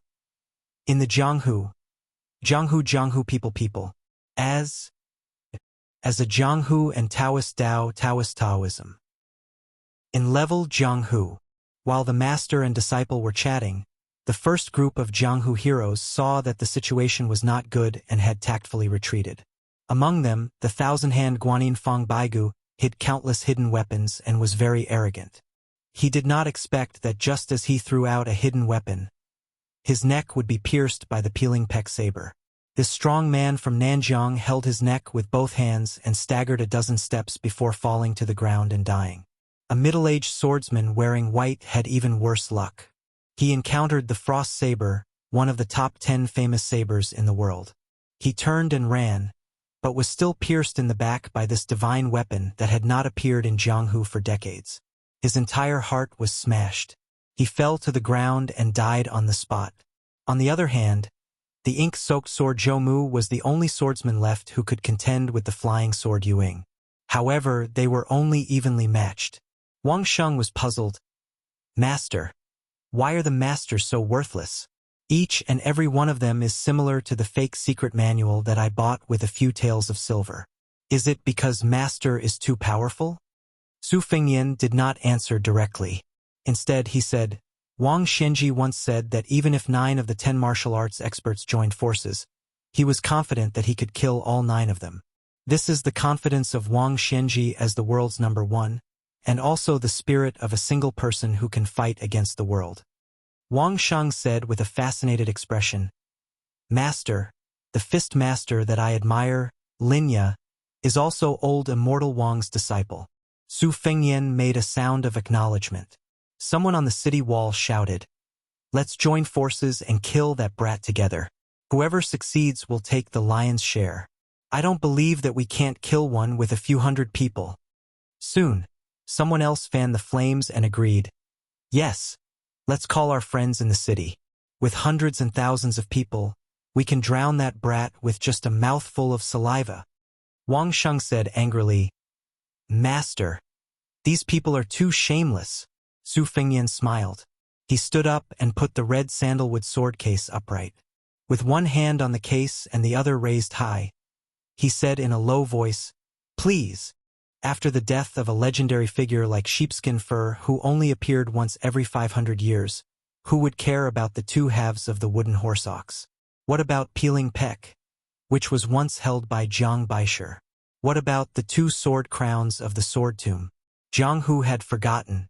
Su Fengyan wanted Jianghu to remember them again. After the word, Please, the 9 swords in the case rushed out first and lined up in front of Su Fengyan in a line. The weapons that had rushed to the top of the martial emperor city turned back. The weapons in the carriage and around the carriage bloomed with their own brilliance at the same time. 418 weapons, 418 strands of energy. The chi was soaring. Heaven and earth were moved. More than 400 weapons lined up in a line. In front of Su Fengyan and outside the martial emperor city, there was a line of tide. Who could get close?